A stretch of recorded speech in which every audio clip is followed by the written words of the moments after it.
the serene realm of mortals, was destined to vanish in a heartbeat. The firmament split asunder, unleashing a tidal wave of nightmares.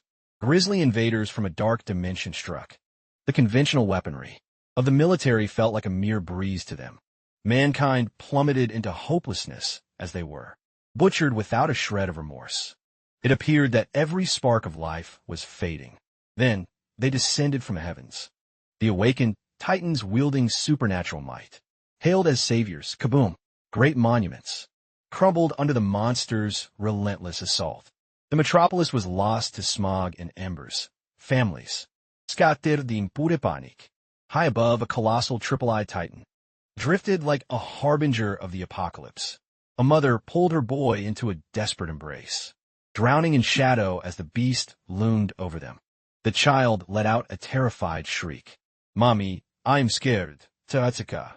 A lone warrior slammed into the pavement, obstructing the path of certain doom. A cloaked master of the blade emerged, standing solitary with his steel, positioned between the trembling family and the towering abomination. He urged them to flee while charging to halt the brute. Yet he was instantly swatted away like a bothersome insect. Another gallant youth clad in cobalt, brandishing a futuristic kinetic claymore, intervened to shield the retreating woman. The young man's expression was taut with strain, but his gaze didn't harbor a single speck of cowardice. He raised his edge, vowing to duel the monstrous, triple-eyed sovereign to the end. Whoosh! With a simple, mocking beat of its wings, the beast launched him straight into a brick wall like a toy ugg. The youth spat out a crimson spray. Clearly, this skirmish surpassed his current rank. Before he could draw a breath, a different predator with a maw, brimming with jagged fangs, lunged from the gloom for a lethal strike. Chink! A silver-red blade manifested like a miracle, unleashing a sapphire energy wave that sliced the lunging scavenger in two with a solitary, precise flash. The creature's skull was ripped from its spine. Behold how a true professional operates. Warfare consumed every corner of the city. Other champions were also locked in combat, battling fiercely against swarms of winged devils. A hero with emerald hair delivered a strike cloaked in radiant solar force, obliterating another fiend into dust. Executive Riko Dairen activated a mysterious artifact to bind a beast, while Sakuma Retsu wreathed his fists in hellfire, winding up for the finishing execution. Sakuma Retsu flashed a bold, cocky grin. The inferno in his palms exploded. Match over. A massive wyvern of living flame scoured the entire war zone, turning the monstrosities into smoldering ash amidst the urban ruins. The elite squad stood triumphant in the plaza, adored by the masses of rescued survivors. "We are saved. Glory to Commander Kanda." A small boy gestured toward the icons, beaming at his mother. "Look, when I grow up, I want to be a legend just like the commander." The visual files of the Aces trio flashed. Commander Kandayu, Master of Lightning, Executive Riko Dairen, Psychic Specialist, and the Vanguard of the Strike Force, Sakuma Retsu, Pyromancer. Lurking within the darkness, a chestnut-haired teen watched the idols with a burning gaze, vowing to his own soul that one day he would grasp such glory. A grim panorama shifted to show a line of casualties draped in snowy shrouds, perfectly aligned upon the asphalt, awaiting the transport trucks. The medic, Shiraishi Chiyo, handed a serum to the brown-haired boy, cautioning him that the caustic ichor of those beasts was a lethal neurotoxin. The young man gripped his chest tight, hacking and coughing in pain. The agony of the wound still lingered. He recalled the venomous insults. A pathetic weakling who has the nerve to hunt a monster alone. Sakuma Retsu and Riko Dairen glared with disdain, berating him without mercy. "You are a fool. Stop wasting our precious time." The boy bowed his head in shame, enduring the barrage of mockery in silence. If a worm like you is called a hero, then the title is truly worthless. Sakuma Retsu sneered, spitting out sharp words. "Do you honestly believe this stunt will wash away the stain of being a traitor's blood?" Stung by the mention of his greatest scar, the chestnut-haired boy snapped his head up, bellowing until his throat strained. "My father never betrayed anyone. Commander, Kanda, you stepped forward like ice, speaking with a chilling arrogance. Know your place when you speak. Crack. Kanda, you wasted no further breath. He lashed out and sent Sakuma Retsu tumbling back with a strike. Riko, Dairen turned to the boy, who was shaking on the ground. Your sire, the previous leader, deserted his dying troops to flee to another realm. If that isn't the ultimate betrayal, what is? The youth went completely numb. His shadow fell over his face as he whispered, I had no idea. But then he looked up, with eyes swimming in tears, and wailed. My father would never turn his back on us. Sakuma. Retsu ground his boot into the boy's back. Snarling pipe down, the hero lay pinned against the grit, gnashing his teeth in silent fury. His gaze burned with a rebellious light. Clearly, his spirit remained unbroken. Sakuma Retsu laughed with biting sarcasm. What's with that stare? Had enough yet? He taunted with supreme ego. Fine, prove your worth. Try me, and added with a sneer. I only need one finger to break you. Goaded beyond reason, the boy shouted and charged forward like a moth diving into a furnace. Sakuma Retsu didn't even flinch. His entire form flared with a solar aura, a crushing weight that caused the protagonist to feel an instinctive chill of dread. Pure terror. In a flash, the boy was eating dirt once again. Sakuma Retsu and Riko Dairen smirked at the sight.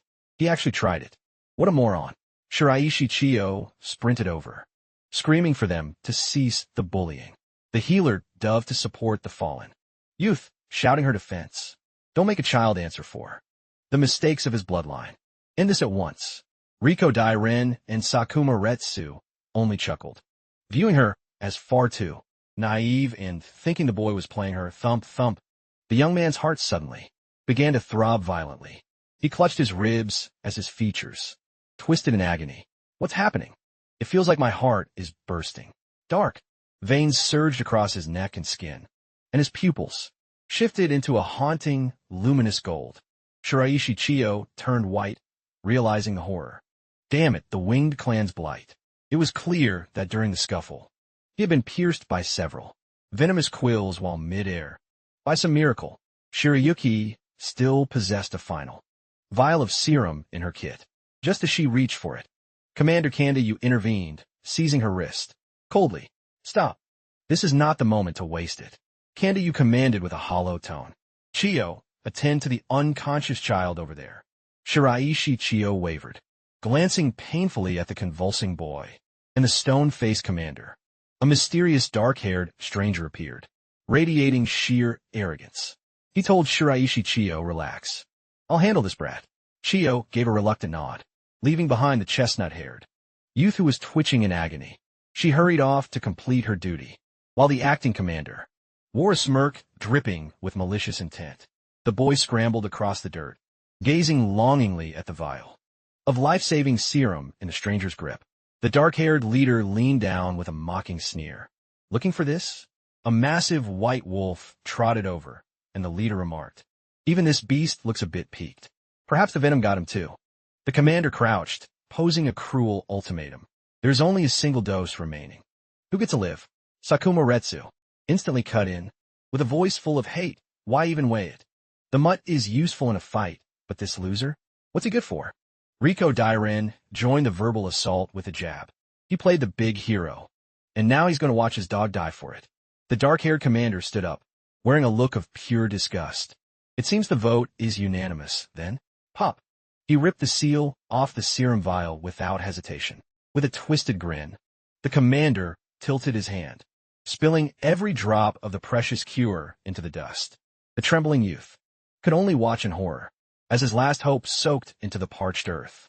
The white wolf stood by silently, staring at the spreading puddle of wasted medicine. The wolf calmly stepped toward the wet patch with its tail, flicking, raised a hind leg, and proceeded to urinate directly into the remains of the antidote. The white wolf tilted its head toward the sky with an expression of bizarre relief. To make matters worse, it then relieved itself again right in the center of that ruined patch. The young man, paralyzed by the insult, cried out in despair, "Stop it!" The commander shrugged with total apathy. What's the big deal? He wasn't poisoned. He just had a full bladder, right? The broken youth collapsed his voice cracking with bitterness. But why? He screamed with pure resentment. What did I ever do? Why are you being so monstrously cruel? The dark-haired commander loomed over him and delivered a response as sharp as a blade. Because your very existence annoys me. He continued his verbal lashing. A traitor's spawn should crawl like a bug. Yet you have the gall to try and join the elite. The commander ground his boot into the boy's skull, pinning him to the pavement. You're a cosmic mistake. Just looking at you turns my stomach. Thud. A brutal kick smashed directly into the boy's jaw. The youth lay crumpled right beside the contaminated puddle and the animals. Waste, forced to hear the commander's final verdict. Garbage is garbage. You should have been thrown out years ago. The boy's eyes stretched wide with terror as the final threat landed. But if your name isn't on the death toll, you'll be labeled a coward and a deserter, just like your pathetic father. The commander turned to his team and barked, seal off this zone. Keep everyone away. Tell them monsters are still lurking. In the distance, the three figures strolled away, and the leader thought with sick joy. Finally, I've cut the dead weight. Time to celebrate. Stranded alone amidst the wreckage, the boy ground his teeth and hissed. Damn them all. Further away, two former allies saw him struggling to find his footing. Suddenly, the boy's strength failed him. He had pushed his body to the breaking point. He slammed his fist into the asphalt and roared internally. To hell with this. I gave everything to protect these people, and this is how they repay me? His eyes burned with a dark, primal rage, and a flicker of crimson. Energy began to pulse around him. From that tide of shadow, the specter of a floating woman with demonic horns manifested with a suffocating presence. The youth stiffened as he sensed another life nearby. He whipped his head around. Who's there? He tried to focus his eyes, fearing the poison was making him hallucinate. He couldn't quite make out his visitor's shape. Then, the realization hit him. A monster. A survivor. The demoness stood there, with a regal and icy posture, her raven hair whipping in the wind of the ruins. The battered protagonist bitterly realized his power was so pitiful that even a stray monster could end him. Believing this was the end of the road, his life flashed before his eyes. He saw his younger self again, proudly showing his parents his prize-winning paper, My Dad, the Hero. He remembered how the teacher had complimented his gift for storytelling. But the boy had insisted he didn't want to write. He wanted to fight beside his father. The man, had swung his son into the air, laughing with pride. Huh, that's my boy. Then the world shattered. Two grim officials arrived at their door, proclaiming that run. Haneda had sold out humanity, announcing their home would be seized and the family thrown into the streets. On her deathbed, his mother's frail hand held his, begging him to believe in his father and to uncover the hidden truth of that day. The boy had wailed in agony as her light finally went out, snapping back to the present. The protagonist clenched his jaw, his eyes flashing with newfound fire. I made a promise to her. I won't rot in this gutter. I am the son of Ren Haneda. He forced himself up. Swirling red and black mist erupted around his frame. He bellowed, I won't break. The demoness watched, her gaze chillingly calm, observing the sudden flare of her prey's spirit. He leveled a jagged iron pipe at her, shouting, I'm not afraid of Kanda or you. He bit his lip until it bled, pouring every last ounce of life into a final strike. With a primal roar of fury, he swung his makeshift club and charged straight at the entity. Take this. He brought the iron pipe down, aiming a crushing blow at the demon, girl who stood motionless like a statue. She simply raised a single finger, her eyes showing not a hint of concern. Boom! The strike was parried with effortless grace. A shockwave of energy surged from her hand, launching him through the air like a rag doll. He let out a pained cry as he was hurled away. His body skidded backward, slamming into the concrete with a sickening thud. His weapon clattered into the shadows, and he lay there broken, vomiting blood onto the street. The protagonist looked up, drowning in despair, shaken by her terrifying strength. So much power. An S rank? Why is an S rank beast in a place like this? The truth finally dawned on him. He had walked into a slaughterhouse. The small fries before were just the lures, and this nightmare was the true master, who had set the trap. He struggled to his knees, desperate to alert the agency. Before the city was lost, before he could move, the demon closed the distance with blurring speed, slicing through the air. In a heartbeat, she was towering over him, her stare as cold as the grave. A flash of crimson crossed his vision. The youth only caught a glimpse of his own fading shadow. Before the full weight of the blow landed, the demon landed gracefully, while the young man was tossed into the rubble like a piece of trash. She touched down, whispering words of mockery. I never suspected that you. Lowborn creatures were so easy to break. The warrior lay broken upon the pavement, drenched in his own blood, while the demoness remarked that the mortal spirit possessed a strange resilience. She loomed over her, failing quarry with an air of absolute sovereignty. The Lady of Darkness slowly lowered her palm, poised to deliver the final mercy blow to her victim. Her hand obscured the young man's sight. The world dissolved into an abyss. His consciousness drifted away, plummeting, unrestrained into a vast, infinite azure cosmos. All at once, another figure with raven hair, sculpted, physique, and an overpowering presence emerged within his mental sanctuary. This being reached out, currents of cobalt energy surged forth, seemingly seizing command of his soul. The sapphire eyes of the transformed entity ignited with light, and in that same heartbeat, the protagonist's eyelids in the waking world bolted open. The chestnut-haired man sat bolt upright, shrieking, bathed in a cold sweat, discovering he was reclined in an opulent bed rather than a gore zone. He panted, striving to regain his focus. After that harrowing delusion, he scanned the unfamiliar chambers, his thoughts still haunted by the beast. Where am I? I was just in the thick of the fight. That's right, the monster. The youth stared at his palms, utterly bewildered. I am breathing. What's happening outside? He stepped onto the tiles with bare feet, commencing a search for the truth of his situation. The brown-haired young man called out into the grand, silent room. Is anyone here? I have urgent matters to attend to. He glanced toward the looking-glass, his piercing gaze and the mark on his cheek felt entirely alien. His full stature was revealed in the reflection. A powerful frame with a chiseled core, flowing hair, and a pair of obsidian demonic horns. The youth stood paralyzed before his new image. A subtle, shadowy mist pulsed around him. The doors swung wide. Two female figures with striking, curvaceous forms entered. Radiance spilled in from the hallway behind them. The black-haired demoness confirmed he's conscious, while the brunette attendant at her side nodded. It appears the soul binding was flawless. The hero stood frozen in the center of the suite, ringed by fragments of shattered glass. He balled his hands into fists, his frame quivering with disbelief and fury, peering at his new face. Through a jagged mirror shard, he could not grasp the reality. Is this truly me? His shadow upon the floorboards vividly cast the silhouette of a fiend, prompting a silent scream in his mind. I have become the very thing I hunt. What kind of nightmare is this? The two women drew closer. The chestnut-haired youth tilted his head to glare at them with pure, unadulterated loathing. He immediately identified the ebon-haired demoness, who had nearly snuffed out his life on the battlefield. Visions of the brutal struggle returned. His expression darkened as he realized that his mortal enemy stood right before him. The image of the demoness striking the final blow seared through his mind. His temper flared. Without a word, he seized a splintered piece of timber and snarled.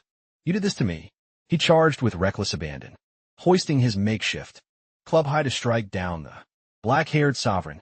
The demoness didn't even flinch, but the chestnut-haired servant at her side smirked with disdain. Wish. The maid unleashed a blur of strike. A surgical, roundhouse kick to the protagonist's ribs.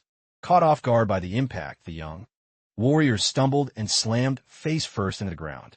The maid pinned him in a flash, pressing a razor-sharp blade to his throat as she growled. How dare you? Threaten the princess? Held against the floor, the young half-demon gnashed his teeth in frustration. Yet he was powerless. The demon princess looked down with a frigid stare as her loyal guard addressed her as Highness. Thump! The brown-haired protector held her ground, keeping the half-demon fledgling securely crushed against the carpet. The demon princess spoke, revealing her status. I am the crown princess of the Shadow Realm, the top priority target for your human forces. Her eyes were like needles, brimming with pride. Did you not recognize me? The protagonist was stunned into silence. His thoughts raced to make sense of it.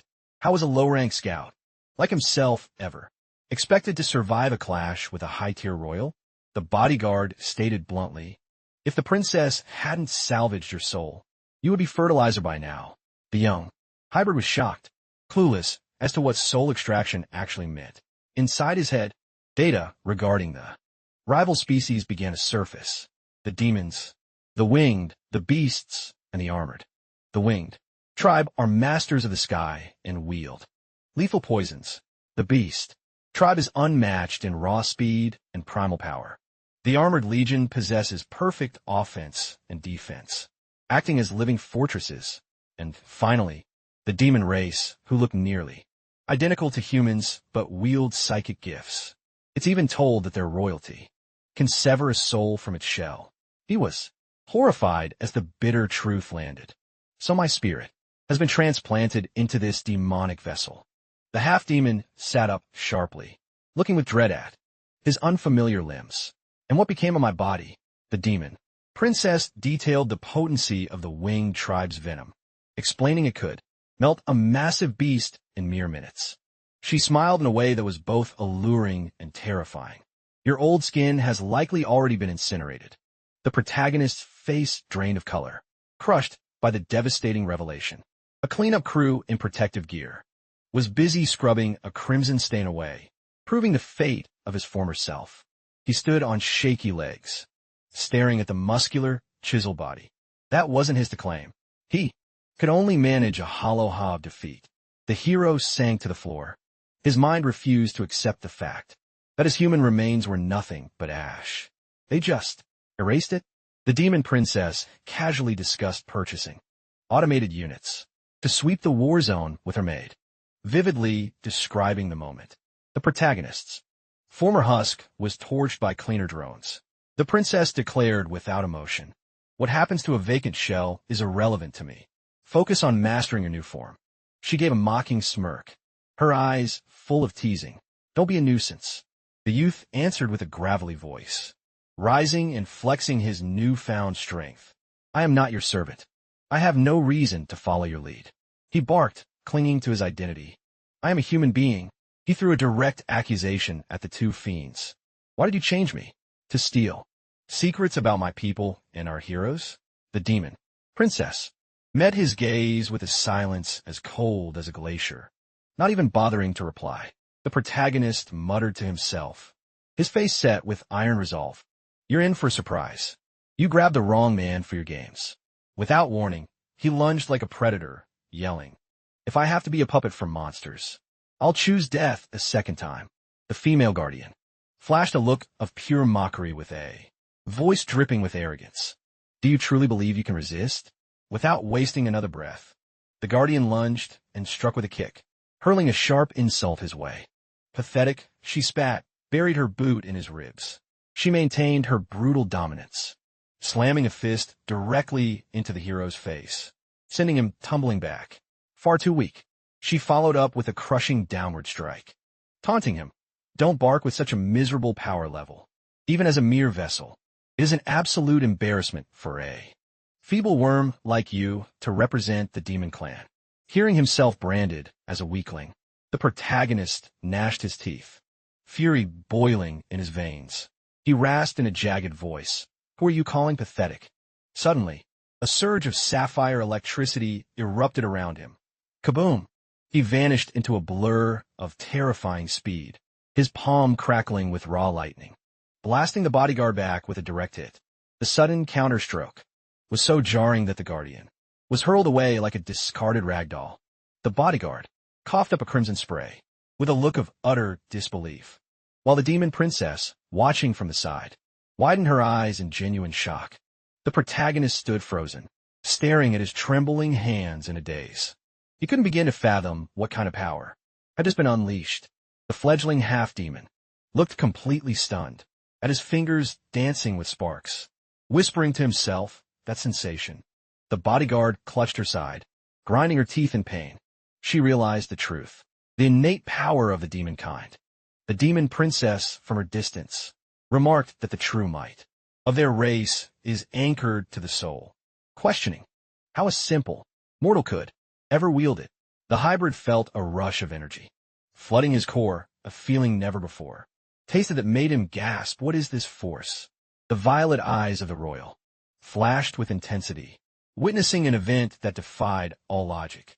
Without uttering a word, the demon princess streaked forward like a crimson comet, determined to test his limit herself. In a heartbeat, she had closed the gap. Her hand darted out with inescapable fluidity. Seized the half-human was hoisted into the air, engulfed in the radiant red aura of the princess. He was slammed back onto the silk sheets, rendered helpless against her absolute, unshakable authority. The demon princess pinned him down, placing both her hands firmly against the hero's chest. She sat atop his frame, with a freezing gaze fixed on the man beneath her. The half-demon let out a low groan, completely restrained and lost in the chaos of the moment. He bellowed in frustration. What the hell is going on here? His mind was still reeling from the shock. The princess gripped him by the throat, smothering him with glowing scarlet energy, and commanded, "Awaken. Show me your strength." The protagonist ground his teeth, struggling in a futile attempt to break free. His limbs refused to obey. "I am paralyzed." The princess noted that the demonic essence had vanished once more, yet she still couldn't account for the sudden discharge of lightning from moments ago. Her eyes glinted with a spark of intrigue. It seemed she had found a fascinating new toy. She stood and smoothed her silk robes, giving the air that she was preparing for a serious ritual. But the very next second, she collapsed back onto the half-demon. Crushed by her weight, the protagonist was utterly bewildered, stammering, "Just what do you think you're doing?" The demon princess said nothing. With a swift motion, she snatched the heavy quilt. In a flash, she threw the blanket over them both, claiming the bed as her private sanctuary. Meanwhile, beyond the chamber walls, eerie vines began to crawl up the ancient stone. They slithered through the gaps in the doorway, acting like a sentient security system, springing to life. A dark bud at the tip of the vine glided silently through the keyhole, starting to eavesdrop on the room. Suddenly, the blossom unfurled, revealing a blood-streaked eyeball that scanned the interior with hunger. The spying eye peered inward, capturing the scene unfolding on the bed. However, this crude surveillance did not escape the notice of the guardian. She snatched the vine in a single motion. Without a second thought, the brown-haired bodyguard ripped the plant from the doorframe. The ocular bud was yanked back, shriveling in terror before its end. Snap! The bodyguard crushed the orb beneath the heel of her boot, erasing the intruder with cold efficiency. Her features set into a grim mask, clearly resentful of being cast aside by her lady. She used her raw strength to tear out the remaining tendrils. A fierce red aura flared around her. Inside the room, the demon princess still held the hero down, with a gaze of absolute command. She tilted her head ever so slightly. A suggestive, playful smirk crossed her lips as she prepared to begin. The half-demon flushed crimson, his mind racing. She's stunning. Unfairly beautiful. Is every demon in this world an elite beauty? He frantically shook his head to clear the fog. His instincts were screaming, "Get a grip, you fool. I'm a human, and she's a predator." He began to spiral into a panic. What are her intentions? Is this a honey trap, or some sadistic new torture? He looked away, sweat pouring down his face in torrents. The youth swallowed hard, fearing the most scandalous of outcomes. Is she going to drain the very life out of me? The princess leaned close to his ear, her glowing violet eyes locked onto the hero, who was now as rigid as stone. Suddenly, she pressed her lips to his, leaving the sheltered youth in total disarray. Damn it, a monster! Just stole my first kiss. In that chaotic moment of utter surrender, he squeezed his eyes shut in defeat, while his mind continued to loop. And it's a demon, no less. Squelch. A wet sound echoed as she pulled away. The half-demon suddenly felt something, slick and wriggling, being forced into his mouth, and his eyes flew open in pure horror. He sat up violently, clawing at his throat in a frantic panic and yelling, "Get it out! What is this foul thing? Disgusting!" A pulsating, eye-shaped creature, with a long, squirming tail lay on the bedding. The protagonist stared at it, turning pale with nausea. The demon princess remarked without emotion, "That is a mandala, a scout of the deep shadows." The youth asked, breathless, "A scout? You mean we're being watched right now?" The brown-haired guard reported from the door, "A few have slipped away. It seems there are still those who refuse to let the matter of Shura's fate rest." The princess stated icily, "Shura was the master of that body, and he was my betrothed." The hero was left with a look of pure confusion. The pieces weren't fitting together. "Shura?" She continued, "Our wedding was set for today, but he vanished." Her gaze grew heavy and cold. "When I finally located him, he was already a corpse." A grim memory surfaced. The princess stood over Shura's broken body amidst the rubble, wondering in vain what he was doing there and who had ended him. "I have no answers," she said, "but one thing is undeniably clear." The protagonist looked down at his borrowed skin. As the princess declared, those wounds were never inflicted by human hands. He whispered, connecting the dots. Not humans? Was it another beast? Or a betrayal from within? The princess began to detail the blood laws of the demon clan. The demon kin prize raw power above all else. Even those of royal blood are not exempt. If you do not perpetually sharpen your strength, you will be swept away by the tides of time. Her gaze flickered with an iron resolve. Shura stood as the mightiest titan of our race. Losing him means I am instantly transformed into prey for the ambitious. The demon princess stated with icy precision. To mask his demise, I was compelled to anchor a living spirit into this hollow shell. The hybrid warrior scowled, the gravity of the situation finally sinking in. "So, this wasn't a plot to ransom me back to the military?" The princess replied with a biting, sardonic edge. "Hardly. After all, they threw you to the wolves themselves, didn't they?" At those words, the half-demon stood paralyzed. Visions of his abandonment rushed back to haunt him. The brown-haired guardian twisted the knife further. "You were nothing but a disposable pawn, since you were the lone survivor left in the dirt. The princess settled for you out of desperation." The protagonist ground his teeth together, his knuckles turning white as he balled his fists, seething at being treated like literal refuse. The demon princess narrowed her violet eyes, delivering a final ultimatum. "Decide now. Become our ally, or fade into oblivion once more." The young man remained deathly silent, his mind racing with tactical thoughts, clearly calculating his survival odds in this impossible trap. A heartbeat later, the demon princess offered him a digital tablet, with a look of cryptic amusement. He snatched it, asking in bewilderment, "What's the meaning of this?" On the glowing screen was a broadcast of a grand victory gala, where the celebrated heroes proclaimed they had crushed the invaders, securing the lives and lands of the citizens. A massive crowd erupted in cheers while a decorated general stood at the center of the stage, ready to bestow a high honor. The elderly commander solemnly announced, "Captain Kandayu, for your peerless strategy in this crusade, we grant you the Medal of First-Class Valor." Kandayu ascended the stairs with a chilling presence that commanded the entire hall. He stood tall before the general, poised to steal the glory that rightfully belonged to those left behind. The general unlatched the velvet box. Inside shimmered a brilliant, star-shaped emblem. He carefully fastened the decoration to the chest of Kandayu. Both exchanged a crisp military salute, a flawless performance for the cameras. Beside the podium, Riko Dairen and Sakuma Retsu, surrounded by their peers, roared with excitement. "That's our leader for you." Kandayu accepted the accolades with a mask of indifference, while in the background, the silhouette of a mother, clutching her son's hand in a bouquet, served as a bitter reminder of the lives he pretended to cherish. A small child darted onto the stage, presenting the flowers to Kandayu with a look of pure adoration. "Sir, thank you for rescuing my mommy and me." The boy, with eyes wide and bright, begged Kandayu to train him in the art of war, so he could become a hero who hunts monsters too.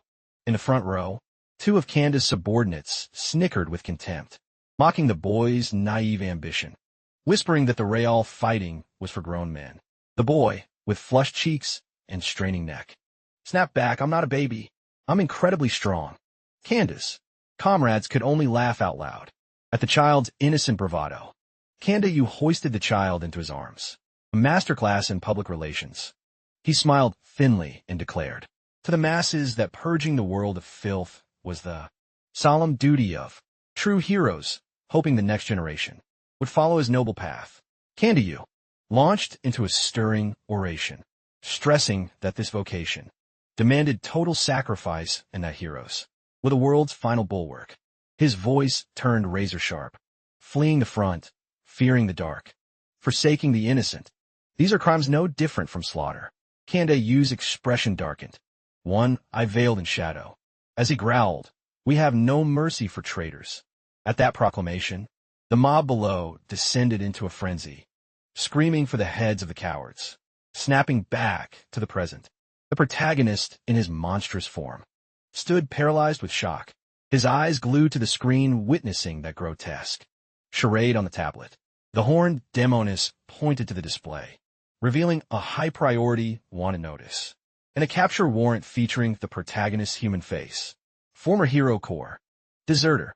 The young man ground his teeth, squeezing the tablet until his knuckles turned white. Veins throbbed in his neck with sheer rage. His fury boiled over. His pupils bled into a vivid crimson. His face twisted by the shadow of absolute hate. The demoness remarked coldly, "You can refuse to help, but no one is coming to save you. You'll spend eternity branded as a spineless fugitive." She continued to provoke him, aiming straight for his broken pride, to perish in such a pathetic, dishonorable way, without ever reclaiming your dignity. Doesn't that burn your soul? The protagonist screamed internally, acknowledging the agonizing truth. It burns. It burns more than anything. A torrent of searing memories flooded back.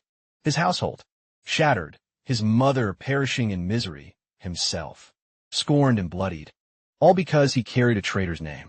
He stared at the image of Kanda, playing the saintly savior. The inferno of his vengeance had finally found its target.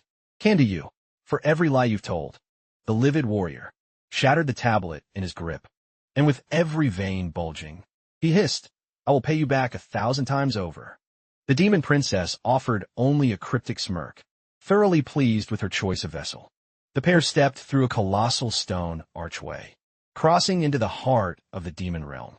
In the gloom of the great hall, the protagonist, clad in his new regalia, and the demon princess strode with regal authority, looking every bit the powerhouse couple. Ahead of them, a gargantuan obsidian dragon lay coiled in the courtyard of an ancient temple. They both gazed down from the balcony at the massive hell beast. Its presence was a suffocating force. The stunned hero turned and whispered, "Is this the demon clan's steed?" The black dragon sensed a ripple in the air, its golden eyes snapping open with predatory focus. Suddenly, the beast lunged upward, unleashing a roar of pure aggression, aimed squarely at the newcomer. The demon princess calmly raised her hand as swirls of mystical violet sorcery emanated from her fingertips. Her mana enveloped the dragon's snout, instantly quelling its wild rage. She explained, "This is Shura's companion. Your shell belongs to Shura, but your spirit is mortal. That is why the beast reacts with such hostility." The demon princess closed her fist, the violet energy condensing as she assumed the stance of a master manipulator.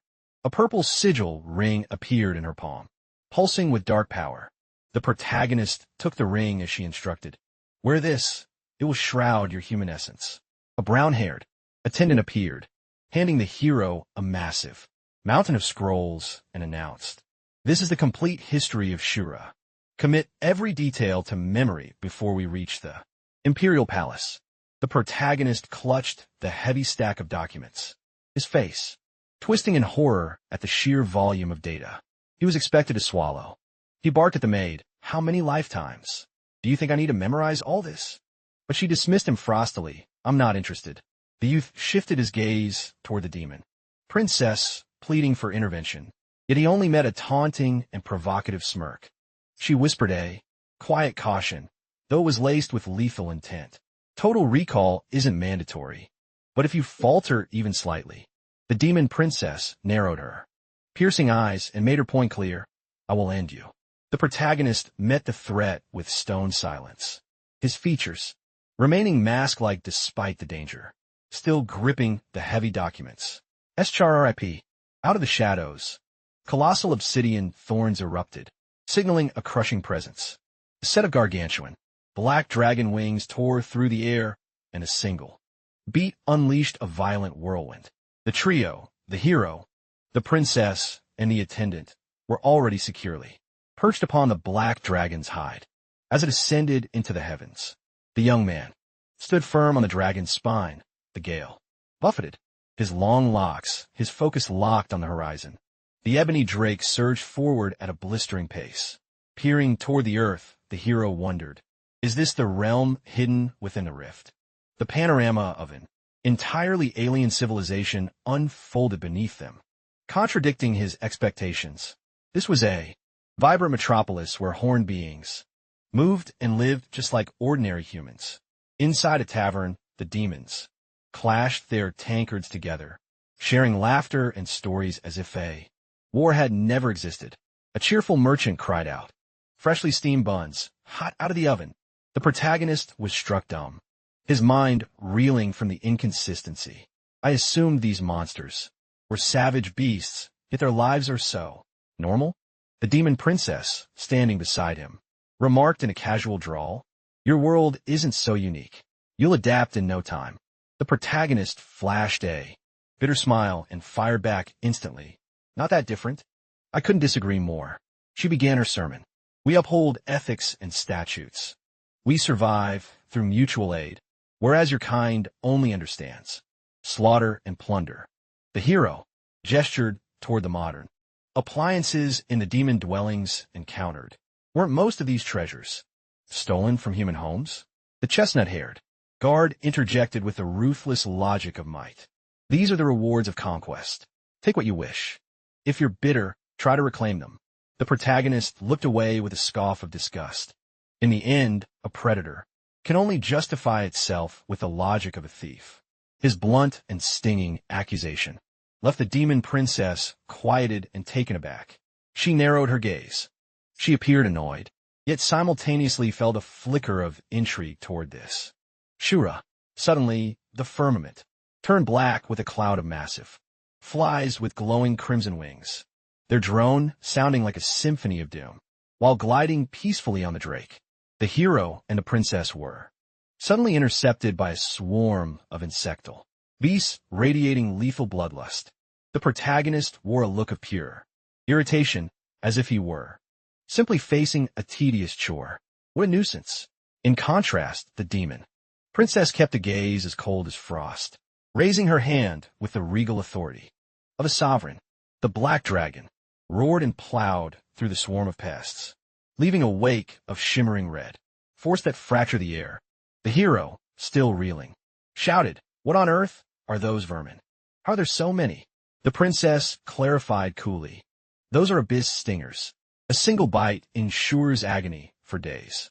With a steady resolve, she commanded, brace yourselves, we are descending.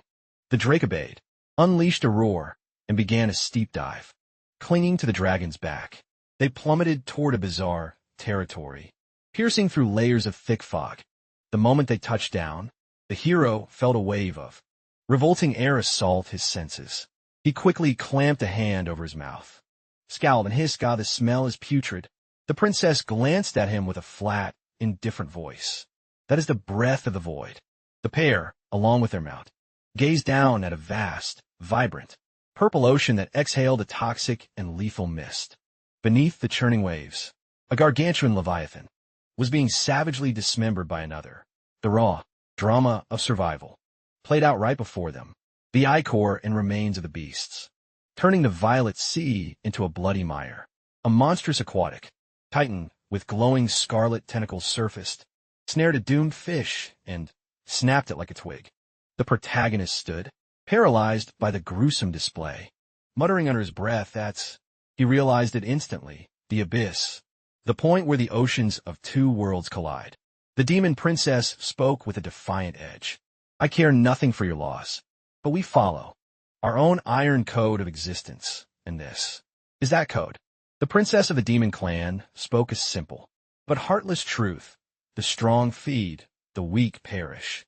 She further noted that the waters of the abyss are saturated with a toxin so lethal. It poisons both the soil and the sky. Amidst this desolate graveyard of bones, she declared, in this place, the weak lack even the right to breathe. A band of demon raiders dove into the skirmish. Without these resources, plunder was their only path to survival. Beneath the fog-shrouded sea, a massive predator was shredding its prey in a burst of violet energy.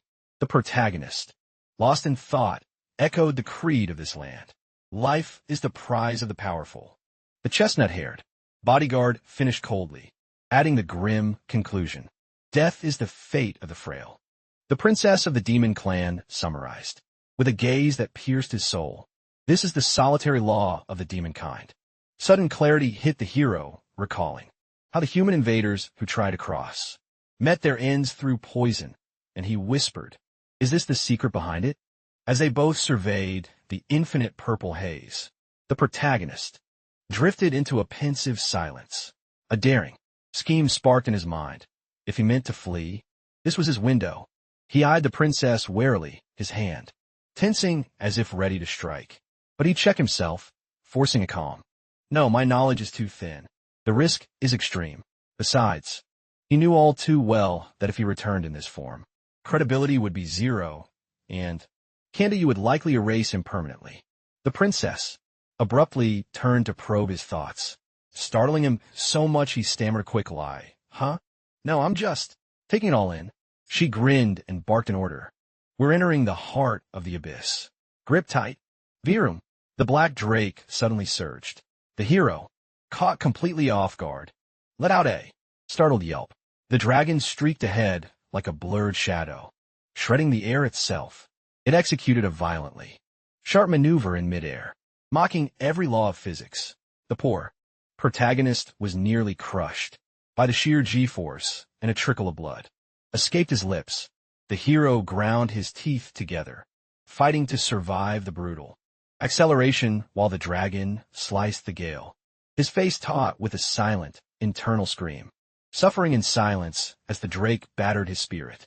Up ahead, a monolithic citadel of shadows materialized in the heart of the abyss. Crash! The obsidian drake hit the ground without breaking its pace, catapulting the hero through the air like a sack of rubbish. He skidded and collapsed to his knees, his vision swimming, heaving from the nauseating ride.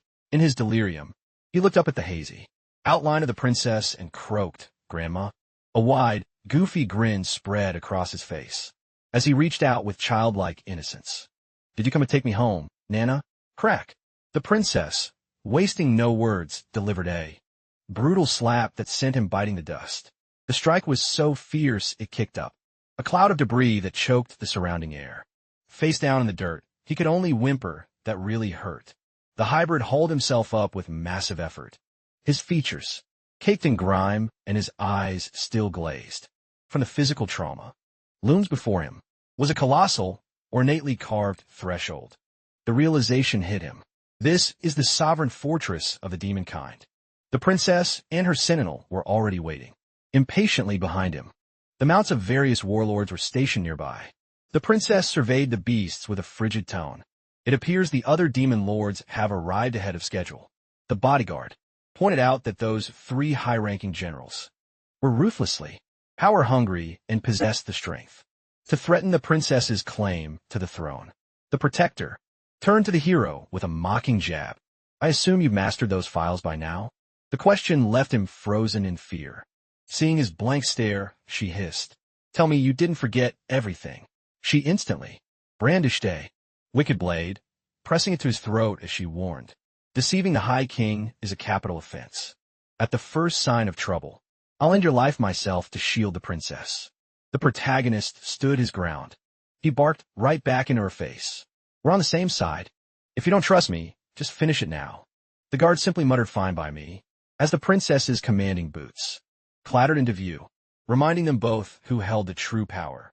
The demon princess let out a soft humph, while the sentinel behind her continued to bore holes through the hero. Suddenly, the princess softened her voice just a fraction. "Just Be careful. Our hero stood, dumbfounded for several seconds, clearly caught off guard by this unexpected shred of empathy. Recovering his ego, he folded his arms and boasted loudly. You people have no idea. I was once celebrated as the sharpest strategist in the entire military. A memory flashed. He explained that his duty was always to dissect the enemy and expose their fatal flaws. As he possessed no raw supernatural gifts of his own, he proclaimed with confidence that memorizing the traits of monsters was absolute child's play.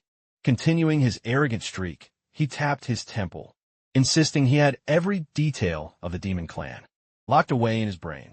He gave a cocky thumbs up, grinning to soothe the princess's nerves. Relax, I got this. Huh. The hero wore a smug expression, convinced he was the master of the situation. The massive doors to the grand hall swung open. Before his eyes stretched a vast, oppressive chamber filled with hostile glares. A pack of high-ranking demon lords, sporting wicked horns and savage expressions, were all eyes on him. A whole gathering of lethal entities waited with eyes as sharp as razors, clearly hungry for a spectacle. Cold sweat began to pour down the hero's face. His earlier bravado was starting to look like a massive mistake. The princess, ignoring the tension, commanded flatly, "Move," and stepped forward with unshakable poise. The three entered the sanctuary, the protagonist trailing the princess, while the bodyguard stayed glued to her side. Whispers rippled through the assembly. Is that Shura the Ice Stealer? Another sneered, he looks weak. Is he actually a threat? While a third predator mused, if I crush him, the princess belongs to me. The atmospheric pressure became suffocating. The hero was perspiring heavily, his face draining of all color. Without warning, a blonde demon general, wordless and lethal, lunged forward like a lightning strike. He threw a bone-shattering punch, targeted right at the protagonist's jaw, who was frozen in terror. Clang! The bodyguard had intercepted him in a blur, raising her arm to catch the blonde warrior's fist. With a lethal glare, the female sentinel let out a grunt as she was slammed toward the floor, while the blonde warlord was also repelled by an extraordinarily powerful counterforce. It was the princess, acting with a face of stone, unfurling her glowing crimson energy lash. The blonde general, before he could even process his failure, suffered a devastating impact. The princess showed no pity. She relentlessly lashed out with terrifying precision, painting the air with deadly streaks of red light. Whack! The whip tore across the blonde's chest, with enough force to send blood flying. The blonde-haired lust general skidded across the tiles, glaring at the princess with a dark expression fueled by rage. He spat out his own name through gritted teeth. I am Marin, and you dare strike me? What is the meaning of this? The princess remained indifferent, while Marin quickly backtracked, claiming he was merely doing light stretches to ease a stiff back. A pink-haired general named Mommy, lounging on her seat, chimed in with a voice dripping with sarcasm. Just wed and already so full of drama. Another male lord, Mary, added to the taunting with a pointed query. The rumor is Shura vanished. Have you actually found him yet? Mary continued the mockery, questioning what on earth was happening on such a momentous day, with the groom nowhere to be found. Mommy laughed with pure arrogance, mocking the princess's patience, and stated that if she were the bride, she would have dismembered the missing groom. Eons ago, Marin poured salt on the wound, suggesting the theory that Shura had ditched his lady to chase a secret lover. The princess finally spoke, her gaze sharper than any sword. The secret of Shura's disappearance is already common knowledge here. Whoever did the deed stepped forward. She realized they were all merely testing her boundaries, since they lacked hard evidence that Shura was truly gone. The warlords in the hall grabbed the chance to incite chaos. Princess, forget that loser and take me as your husband. Marin pounced on the opening, pointing a finger at the hero. Shura, I challenge you to a death match. The victor claims the princess. The rest of the demonic lords circled like vultures, chanting in unison, duel, duel. The female sentinel whispered to her mistress, recognizing that the group was deliberately baiting Shura to expose his true state. The guard cautioned, my lady, Something is deeply wrong. And the princess also felt the malice thickening in the air, drowning in a collective mockery of the entire Demon High Command. Our hero could only stand there paralyzed, drenched in a cold, panicked sweat. A heavy, invisible pressure began to suffocate the room, triggering a surge of energy that made the space around the blonde Marin ripple and warp. The hero's chest began to thump violently, racing with a question, why is my pulse hammering like this? His frame shuddered with an uncontrollable tremor. An alien chill invaded his psyche. He clamped his jaws shut, coming to the grim realization that this wretched sensation was raw terror. The warrior recalled the blood-soaked arenas of his past, challenging his own spirit. I've stood on the precipice of oblivion 1,000 times. I've never felt fear. Why am I trembling now? The feeling in that instant was identical to that of a helpless lamb, stranded in the center of a ravenous wolf pack. Visions of hulking wolves with eyes as red as fresh blood flashed through his mind. The anticipation of being hunted felt more agonizing than death itself. Locked in that abyssal space, the protagonist remained paralyzed, absorbing the crushing weight of the mental onslaught. The demon princess narrowed her gaze, detecting immediately that foul play was afoot. She pondered, for the real Shura, this meager surge of demonic aura would be trivial, but his spirit is merely human. She gauged the peril. At this pace, the pressure will break him. The princess was trapped in a strategic corner. She couldn't step in to help because doing so would reveal the deception, unmasking this Shura as a complete counterfeit.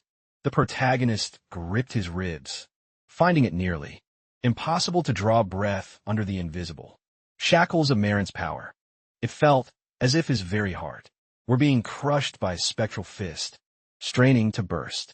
Marin stalked closer and barked at the hero, who kept his head low. Hey, find your tongue. Seeing his target stay mute, Marin's temper flared into a rage. His lethal bloodlust surged like a storm. He roared, he's mocking me, and unleashed a strike. Boom. A shattering blow slammed squarely into the protagonist's spine. The hero was sent flying like a broken doll, tumbling repeatedly across the stones, much to the horror of the demon princess. The two warlords, Mari and Mami, who were observing the spectacle, were left stunned and speechless at the swift and brutal efficiency shown by Marin. The entire assembly of generals stared, unable to reconcile the sight with the legend. The princess of the demon clan glared down at the sprawling half-demon, declaring with cold finality, if you cannot handle this, I'm ending our betrothal right here. While pinned to the floor, the half-demon's eyes flickered with a sharp, calculating spark. Click! He braced himself and began a slow, deliberate rise. The protagonist stood tall, feeling the chains of his body shatter as his lungs finally filled with air. He whispered to his inner self, I can move. I can breathe again. Marin erupted in a mocking laugh and shouted, this Shura is nothing but a coward who can't even handle a lady's pet. He then turned his ridicule toward the princess's choice of partners. The half-demon smirked with an air of pure defiance. I suspected something was rotten, and now I found it. It's your mouth. The face of Marin grew dark. His killing intent boiled over. What did you just say? The hero held his smug grin and called him out.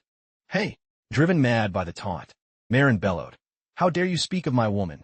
He lunged forward, aiming a vicious headbutt at his opponent. Thud! Against all odds, it was Marin who reeled from the impact, his face twisted in agony as if he had just rammed his skull into a fortress wall. The demon princess and her servant, standing nearby, were rendered totally mute, both thinking the same thought. He really is playing the part of a fool. General Mami sighed with disappointment. Glad I'm not a man. Watching this makes me second-hand embarrassed for the lot of them. Meanwhile, the male general, Mari, showed a flicker of intrigue. Shura the Blinder is an enigma. Marin lay whimpering on the tiles, growling in his defeat, while the protagonist casually brushed the dust off his sleeves with total apathy. The other warlords watched with eyes wide in disbelief. One of them whispered, incredible, to dismantle General Marin with a single counter. I'm glad I didn't pick that fight. Stripped of his pride, Marin exploded in a frenzy of hate, shrieking like a madman. You filthy bastard, I'll rip you apart. Suddenly, a bone-chilling aura smothered the entire great hall. Marin froze mid-scream, drenched in sweat. The Demon King has arrived. A colossal orb of void energy coalesced in the air, spinning with catastrophic force. Boom! The energy sphere crashed down, directly onto Marin's spot, engulfing him in a terrifying shockwave. Before the eyes of the court, a massive globe of dark mana descended, silencing the loud-mouthed general. Marin, the king has entered. General Amaya, with raven hair and blood-red horns, observed the scene with icy detachment. The silver-haired General Mari watched with a cold, analytical eye. General Mami, the pink-haired lord, smirked with disdain, relishing the chaotic entertainment. The three sovereigns, Amaya, Mari, and Mami, dropped to their knees in unison before the overwhelming majesty of the Demon King. The princess of the Demon Clan also bowed her head in respect. The grand hall fell into a heavy, absolute silence, as the remaining nobles likewise prostrated themselves. General, Amaya cut a glance toward Marin and warned, Marin, do you intend to insult the Demon King with your insolence? Marin gnashed his teeth, his face bloated with shame, but he didn't dare utter another sound. The blonde warrior was forced to kneel on the cold floor, accepting his immediate silencing. The hero recalled the classified files from the military, the sovereign of the demon race, the world's only SSS rank nightmare, the Demon King, in the center of a swirling vortex of purple. Mana, what appeared was not a monstrous king, but a giant. Capybara, the protagonist's jaw hit the floor, his eyes bulging, unable to process the sight. A capybara? He scrambled to keep his cool, realizing Amaya's voice was echoing inside his mind. Maintain your composure. The protagonist scanned the room and thought, it seems I'm the only one hearing this. Amaya used her psychic link to explain the situation. Don't move. We're speaking through a telepathic bridge. Amaya divulged a staggering truth. The Demon King has grown frail and has delegated his authority to us. The four high generals are rarely seen in person, and he always speaks through this vessel. The protagonist was briefed. The genuine Shura had never actually met the king, so just stay quiet and follow the script. The capybara, acting as the royal mouthpiece, announced, today we hold a pivotal council. The summit of the four clans is upon us, and we must select a new champion to represent us. General, Amaya stared ahead with a gaze like a needle. The high-stakes political game had officially begun. General Mai, with raven locks, wore a mask of cold calculation. General Marin, the blonde, smirked with arrogance. The scar across as I made him look even more conceited. General Mami, the pink-haired siren, gave a sultry look, evidently hungry for the coming drama. The hero questioned silently, what on earth is the summit of the four clans? Maya continues her mental transmission. Every half-decade, the demon, wing, beast, and armored tribes convene. This summit exists to carve out territories, forge truces, and settle vital disputes. The elite powerhouses of each race attend, and in eras past, the Demon King himself presided over the event. Maya emphasized the core stakes. In essence, the individual selected as our envoy holds the strongest claim to eventually seize the demon throne. The brawny Marin chimed in instantly, flaunting his massive physique. Among the four great warlords, I command the largest legion and wield the most crushing might, making me the only logical choice. While the assembly had to concede that Marin's raw force was unmatched among the peers, he was widely seen as a mindless brute. Mari sneered with icy contempt. How tragic. But this mission requires a sharp intellect, an organ you clearly lack. Mari's sheer power might not rival Marin's, but he was the most cunning mastermind. Maya's high-ranking guard stepped forward to argue. The most distinguished among us should represent us at the Quad Clan Council. Princess Maya is the rightful choice. Marin erupted in a mocking laugh, spatting insults toward the princess. If you're so bored, go practice ways to keep your husband happy, so he doesn't desert you again. Statecraft is no place for a lady. As the words left his lips, a swirl of violet energy solidified into a venomous serpent within Marin's grasp. The purple viper coiled around his forearm, fangs bared and ready. Marin shifted into a combat stance, poised to strike, as a brutal display of his dominance. Flash! He lashed the serpent whip toward Maya and Shura, warlord mommy, effortlessly snatched the snake's head, wearing a lethal smile. If you hold women in such low regard, it's a woman who will seal your doom. Warlord. Mommy was renowned for a ruthless heart, expertly using her charm to ensnare and break countless warriors. Marin growled, eyes blazing with fury, asking Mommy if she was truly ready for a fight to the death. Mommy taunted him with a smirk, claiming she only feared for his stamina, suggesting that if he overexerted his body, he'd lose his manhood. Stung in his ego, Marin went berserk. His veins throbbed and muscles swelled. Mari cut through the tension coldly, stating that within the demon clan, gender was irrelevant. Superiority was the only currency. He wore a knowing grin, proclaiming he would pledge his loyalty to whoever proved strongest. Fanning the flames, the lesser demon lords, catching the drift, watched with hungry eyes, sensing a golden chance to upend the hierarchy and seize a title. Goaded into action, several lords charged forward with aggression, vying for a spot in the trial by combat. Marin, without uttering a syllable, delivered a kick that sent the first challenger hurtling backward. Boom! He swept his arm, clearing the rest of the rabble in the blink of an eye. The gap in their capabilities was staggering. The protagonist observed from the shadows, recognizing that Mari was a master manipulator. He had brilliantly painted Marin as the target for the entire room. Mari was secretly plotting for Marin and Mommy to bleed each other dry, planning to swoop in and finish the survivors. The protagonist exhaled a weary sigh, concluding that the demon race was far too primitive. They were obsessed with petty infighting, ignoring the fact that the broader crisis demanded total unity. Amidst the turmoil, Mommy unsheathed a razor-sharp blade, getting ready to dive into the carnage. Her violet eyes burned with murderous intent, locking her sights onto Marin. Mommy blurred forward like a projectile, aiming her dagger straight for the jugular of the blonde-haired titan. At that precise second, Maya crashed down from above like a falling star, roaring, "Stop!" Her own blade ignited with the crimson flare of demon mana. Clash! Maya clashed steel to intercept Mommy's assassination attempt. The two powerhouses squared off inches apart. Mommy unleashed a lethal strike. Her purple snake blade hissed forward with a surge of dark energy. Maya didn't waver. She swung her weapon, conjuring a maelstrom of red and ebony force. Clang! The two whip-like arms became tangled together. The violet and crimson powers collided in a storm. Both warriors pushed to their limits, creating a deadlock in the great hall where neither would retreat an inch. Mommy started her psychological game. "Princess, I'm only acting for your benefit. Why the interference?" She added in a sugary, false tone, pitying Maya for siding with the men, calling it a pathetic choice.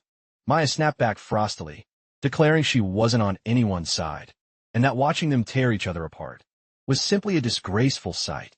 Watching from afar, the protagonist let out a cynical smirk, surprised that this princess actually had a brain of her own. He mused silently, but the rest of these demons are just a collection of meatheads, chasing their own hollow ambitions. The protagonist realized that logic was wasted on this crowd. They were beyond reasoning. Just then, Marin snapped completely. He let out a roar and unsheathed a massive, blazing broadsword. The blonde warrior leaped into the air. His blade erupted into an inferno, manifesting a colossal fire dragon that plummeted toward Maya. The protagonist saw the impending disaster and barked, "Urgently move."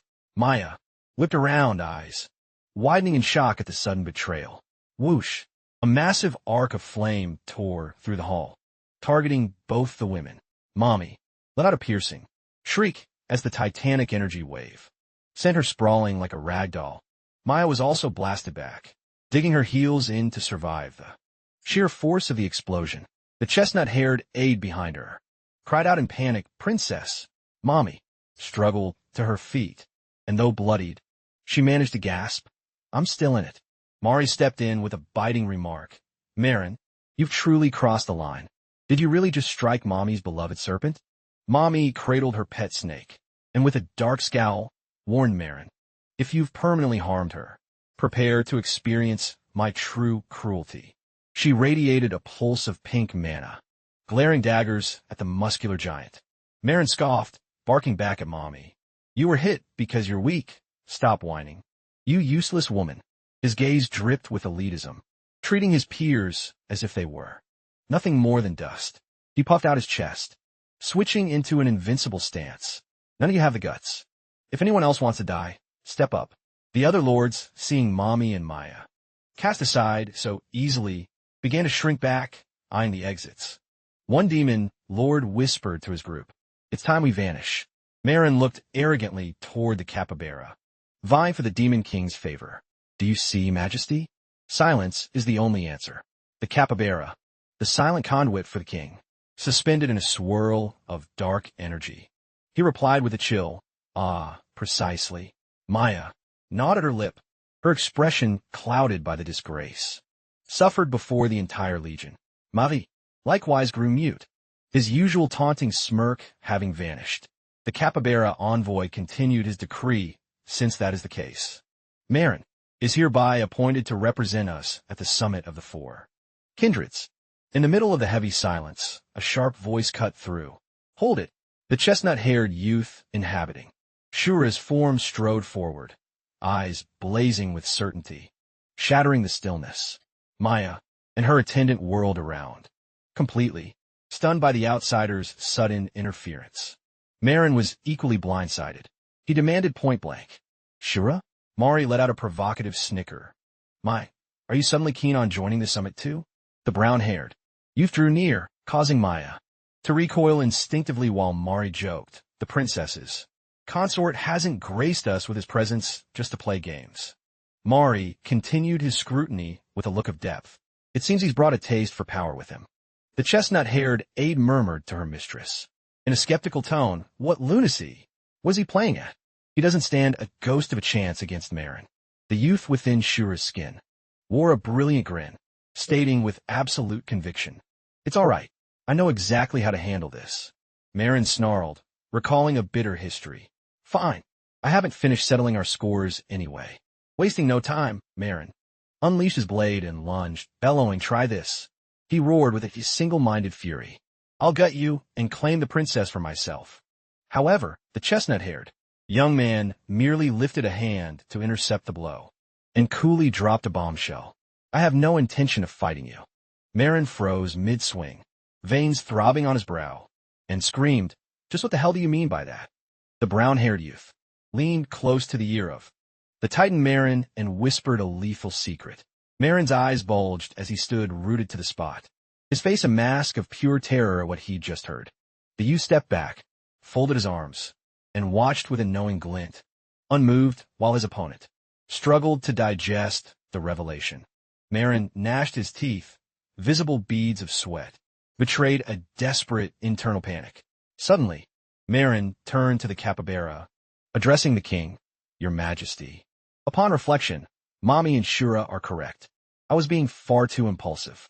He announced in a booming voice, I nominate Maya to represent the demon clan at the summit. Marin continued with a forced air of gallantry. I believe it is only fitting that the demon king's own daughter stand in my stead. The surrounding generals were left utterly flabbergasted by this radical reversal. Mari narrowed his eyes, demanding an answer. Marin, what kind of game are you playing? Marin fired back arrogantly. Did your ears fail you? My word is exactly as I stated. He began lecturing Mari. You're too obsessed with what's right. Under your nose to see the grand design. Your presence at the tournament would be pointless. The underlings in the rear began to buzz, musing that with their current wounds, the demon clan would become the laughingstock of the other three tribes. And the one to blame was clearly Marin, provoked where it hurt most. Marin bellowed in a rage. Quiet. The capybara mouthpiece of the king floated upward and concluded, Marin has abdicated his position and chosen Maya. Does any soul object? Marin growled, his crimson eyes scanning the hall like a predator. Whoever speaks up, I'll brand them a mortal enemy. Marie stood behind the protagonist, Robbed of speech by Marin's bizarre shift. Faster than a heartbeat, the hero allowed a small smirk to play on his lips, with a look of absolute triumph, as if the world were his. To command, Marie shrugged his shoulders, resigned to the outcome. If Marin has decreed it, I suppose I have no grounds to argue. The remaining minor generals, seeing the matter finalized, hastened to nod their agreement, just to end the ordeal. The capybara pulsed with a pink radiance, officially declaring, henceforth, in the coming tournament of the 4 clans, Maya shall serve as the Demon Clan's champion.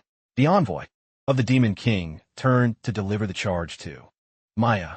Princess, do not fail our people. Secure the prosperity of the demon race. Maya's brown-haired assistant couldn't contain her elation at seeing her mistress finally given her due. Maya, the princess of the Demon Clan, answered resolutely, understood. As the drama dissipated, the protagonist found himself alone in the plaza. A dragon's silhouette swept past, momentarily eclipsing the sun. Marin, astride his crimson drake, cast a look of pure loathing at the hero before flying off in a bitter huff. The protagonist merely watched, silently tracking the retreating figure of the one he'd just outplayed. The chestnut-haired Aide approached with a suspicious glare. Just what did you pull back there? The hero played it cool, waving a hand with casual indifference. You saw me? I didn't lift a finger. Don't give me that. Marin isn't someone who bows to logic. Turning him around like that is near impossible. The assistant wasn't buying it. She crossed her arms and demanded, tell the truth. Maya also fixed the hero with an intrigued gaze. Fascinated by the leverage he'd clearly used, the protagonist seemed slightly flustered by the attention of 2 such beauties. A faint flush touched his cheeks. He rubbed the back of his neck and began to explain. Truthfully, it wasn't anything groundbreaking. It was revealed that the protagonist had whispered a specific threat into Marin's ear, targeting his most vulnerable spot. If word gets out that you traffic beast, clan infants to the winged, tribe for poison resistance trials. In the memory, Marin's face, drained of color, and sweat soaked his brow, as his most guarded crime was dragged into the light. Do you really think you'd make it out of here alive? The chestnut-haired assistant gasped out the horrifying detail. Marin sold the Beast Clan's children? She turned to Maya, realizing that this must be why the princess had allowed the protagonist to join the fray. Correct? Maya was visibly shocked, as even she hadn't been privy to such a dark secret, and she demanded to know where he had unearthed such information. The hero tapped his temple, bragging with a cocky grin. I told you, this brain of mine is my greatest weapon. He explained that the source was hidden deep within the Army's classified archives, a vault reserved only for the top brass. In his flashback, back when he was just a low-level gopher 4, Kanda, he'd stumbled upon the file by chance, and with his photographic memory, it stayed locked away. The records detailed Marin's atrocities. He hadn't just sold the children. He had also framed the human military to spark the conflict. The result was a catastrophic war between the beast, tribe, and humanity to rescue the young, resulting in staggering casualties. The aide remained doubtful, asking if he had studied the files beforehand just to have it ready. The protagonist folded his arms, looking at the 2 women with a smug expression. Well, I'm not quite the dead weight you took me for, am I? Maya narrowed her eyes in contemplation. Ultimately, she was forced to concede. You actually proved to be quite resourceful. The hero flashed a cynical grin, proclaiming that his true worth was still a long way from being fully established, urging her to stay tuned. Maya fell into a quiet hush, wearing a contemplative expression as she reconsidered the young man before her.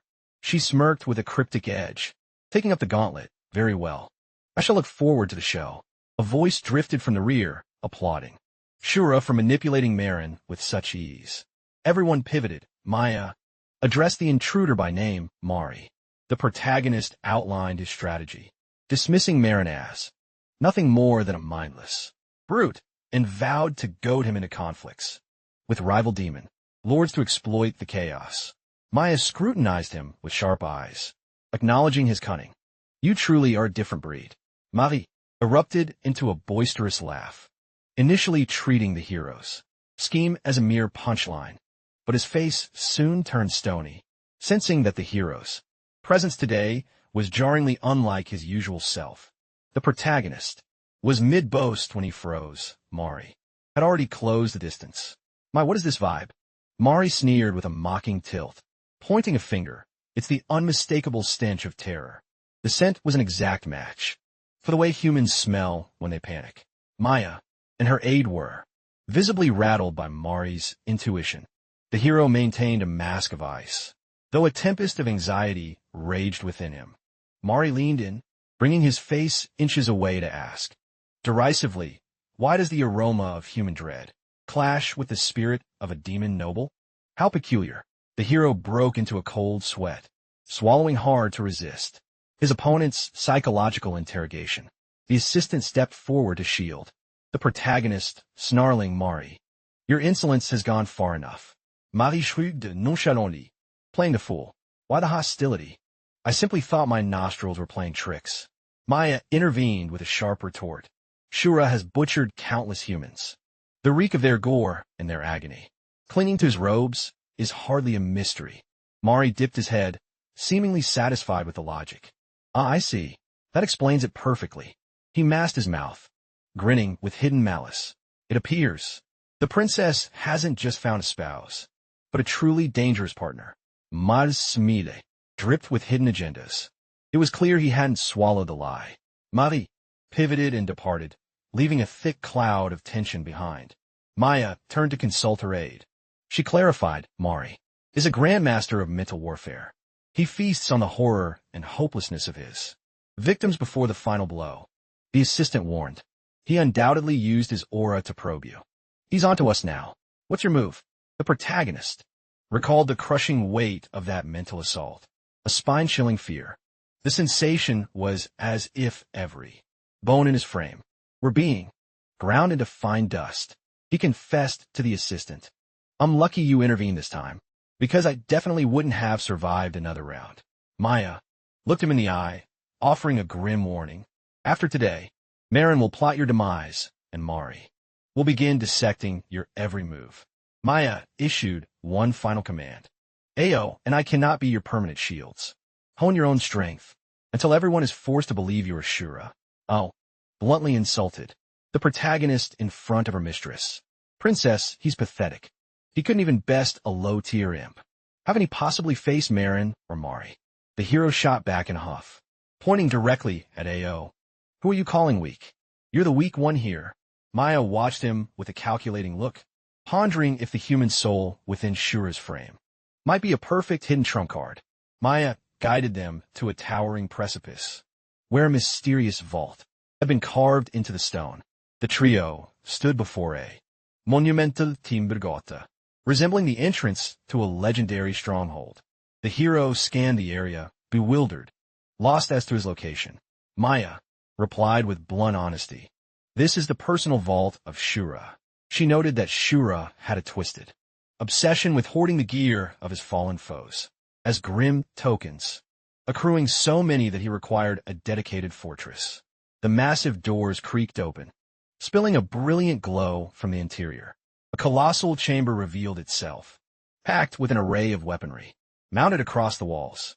Countless blades and long, shimmering pikes lined the racks, each exuding a murderous edge. A sea of heavy cleavers and bizarrely shaped armaments filled the space, showcasing the sheer variety of Shura's trophies. The protagonist was stunned, musing to himself that this was truly the hall of a slaughter god. He wondered how many souls Shura had extinguished to fill such an armory. The stash even featured jagged shields from the Gao clan, bone crushers from the beast tribe, and even primitive human guns. The hero's eyes locked onto a pair of severed tusks, displayed like fine art. He muttered that Shura must have been unhinged to keep even the fangs of the winged race as a souvenir. Maya cut in, remarking that Shura's unrivaled dominance wasn't merely a product of raw talent. She gestured toward the center of the hall. That is his signature weapon, a demonic blade hovered over a stone altar, pulsing with a wicked aura of vivid crimson. The sword boasted a terrifying look, a polished black steel blade etched with violet veins. oozing a savage. Thirst for blood, just waiting to be unleashed. Maya formally introduced the legendary relic, the cursed blade of Barulf. The youth took a closer look, thinking it looked rather ordinary. Nothing to write home about. Maya began recounting the sword's gore-stained history, noting that its discovery ignited an unprecedented civil war. Across the demon realm, titans like Marin, Mari, and Mami all threw themselves into the slaughter and were soundly defeated. The sword's power was so volatile that not even the demon king could tame it. Finally, Maya revealed the war only ceased when the mythic Shura stepped in to crush the chaos. Ao added, highlighting that legions of demons had perished without even getting a grip on the hilt, leaving the hero in total awe. Maya detailed the weapon's dark secret. Barulf is no simple tool. It is a sentient fiend that drains the life force of its victims to empower its wielder. She ended with a chilling point. The more lives it claims, the more unstoppable it becomes. It's a weapon built for infinite scaling. The hero's eyes sparkled with greed, realizing that, by gorging it on enough demonic essence, he could match Shura's legend. But then, with a bold smirk, he declared, "No, I'm going to eclipse Shura entirely." At that moment, Ao watched with her arms crossed, letting out a scoff of pure doubt. He can't even handle a bottom tier shadow beast. Does he have even a shred of real battle experience? And precisely as she predicted, the chestnut-haired youth was currently being savagely pummeled by a pack of diminutive blue fiends. He took a brutal blow square to the face, presenting a truly pitiable sight. The young man hacked and coughed, completely outmatched by these low-tier critters. He spat a curse in a fit of fury, facing the bitter reality of his own pathetic state. One creature leaped, and the chestnut-haired youth flinched, howling in sheer desperation, realizing he desperately needed a weapon. The chestnut-haired young man strained with every fiber of his being, but the demonic blade Barulf was as immovable as a mountain. He could barely manage to drag the tip of the steel across the dirt with agonizing effort, despite putting every ounce of strength into it. The chestnut-haired youth failed to hoist the demonic sword Barulf. He snarled in a rage, crippled by the weapon's massive weight and his own frailty. A low-tier slime beast lunged forward, stretching its gaping maw to snap directly at his face. Terrified out of his wits, he ditched the sword and bolted for cover, shrieking, "Stay away from me." Al soto bezijamaya, with her arms crossed, wearing a heavy pout. I suspected he was feeble, but I never imagined he was this incompetent. He can't even wield a blade, yet he dares claim he'll eclipse Shura? Humans are nothing but loud-mouthed braggarts. Maya clarified the situation. This physical form belongs to Shura, but he lacks Shura's innate power. That's why Barulf refuses to acknowledge him as master. Nevertheless, the demon princess narrowed her gaze inquisitively. But is that truly the only reason? Suddenly, a flash of a warrior, erupting with azure energy, flickered through Maya's mind, making her ponder. Could I have miscalculated his potential? The slime beast offered no pause for reflection. It propelled itself forward like a high-velocity slug. The chestnut-haired youth reacted with lightning speed, twisting away from the primary strike. A brief sigh of relief was cut short when the beast pivoted and utilized its rubbery body to deliver an exceptionally crushing impact. He couldn't evade in time. He barely managed to hoist his arm as a shield while the monster brushed past him. The slime creature wheeled back with its jagged fangs and blood-rimmed eyes, radiating lethal intent. Rip! Its serrated teeth snagged the chestnut-haired youth's chest, shredding his tunic and leaving a blooming crimson stain. Gripping his wound and retreating, he froze. As a literal army of slime creatures began to close in, Maya's eyes sharpened, her patience clearly exhausted by this amateur's comedy of errors. With decisive grace, the demon princess vaulted into the air, taking it upon herself to purge the field. Zip! The lash in Maya's hand scribed a flawless arc, tearing through the monstrous swarm. The low-level slime beasts were annihilated in droves by a single lash from the princess, without a prayer of surviving the onslaught. The remaining slimes shivered in terror before the demonic pair, prostrate on the ground. The chestnut-haired Youth gasped for air while staring at the demon princess who had just vaporized the threat. The princess of the demon clan announced frostily, "We are done for the day." The chestnut-haired man hauled himself up and barked defiantly, "No, we aren't through yet." He attempted to salvage his dignity with his ever-stubborn tongue. "I was just being sloppy. Next round, I'll definitely nail it." Maya glanced at him and gave a reluctant nod. "Fine." She offered a blunt warning. "If anyone spots bite marks from trash deer, demon beast on Shura's skin, we are in massive trouble." The chestnut-haired man glanced at the rip in his attire, falling into a sullen silence at the warning. He immediately shifted the blame to the tool. "This blade is absurdly heavy, impossible to swing. Is there no way to lighten the load?" Maya laid out the brutal truth of the weapon. "A cursed blade like Barlf only bows to one who can feed its power. If it deems you a failure, naturally, it will deny you its strength." Agonizing memories resurfaced. The taunts of being worthless garbage and the shame of the battlefield echoed in his skull. Flashback. A commanding officer was barking at new recruits. "What are you loitering for? Move it. Scavenge those monster remains. Don't miss a single scrap. We need them for the labs." A young private shook with visible dread. "But the structure is on the verge of collapse. Venturing inside now is a death trap." Another soldier questioned, "If it's just a cleanup job, why aren't they deploying drones?" "Why us?" The officer snarled, exposing the cold reality. "Do you have any idea what drone maintenance costs? It's significantly more than your lives are worth." He smirked with pure disdain. "To the military, that is your only value. Don't think we house you for charity, only for you to whine about a little risk." Returning to the present, the chestnut-haired man asked in a hushed tone to the demon princess, "Do you consider me a lost cause too?" Maya gazed at him silently, locking eyes. Her demeanor shifted unexpectedly. Her voice grew gentle. "You've exerted yourself enough today. Go and recover." Maya offered an olive branch. "Even if Barlf remains beyond you, don't fret. I'll assign AO to keep you safe." The chestnut-haired man bellowed. His pride stung. "Don't pity me. I don't need a woman as a bodyguard." With those words, he plunged headlong into the swarm of teal slime monsters like a man possessed. Maya stood paralyzed, baffled by his actions. What on earth is he thinking? He continued his charge, unarmed, bracing for a suicidal showdown with the beasts. He balled his fists, roaring a challenge. "Try taking a bite out of this. Come on." Maya and AO watched the spectacle from a distance. The princess let out a faint scoff. "Without Barlf, you don't stand a chance.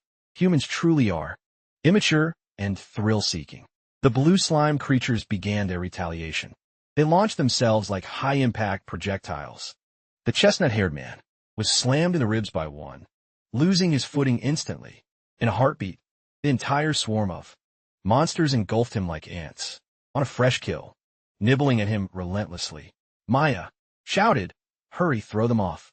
They'll strip you to the bone in seconds." But the window had closed. His form was almost entirely swallowed by the mass of slime beasts. Sensing the danger peaking, Maya tightened her grip on her whip, ready to jump in. AO stood by with a look of utter contempt. He's lost his mind. It's like he's serving himself up on a silver platter. While being bitten, the chestnut-haired man's eyes suddenly locked onto the demonic blade, wedged in the earth. Despite the weight of the monsters, he lunged toward the weapon. The demonic sword Barlf stood tall and menacing. Hadyatinya Shilin Abisaloha. A shockwave of blue energy erupted as he pushed himself to the limit, diving toward his final objective. Maya shielded her eyes, blinded by the dazzling burst of power that had just detonated. The chestnut-haired man grabbed the hilt with a death grip. Demonic, a surge of azure fiendish energy swirled around him. His presence shifted entirely. AO watched in horror as his reckless gambit became clear. He had offered his own flesh as bait, specifically so the beasts would sate Barulf's hunger. The bodyguard muttered with scorn, "What a mindless, suicidal stunt," while Maya observed the scene in silence. The chestnut-haired warrior grinned, feeling raw power surge through his veins. "The blade feels lighter. Has it finally accepted me?" Maya stepped forward, cautioning, "That was far too reckless. You were inches away from being a sacrifice." He shot her a cocky smirk, responding with absolute poise. But it yielded results, didn't it? The chestnut-haired man then declared his personal creed. The bigger the gamble, the richer the payout. If I'm too afraid to put my life on the line, how can I ever hope to rule the demon clan? This bold proclamation caused Maya to flush slightly, lost for words for a moment. Quickly regaining her composure, Maya dampened his spirits with a dose of reality. Don't celebrate just yet. Barulf will never be satisfied with the blood of mere low-tier pests. The strength you've gained is nothing but a pittance. The princess then issued a fresh challenge. In 10 days, Marin will strike for sure. From this moment on, you must hunt far more formidable prey. The chestnut-haired man hoisted the demonic blade, his eyes burning with battle lust. Bring them on. This sword is starving. Maya turned to beckon her protector. Oh, Ao wore a meaningful grin, replying, at your command. The young man swung his weapon, a crescent of blue energy, ripped through the air with terrifying force. Suddenly he froze, sensing an eerie presence. A bolt of lightning unexpectedly split the heavens. The chestnut-haired man looked up sharply. His complexion paled instantly. Looming before the three was a massive, ominous structure like a dark fortress. From deep within the shadows, countless pairs of crimson eyes glared out at them. Aos Mivke, announcing. Your next trial is the Tempest Pack, causing the young man to lose his color. As he shrieked in a panicked tone, there are way too many of them. The chestnut-haired man swung the heavy blade, lunging forward to swiftly slaughter a tempest wolf with a strike that sent sparks flying. The beast was vaporized on contact. The young warrior roared with exhilaration. So this is what it feels like to level up. It's incredible. Facing the final wolf of the pack, the chestnut-haired man clicked his tongue in sheer arrogance. He smiled, declaring with certainty, I'll put this last one down and call it a day. But to his surprise, the wolf turned tail and fled, leading the young man on a frantic pursuit as he yelled, Get back here. The prey vanished into the thicket. The warrior skidded to a halt, glancing around in a daze, wondering where it went. Suddenly, a bizarre sound piqued his interest. He grinned triumphantly. Gotcha! But his joy turned to stone when he saw the wolf being shredded by a gargantuan red, fiendish beast. The young man broke into a cold sweat, realizing he was staring at a high-rank monstrosity. He whispered to himself that with his current power, victory against such a creature was a long shot. But if I can actually kill it, the energy I'd absorb would be monumental. The chestnut-haired man wavered, his knuckles whitening on the sword hilt. What's the play? Do I take the risk? Another heavy crunch came from the nearby foliage. The warrior whirled around, his sharp eyes narrowed. Who's hiding there? Stepping out from the brush was a pink-haired succubus with a stunning silhouette. The young man stood paralyzed. A realization flashed through his mind as he identified the intruder. Mommy? The two stood face to face on the narrow forest trail. Mommy squinted, whispering in disbelief the name of the man who once owned that face. Shura? The chestnut-haired man scowled, pondering, what is this succubus doing out here? Is she stalking us? He began to run the numbers, sweating under the pressure. Did this woman overhear our entire conversation? He analyzed Mommy, noticing her condition was quite ragged. She looks like she's taken a real beating. The young man's eyes glinted. A devious scheme began to take root in his mind. He watched in silence as the red dragon finished its meal, deciding to hold his breath. The chestnut-haired man smirked inwardly, thinking to himself, if I just stay back, they'll destroy one another. He resolved to wait and enjoy the show, aiming to strike only when they were both weakened. Meanwhile, Mommy planned to exploit her own charms. No man has ever resisted my allure. I'll lure the beast toward him and make my getaway. She deliberately stepped on a brittle branch, creating a sharp noise. Crack! The red dragon was instantly alerted by the sound, snapping its head toward them with eyes, craving fresh blood. Both the young man and Mommy jumped in shock. The monster had seen through their presence. The red dragon roared and charged Mommy like a lethal projectile. Mommy, pale with fear, reached out a trembling hand. Shura, help me. The chestnut-haired man didn't blink. He spun around and bolted, shouting back as he pointed at Mommy, if you're hungry, eat the lady. While Mommy was still reeling from the betrayal, A violet serpent whip lashed out from her palm. The lash coiled tightly around the escaping warrior, yanking him back. Mommy vaulted forward, latching directly onto the back of the chestnut-haired man, pinning him in place. She clung to him with all her might, refusing to let go. Mommy whispered in his ear, teasing, "Shouldn't a hero be saving me right now? Running away? How shameful. Are you even a real man?" The young man's face turned beet red as he struggled to break her grip. He sputtered, "Get off me. My wife despises you. If she sees this, I'm dead." Mommy mockingly stuck out her tongue, ridiculing the young warrior. The great reaper is terrified of his wife? If the world heard about this, you'd be the laughingstock of the realms. The young man, with Mommy on his back, ran frantically toward the woods, yelling, "Leave me alone." Suddenly, a colossal fiendish beast, resembling a dragon, blocked them, its maw swirling with a ball of fire. The red dragon roared with a thunderous boom that rattled the earth, unleashing a massive torrent of flame. The inferno surged straight toward the fleeing pair.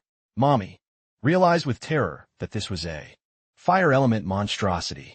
The chestnut-haired man couldn't evade, so he took the brunt of the flame on his own back to shield Mommy. He cried out as the heat scorched his skin. Both were flung through the air by the sheer impact. The young man's back was badly burned. He groaned from absorbing the blow. He cursed loudly as they were tossed through the sky, with Mommy still glued to his side. The massive firestorm engulfed them completely, triggering a violent blast in the forest.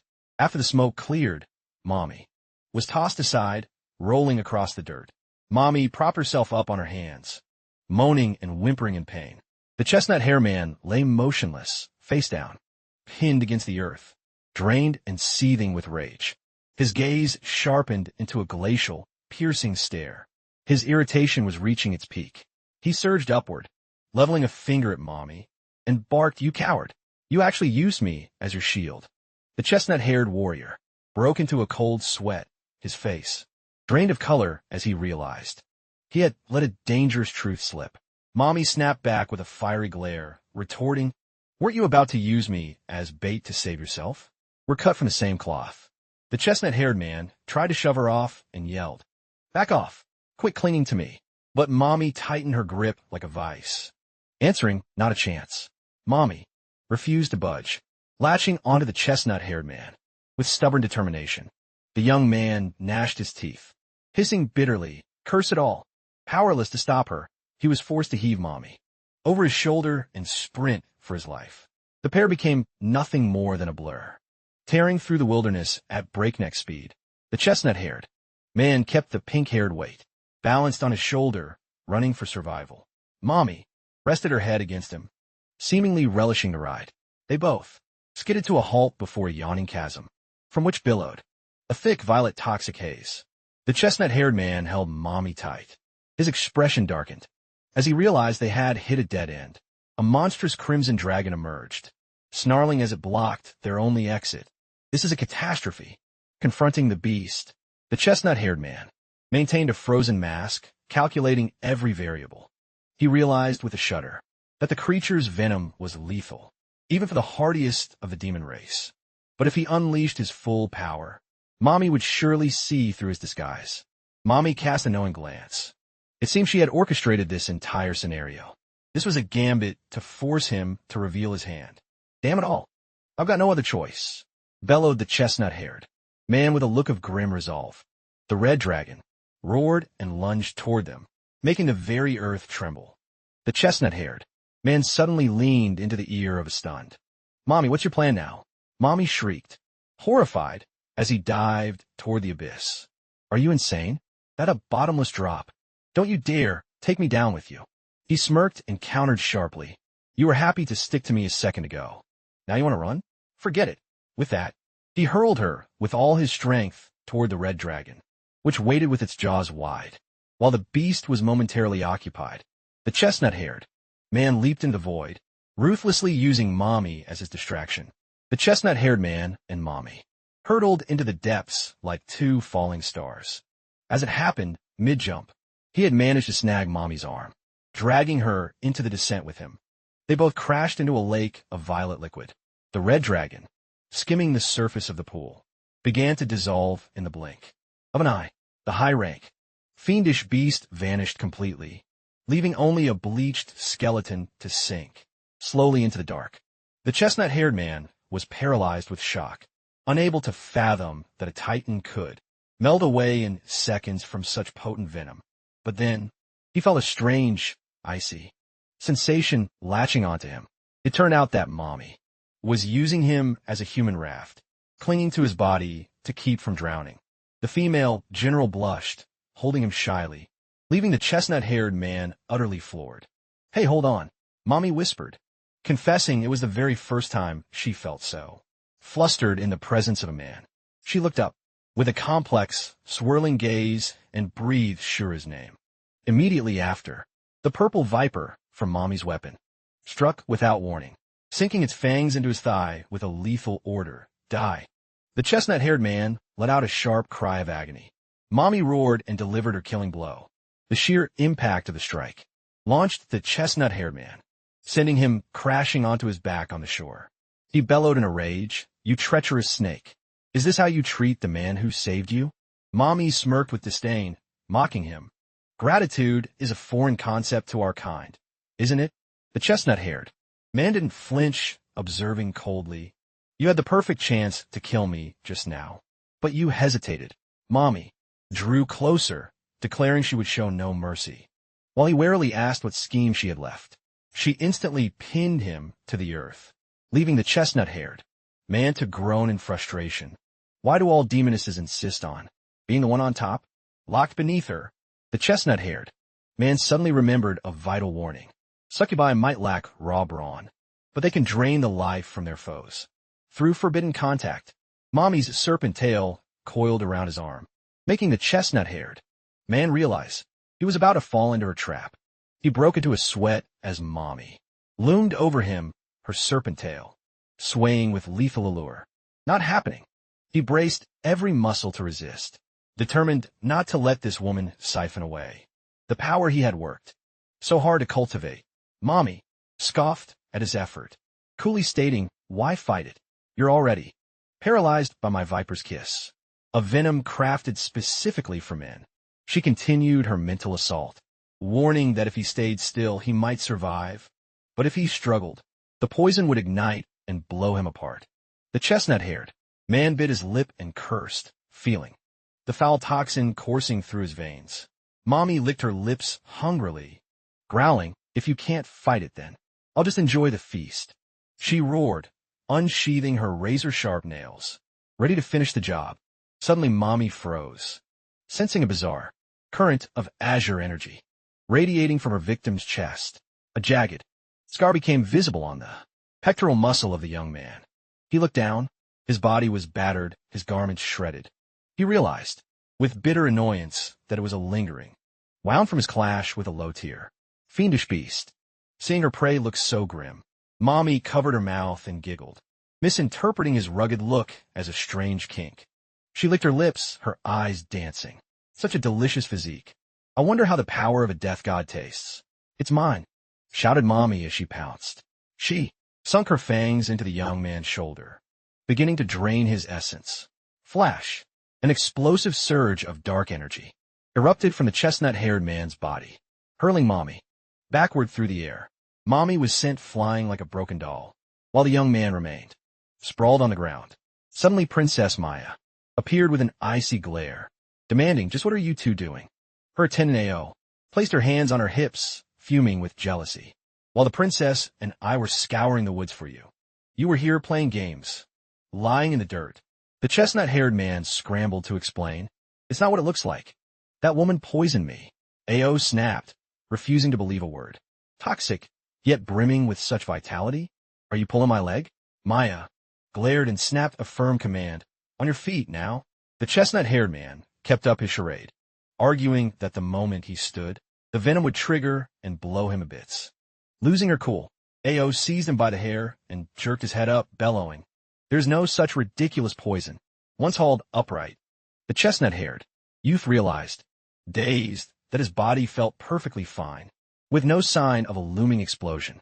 He realized he had been played, and in a fury, he pointed at her and yelled, You had the nerve to trick me. Mommy materialized out of thin air, shielding her mouth as she let out a mocking giggle. Who would have thought the god of death was so gullible? Honestly.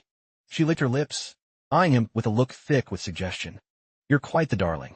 The chestnut-haired man stood, frozen. His mind couldn't keep pace with the shifts. Is this woman out of her mind? 1 minute she's trying to kill me, and now she's flirting.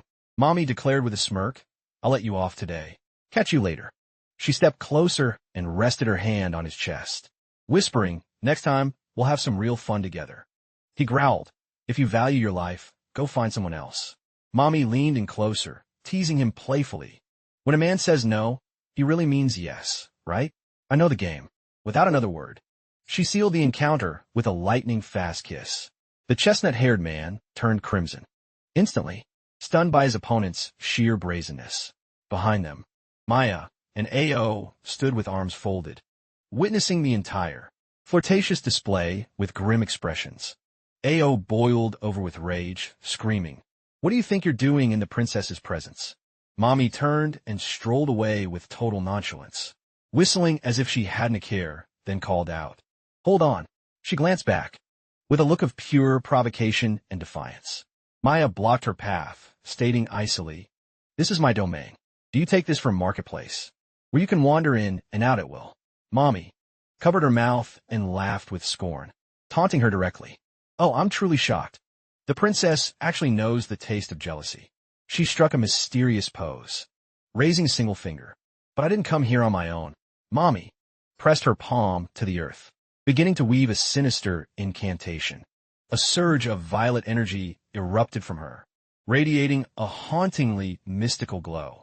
A spectral, purple serpent slithered down Mommy's back, looking both hideous and lethal. The scene shifts to a memory. Mari was already sprawled on the ground, his entire body battered, gasping for air as if on the verge of death. Mommy exhaled with deep satisfaction, her face glowing. This sensation is divine. She asked Mari, seductively, how does it feel? My arcane power helped you evolve. Mommy growled with a sharp glint in her eye, vowing vengeance. That filth Marin did this to you. One day I'll skin him alive to pay this debt back in full. A faint noise rustled. Mommy watched warily, and the magic snake followed suit. Yes, she was lurking behind a bush, monitoring the situation from the shadows. It turned out Marin's Drake had already collapsed onto the dirt. Utterly defeated, Marin emerged, his face a mask of murderous rage, demanding answers from Mari. Weren't you certain that Shura had vanished from the demon realm? Why has he suddenly reappeared? Are you playing me for a fool, Mari? Mari replied with a strained voice, I only just realized it myself. The mandala I deployed has been completely blinded. He finished with a grim look, realizing the tide had turned against him. Perhaps we've already been compromised. Hidden behind a trunk, Mommy muttered suspiciously, Mari. Why are those two working together? Marin grew restless, snapping at Mari. What's your plan? Are you just going to let that woman run wild? Mari responded with cool indifference and an air of arrogance. Why such a frantic rush? We still have time before the gathering of the Council of the Four Races. He grinned maliciously, revealing his sinister endgame. And if we play our cards right, I can use this chance to wipe an enemy off the map. Marin narrowed his eyes, still failing to grasp his partner's scheme. Where are you getting at? Mari adopted a cryptic look, preparing to lay out his plot for Marin. Still eavesdropping from the distance, Mommy showed her annoyance at seeing the pair conspiring. Suddenly, she sensed a lethal intent and instantly bolted from her hiding spot. A streak of purple energy shot past, grazing the exact spot she had occupied, confirming the enemy had struck. Mommy hissed a curse, knowing she'd been spotted. Marin and Mari whipped around simultaneously. Marin roared, Who's skulking there? Mari didn't waste words. He gathered an orb of violet energy in his palm, asking coldly, Who's there? Slash. The bolt of arcane power was unleashed, straight toward the brush with terrifying velocity. Mommy was jolted as the attack tore past, missing her by a hair's breadth. Far too fast and dangerous. She broke into a cold sweat, weighing her options. 1 against 2? There's no winning this. Mommy chose to retreat, plotting her escape. A clever woman always looks to the future. Fall back. From the shadows, Marin and Mari barked at their minions. She's over there. Don't let her get away. On the ground, a small, round, green creature lay dead. It seemed Mari's spy had been neutralized. Marin and Mari stared at the remains. Marin gasped in shock. Shirin, Mommy, the pink-haired succubus, smiled with disdain and cautioned. Marin isn't the type to surrender easily. It seems he still has a trump card. Stay sharp. Princess Maya, maintaining a stony face, questioned, Why are you helping us? Mommy licked her lips in a provocative way, her voice dripping with sweetness. Naturally, it's because she glanced toward Maya's group, and the chestnut-haired youth, adding, That because I've taken a liking to. Mommy flushed, playing the shy maiden. Your man, Maya, was left speechless, frozen by the blatant disrespect. Mommy let out a playful laugh, waving her hand dismissively. Just joking, she teased. We were about to have a little fun, and you lot had to ruin it. How dull. I'll have to find someone else to blow off steam with. Mommy arched her back, flaunting her dangerous curves, and winked. What you just saw is my gift to you. With that, she soared away, leaving behind a suggestive remark. Accept it with my compliments. The brown-haired Abe pondered Mommy's true goals, but Maya had already pieced it together. Who can say? But one thing is certain now. The mandala eye is pulling the strings behind Marin. Maya whispered, analyzing the shifting tides. Based on what that demoness said, Marin and Mari have formed an alliance. What on earth are they planning? The assistant spoke with resolve. The enemy has us in their sights. Prepare for battle. A massive black dragon touched down, awaiting its master's command. Maya and her assistant composedly mounted the dragon's back, completely ignoring the chestnut-haired youth still standing on the ground. The youth shouted in a panic. Wait, you're not leaving me behind, are you? Maya looked down at him with icy eyes. You seem to have energy to spare. I assume you don't need a ride to rest, do you? The dragon soared into the sky, and Maya commanded from the clouds. Do not even think of returning until you have purged every last one of those lingering beasts. Left high and dry, the chestnut-haired youth could only sprint in desperation. Bellowing, Wait for me. The chestnut-haired young man gazed down toward the settlement with a frustrated scowl. That Maya is absolutely heartless, daring to abandon me on this peak. He flushed red, muttering to himself that cross words with women were a mistake, especially when they were those two demonesses. The chestnut-haired youth inspected his physique, noting that his lacerations had fully closed and wondering if he could harvest demonic essence now that his body was brimming with vitality. He strode into the village with newfound swagger. He entered a local shop, where a shopkeeper sporting a thick mustache gave him a warm welcome. The chestnut-haired youth leaned against the counter, with an air of absolute self-assurance. The merchant asked his patron, searching for something specific? His gaze locked onto a tactical uniform, spattered with dried blood sitting on the display. Is this the official hero's attire? The shopkeeper gave a cynical grin, confirming it was a trophy, plundered from a human combatant, complete with authentic bloodstains for that rugged look.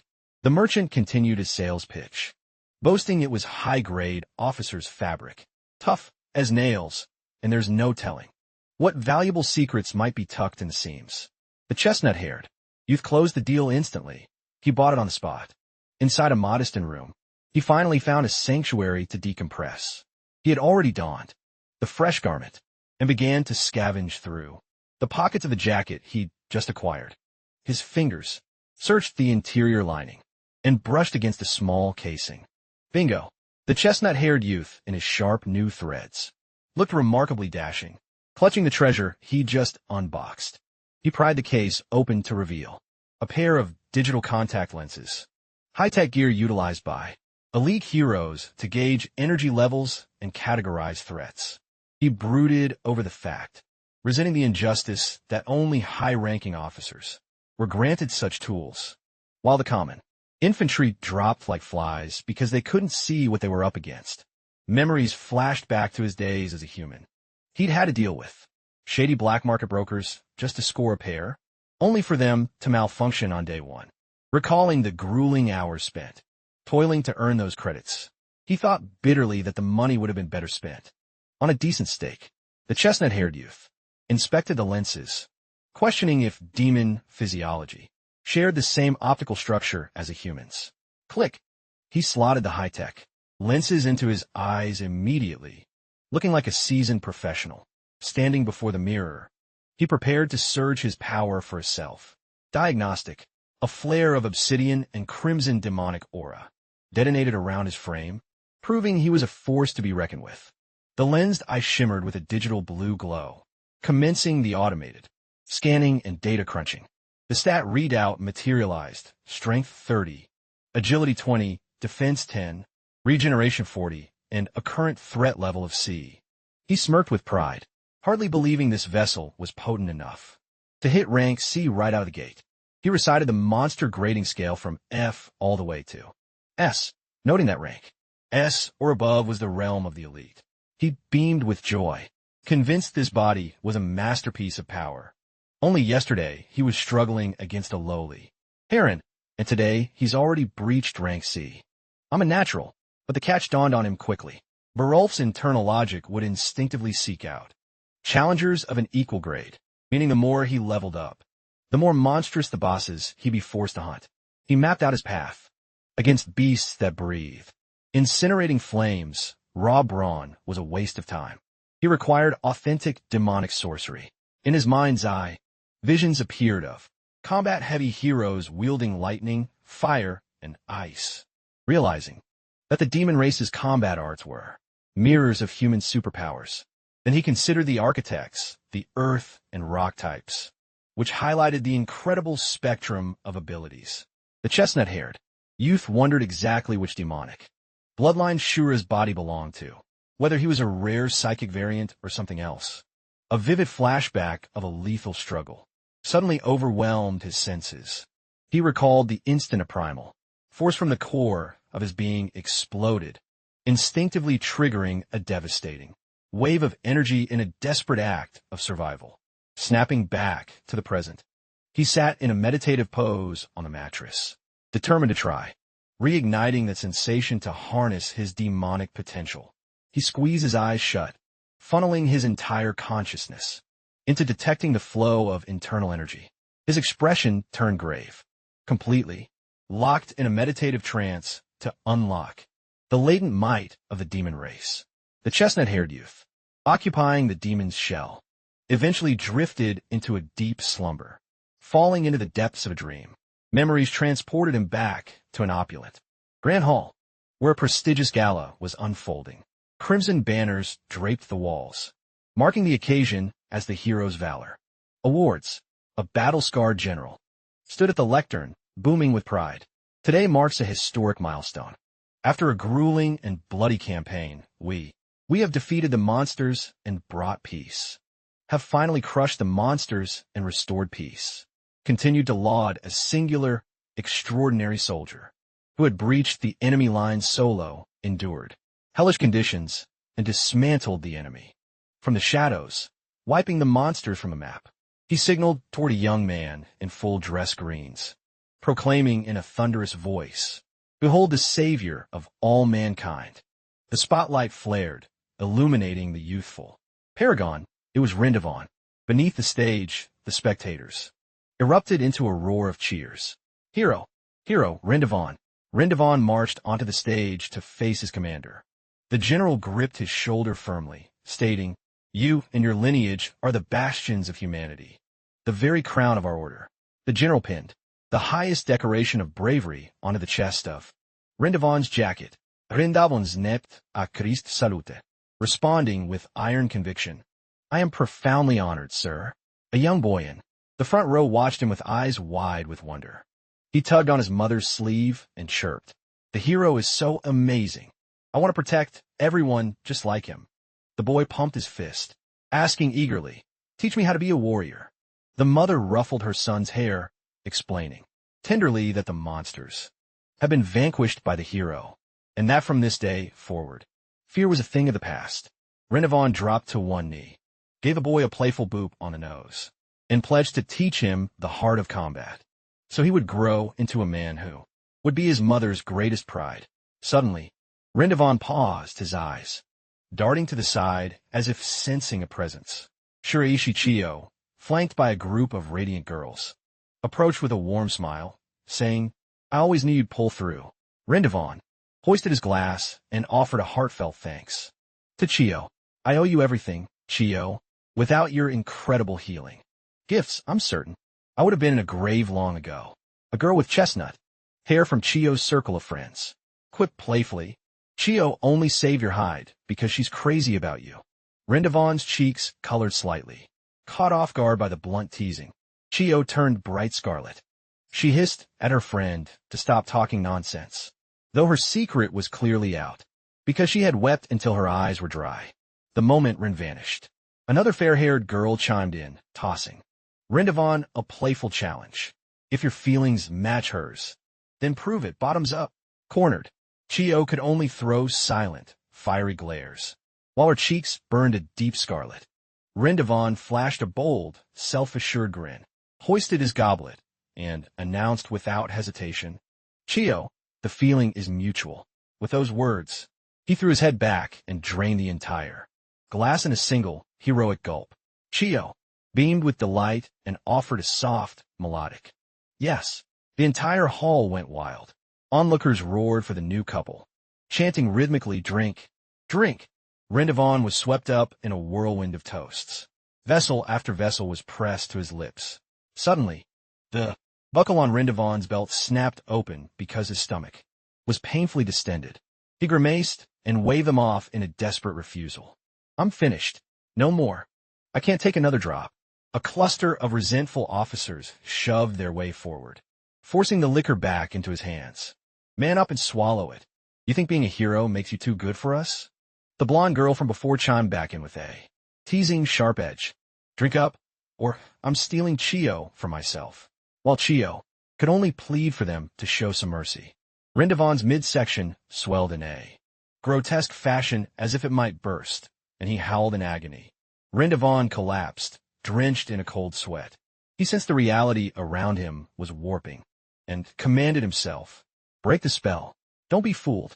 The hallucination shattered. The revelers vanished, and in their stead, 3 of Kanda's elite enforcers, clad in midnight black, closed in. A voice boomed, he is no savior.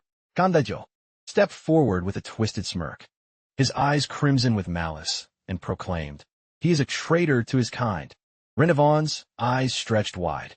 What a fury ignited as he locked eyes with the man who had driven the blade into his back, and he ground his teeth while spitting out Kanda's name. Rindavan shrieked in desperation, stop these lies. I am no turncoat. Kanda Yo sneered with pure contempt, with Riko Dairen and Sakuma Retsu looming behind him, and stated, still lying when the proof is on your flesh? He's a mole for the demon kind, already fused with a beast. Without warning, a pair of obsidian horns tore through Rindavan's forehead, leaving him horrified by his own demonic evolution. The aged general, his face a mask of bloodlust, barked the command instantly. Capture him. Even the mother and the small child who once worshipped Rin turned on him in a heartbeat and shrieked in terror. He's not our hero. He's a monster. The mob of civilians joined the fray, spitting insults at Run, calling him a charlatan who had nearly tricked them all. His former comrades rushed to drag Shirayuki Chio away, shouting for her to flee the danger. Chio could only scream his name, in a panic as she was hauled into the shadows. Rindavan lunged forward, reaching for Chio, trying to find the words to explain. It's a mistake. Just listen to me, Chio. Candy-Yo, his eyes, veined with red and overflowing with hate, conjured a crackling orb of lightning in his palm, and bellowed, abomination. He gave her no room for defense. He unleashed a devastating electrical bolt along with a final curse, rot in hell. Rindavan shot up in bed, gasping for breath. The phantom pain of the dream's attack seemed etched into his very skin. He realized he was in a strange, silent room, and all those horrific scenes were nothing but a twisted nightmare. He let out a shaky sigh of relief, convincing himself it was all just an illusion. Rin pressed a palm to his damp forehead, muttering that he must be beyond exhausted, had passed out so completely. Even so, he couldn't stop a faint blush when he recalled the tender moment with Chio, quietly wishing that part of the dream had been real. But then he clenched his jaw, cursing that lowlife Kanda for tainting even his memories. Suddenly, a sharp pressure hit his bladder, and Rindavan scrambled out of the sheets to hunt for a latrine. He exhaled a long breath, thinking he was seconds away from a disaster. Rindavan was finally finding relief in a lavish washroom, the steady sound of water filling the quiet space. As it hit the floor, something felt bizarrely off. Rindavan froze midstream, his expression twisting into pure confusion. Wait, what? He blinked and rubbed his eyes, wondering if he was still lost in a dream. But no, his vision remained clear, and the stream was unmistakably split in two. The reality hit him instantly. A wild, panicked thought raced through his mind. Is this for real? God help me, I have too. Meanwhile, in a nearby corridor, Ao was receiving a report from a Demon Clan technician regarding the setup of the new water recycling system. The engineer detailed how they could reclaim wastewater using human filtration tech, finally ending their water shortage. Ao gave a satisfied nod, thinking that her hygiene-obsessed princess could finally enjoy a proper bath. Suddenly, a piercing shriek echoed from the far end of the hallway. Rindavan came sprinting out like a lunatic, yelling, Why? Why is everything different now? He bolted past at full speed, sparing not even a glance for Ao and the engineer, who stood there speechless. The technician, breaking into a sweat, asked with a quivering voice, Was that Master Shura? When the world just happened to him? Ao clicked her tongue in annoyance, grumbling that the man was nothing but a headache while the princess was swamped with work. But then she paused. A specific detail of the scene triggered a realization. Wait, where exactly did he come from? She looked at the entrance he had just fled. It was the private door leading straight to Princess Maya's personal bath. Inside that chamber, there sat a specialized purification array with a glowing purple reservoir. A network of intricate pipes was hooked up, looking more like a laboratory than a bathroom. Princess Maya stood before the humming machinery, inspecting the water circulation apparatus. She folded her arms, impressed by the human ingenuity that could turn waste into pristine water. Maya smirked with a hint of irony, noting that if this worked, it would be a powerful bargaining chip with other clans. Her elegant hand reached out to engage the power switch. The vat of purple liquid began to churn and bubble. An entire system roared to life. The filtration unit hummed with intensity, stripping the impurities from the flow. The shower head began to mist a spray of crystal-clear water, pure and inviting. Maya extended her palm to test the temperature. With a look of quiet wonder and contentment, she let the warm water wash over her, feeling the tension melt away in total relaxation. Suddenly, Rindavan, his face a mask of sheer panic, burst through, howling, What's happening? The Demon Clan shouldn't be like this. He charged forward as Ao, trailing behind, screamed, Stop right there, in a desperate chase. Rindavan, unable to check his momentum, slammed into the heavy double doors, shouting Maya's name. He froze in his tracks, realizing he had just invaded a space he definitely wasn't supposed to see. A faint rustle echoed from behind the steamed-up glass, causing Rindavan to jump. He was perspiring, hit by a sudden dread that he'd made a catastrophic error. He turned his gaze. Thick clouds of vapor swirled in spirals throughout the room he had just crashed into. He called out for Maya once more, his voice trembling with genuine worry. Veiled by the mist, the outline of a woman with her unmistakable horns emerged as a faint shadow. The vapor thinned out bit by bit, exposing the graceful, bare back of Princess Maya as she reclined in her bath. The dangerously captivating sight was laid bare before the eyes of the frozen young man. Princess Maya turned her head, her icy violet eyes locking onto the intruder, without a single hint of embarrassment or panic. Rindavan stood like a statue, his face a blank mask. Realizing he had just blundered into a disaster, his heart thundered like a war drum, and his cheeks burned, with a fierce heat from the image seared into his brain. A tiny chick had just broken its shell, symbolizing a sudden awakening within him. Al rushed toward the bathroom door, face ashen, screeching, Princess! That scoundrel! Amidst the swirling steam, the two remained locked in a stare. The tension was thick enough to shatter. I'll bark it. How dare you act so insolently before her highness? While Maya simply asked with a chill, who is he? Oh, unleashed a thunderous kick. While Maya lashed out with her whip, both of them hurling insults at the filthy intruder. Crash! Rindavan caught the full brunt of Ao's strike, square in his ribs. Sent soaring through the air like a ball, he quite literally took flight, smashing through the ceiling while hollering that it was a mistake. Both Maya and Ao peered up at the hole in the roof, and Maya whispered, so there truly are two of them. Rindavan clutched his skull, wailing in a panic, unable to comprehend why he had mutated and reacted with such overwhelming force, losing all mastery over himself.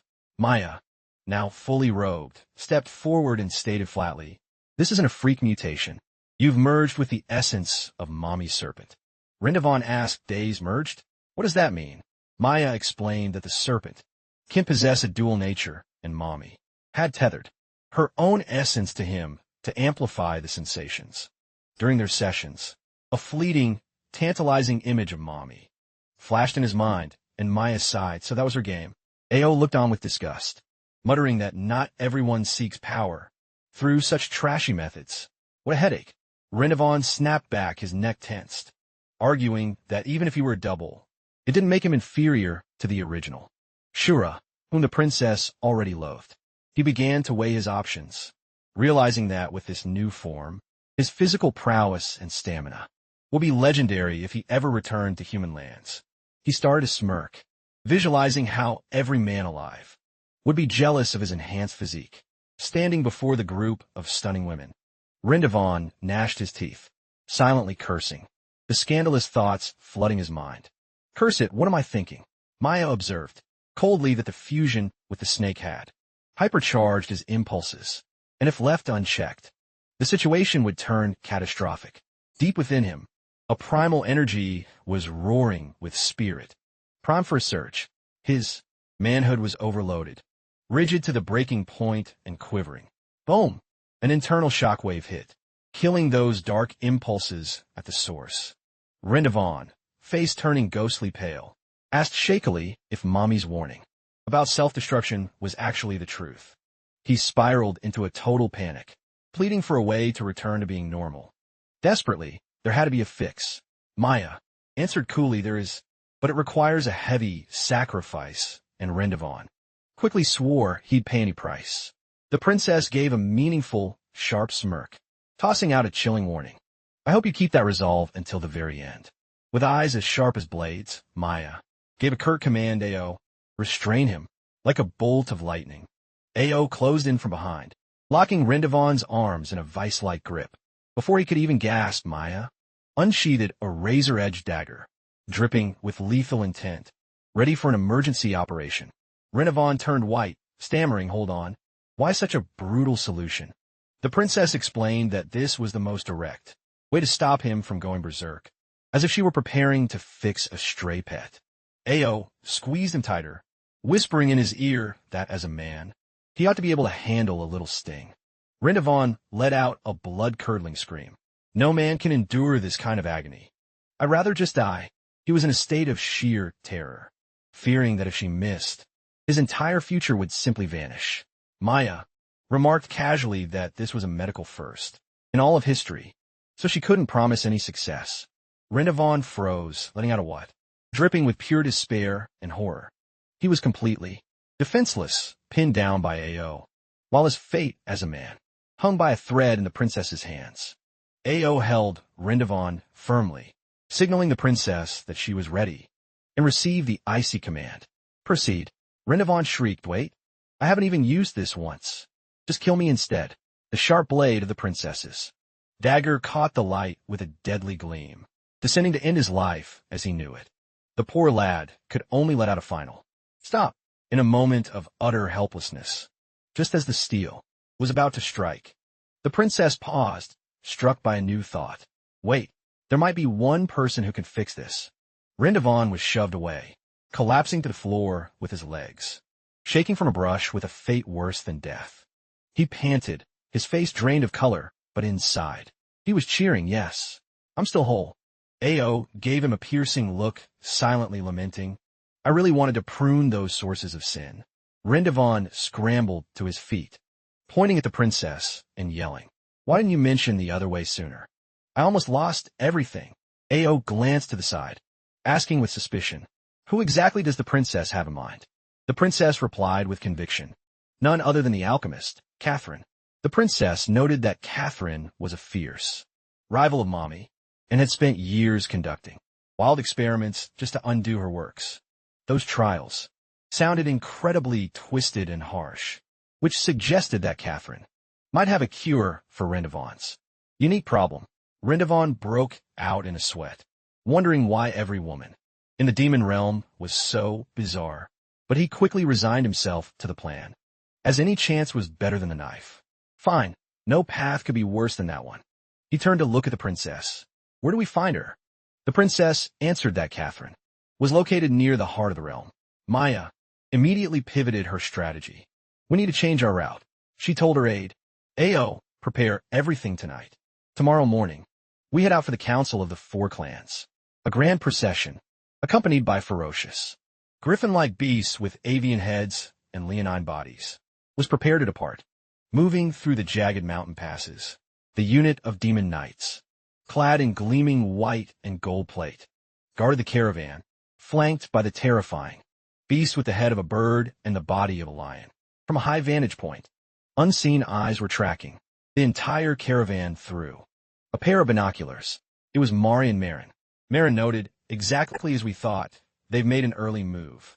Mari, with a dark look, said that Mommy would never give up her secrets easily. To a single soul, not even to his own kin. He narrowed his eyes with deep distrust. Then how did this intel leak out? A feminine voice drifted from behind, revealing this startling truth. "My boy has bonded with Shura. The whistleblower is Mommy." Mari deduced the strategy. Naturally, Mommy would track down Catherine for a remedy. Mommy smirked with disdain, lamenting that Maya wouldn't get to toy with those two for much longer. What a crying shame. Marin, knowing she detested men, questioned her. "Why play along with us?" Mommy replied with a dry tone. "Sisterhood demands cooperation." She laid her cards on the table, with a grin full of mockery. "That sentiment is strictly for humans. In the demon realm, survival of the fittest is the only rule. When it's 2 against 1, it's obvious which side holds the winning hand." Marin erupted into a boisterous laugh, reveling in her cold-blooded nature. "You truly are the venomous blossom of our race. So delightfully wicked. He pledged to Mommy, I'm in your debt. Once I ascend as the Demon King, I'll ensure you're handsomely rewarded." With those words, Marin unsheathed his massive blade, signaling a total onslaught. "Now charge." He bellowed to the horde at his back. "Strike them down." Marin glared at the convoy, shouting a taunt. "Shura, did you think I'd be deterred by such trivial defenses?" Without a moment's hesitation, he dived from the cliffside, roaring, "Perish!" Boom! A spectacular blast swallowed one of the supply wagons. A panicked beast with a raptor's head shrieked in fright. The defensive line shattered. The elite knights were scattered like dry leaves in a gale. Ao barked orders at the surviving troops. "Form a perimeter around the princess." As Marin's raiders swarmed in, the slaughter officially commenced. In the heart of the bloody fray, one of Marin's thugs swung a heavy blade, cleaving through a royal guard. Instantly, a fellow knight retaliated, driving his steel straight through the heart of a purple-clad cultist. As the grunts fell, Mari simply observed from the periphery with a stoic mask. Mommy strolled up, her voice dripping with provocation. "Aren't we allies? Why not join the dance?" Mari smirked with contempt, countering her question. "Do you take me for a fool like that meathead? Think I don't realize I'm being played?" Mommy feigned shock, pressing a slender finger to her lips. "I haven't the slightest clue what you mean." Mari dissected the situation, arguing that while Marin had the numbers, Maya's camp held the terrifying power of Shura. Thus, enjoying the spectacle from the sidelines remains the superior tactic. He locked eyes with Mommy, exposing her hidden agenda, letting the two giants bleed each other dry. "That's your real game, isn't it?" Caught in her lie, Mommy shook with laughter, confessing, "Ha, your intuition is flawless." The violet serpent coiled around Mommy's neck, reared its head slightly, as if eavesdropping on their pact. Mommy noted that Marin fundamentally misjudged her, claiming she wasn't merely heartless, but also nursed a burning vendetta against anyone who harmed that boy. Mari remained unruffled, asking mockingly, "And this little drama is also part of your design?" Mommy offered a confident smile, stroking his ego. "A man with your brilliance would never bow to such a dim-witted brute." Mari fell into a momentary silence, his gaze drifting as he weighed Mommy's flattery. Suddenly, Mari whipped around with a piercing stare, calling her out. "So you were the one spying on us yesterday?" Mommy didn't blink. She admitted it with total apathy. "Oh, so you noticed me quite a while ago." Mari pressed further with a sarcastic lilt. "You knew, and yet you kept quiet? Don't tell me you've developed a crush." Marie stepped closer, tilting Mommy's chin up with dominance. "Hardly. It's because our ambitions align." The two drew close. Marie murmured in her ear, "We make a formidable pair, don't we? I'm only just beginning to appreciate it." Marie whispered, leaving a trail of loaded implications. "Perhaps we could." Mommy smiled, taunting Marie with the fantasy that they could rule as the ultimate power couple. Before the words even faded, Mommy's face transformed into a mask of fury, unleashing an arcane serpent to strike him down. But the crafty man snared it with a bare hand. The magic beast detonated, releasing a shock-wave of purple energy that sent them both tumbling back. Mommy pounced like a stalking leopard, but Mari just stood his ground, wearing a smug grin. "My chocolate deliverings a final ichi verdict." A woman's promise is written in sand. Mari bellowed as his frame shimmered with violet sorcery, growling, "I told you, I haven't forgotten your betrayal. Do you remember nothing?" She lunged at Mari, declaring fiercely, "I will have my vengeance." On the battlefield, a silver-haired warrior was sprawled in the dirt, with a thin trail of blood on her lip, seemingly broken. Marin stood among the carnage, laughing with megalomania. "Pathetic, utterly weak. They crumbled before I even broke a sweat. This is a flawless victory." He turned to his followers. With an irritated snap, "Where are Shura and Maya? Don't tell me they're hiding in the wreckage." A silver-haired scout with tiny horns waved frantically from atop some debris. "Found them. They're right here." The scout pointed, alerting Marin, who arrived at his side, with a face glowing with excitement. Rindevan, trapped in the guise of Shura, lay battered among the ruins, blood staining his lips, and one eye swollen shut. Princess Maya was in no better state, lying unconscious nearby with a bandage swathing her head. Rindevan groaned in his daze, understanding the nightmare they were in. "We were caught in a perfect trap." Marin laughed with scorn, ridiculing Rindevan. "To think the legendary Godslayer would fall so pitifully. That's the price for being distracted by a pretty face." Marin's eyes burned with a mix of madness and greed. Rindevan spotted the familiar blade, resting at Marin's feet, whispering its name, "Barulf." Marin extended his hand, declaring his triumph to the heavens. "Your legacy is now mine to wield." Ha ha ha. He reached down, grasping the hilt of Barulf beside a broken Rindevan. But Marin's victory was cut short. Boom! The blonde brute, before he could blink, was catapulted into the air like a rag doll by an overwhelming surge of power.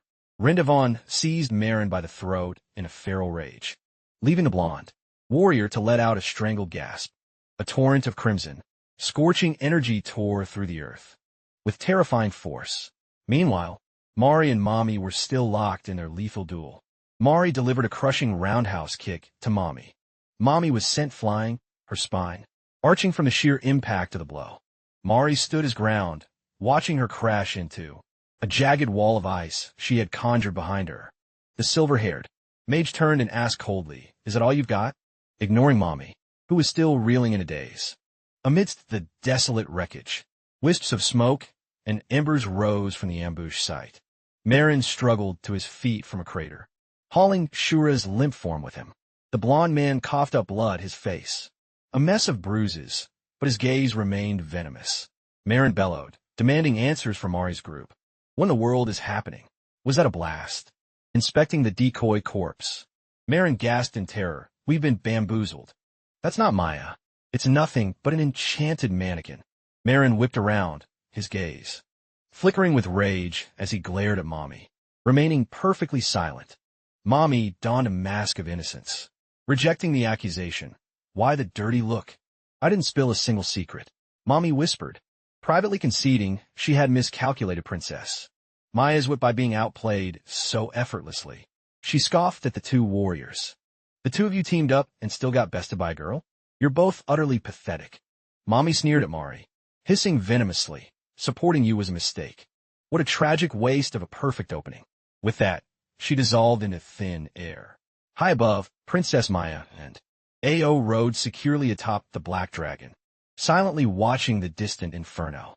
Ao remarked with confidence, exactly as the princess foresaw, Mommy was in league with Marin and his cronies. Princess Maya pondered the outcome. Truly, those who live by deception fall by it. That Mommy never acts without a hidden motive, right down to merging that serpent with Shura. Maya exposed Mommy's scheme, noting that the woman had pressured them, intentionally, to depart early just to lead them into a trap. She continued her deduction. Since she lacked the strength to act alone, she gathered pawns, and that thick-headed Marin was the simplest marionette to manipulate. Maya glanced over at Rendevon with a skeptical look. But is it truly possible for explosives, crafted from mere earth and timber, to be so ruinous? Rendevon clarified, as if explaining to a novice. It's far more than just wood and stone. You combine saltpeter, charcoal, and sulfur to create a crude blast. Standard hero fundamentals, really. He grinned with a cocky air of dominance. Provided the materials are right, one can forge far more devastating hardware. Ao scoffed that those trivial firecrackers were nothing more than flea bites on reinforced steel to the demon kind, unless caught completely off guard. Rendevon nodded, insisting that intellect is the true equalizer, then bragged about his tactical triumph by preying on Mommy's arrogance and Marin's insatiable greed. We flipped the script without losing a single drop of blood. He summed it up with a deep truth to force an opponent to yield without a clash is the pinnacle of warfare. Maya looked baffled by this alien philosophy. Victory without a fight? I have never encountered such a concept. Rendevon lectured with a knowing gesture. Ah, that's a pearl of wisdom from Sun Tzu's Art of War. Wait, how is it the princess is unaware of high-level tactics?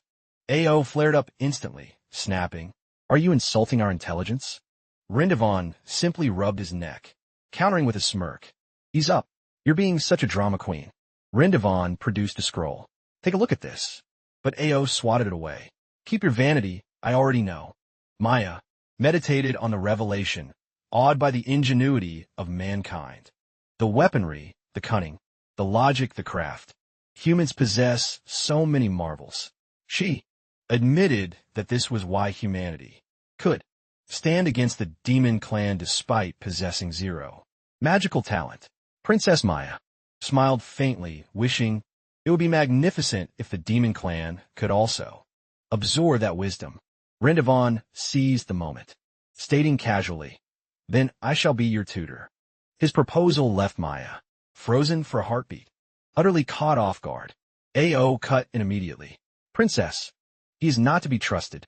Humans are a treacherous lot. There is no way they would willingly reveal how to defeat their own kind.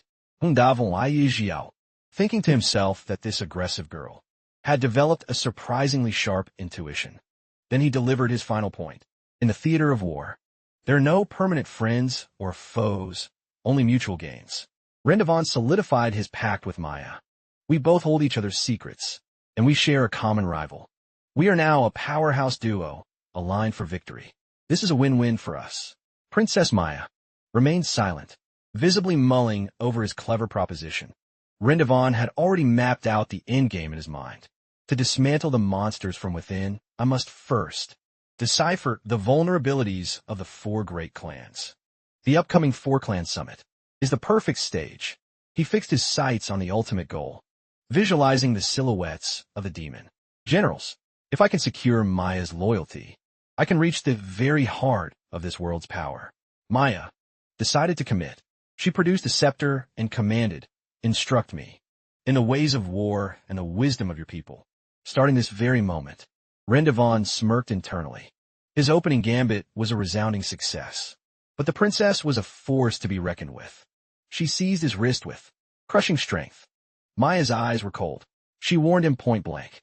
But if you harbor other motives, I will cease to be Shura's bride.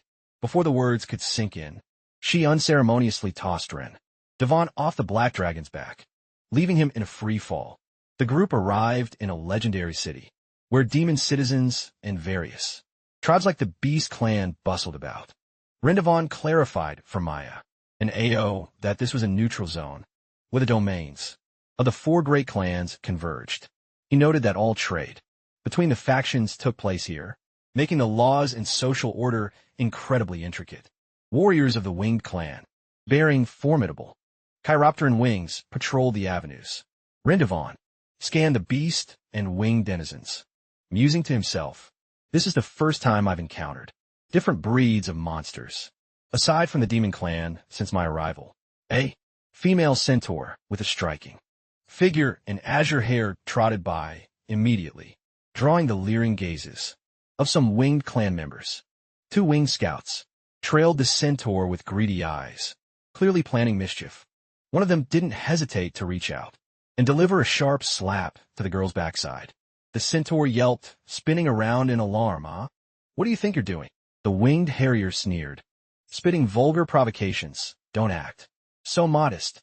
He continued his mockery with a tail held that high. "You're practically begging for it." A golden-haired centaur, veins bulging in his neck, confronted the Winged Clan directly. "Hey, you feathered rats. Do you have any idea what happens when you touch the women of the Beast Clan?" The leader of the Winged Horde sneered sarcastically.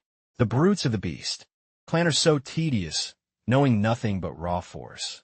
Let me show you what real pleasure feels like." Another brawny, dark-haired centaur lunged forward, roaring, "What was that? You dare talk big after using such cowardly stunts?" Words were over. The two centaurs moved to teach the winged one a lesson, striking out in perfect tandem. The dark-haired centaur unleashed a ferocious back kick, his hooves connecting squarely with the winged warrior's jaw, a brutal knockout. He surged forward, using a flurry of kicks to plow through the remaining winged lackeys, sending them spinning like tops.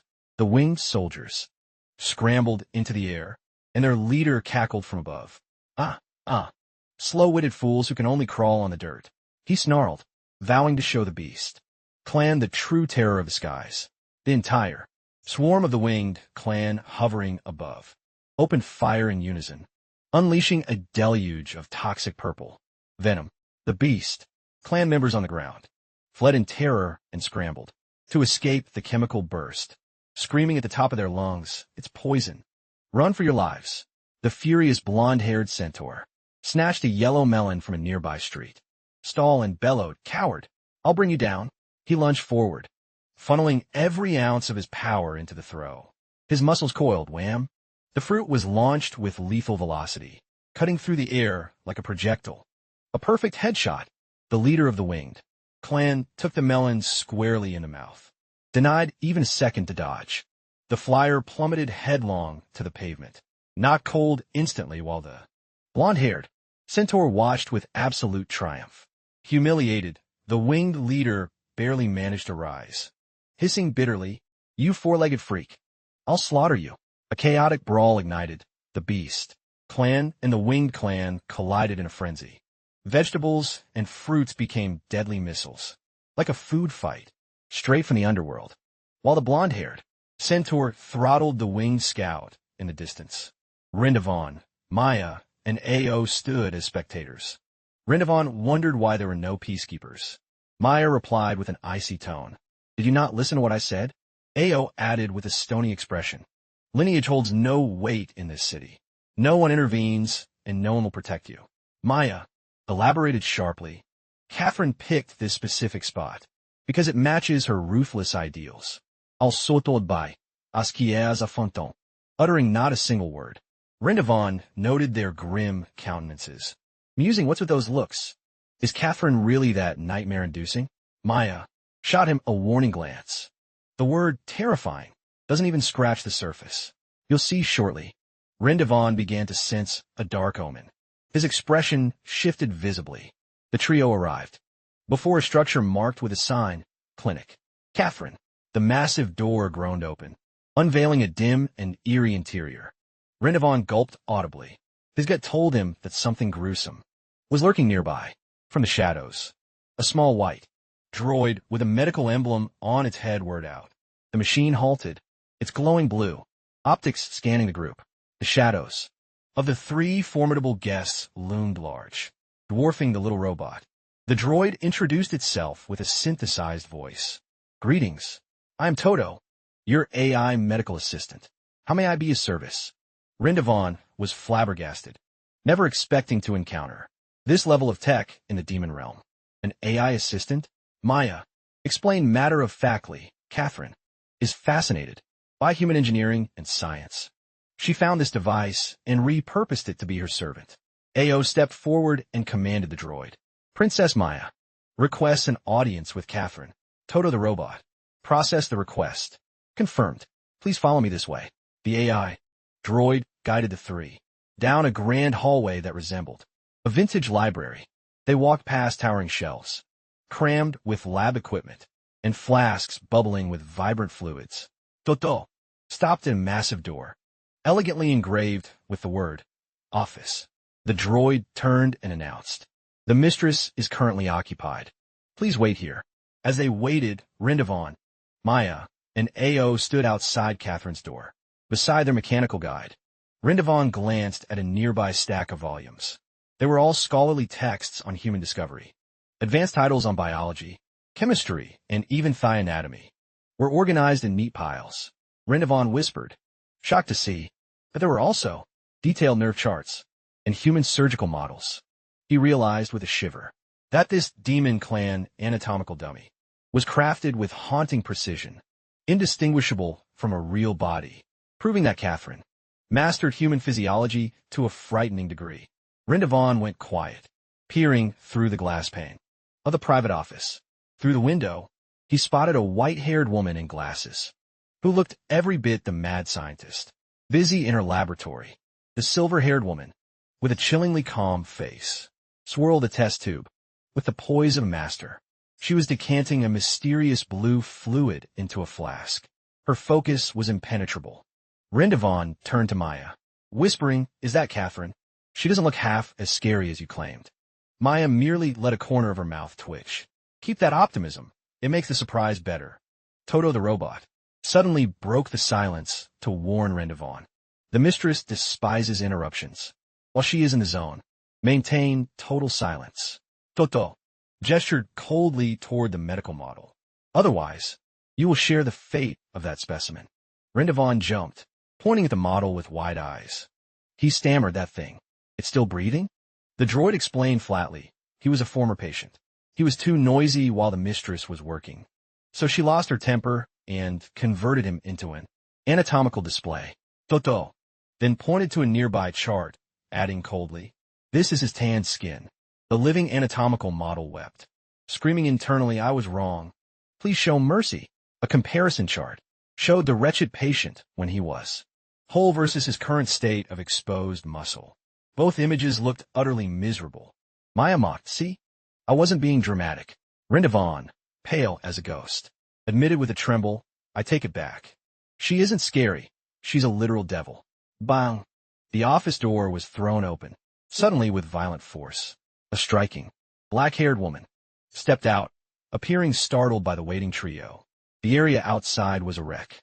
A group of muscular beasts lay crumpled on the floor, evidently crippled by some sort of strike. "A smoke winja to kaklat." Ah, where's all that four-legged bravado now?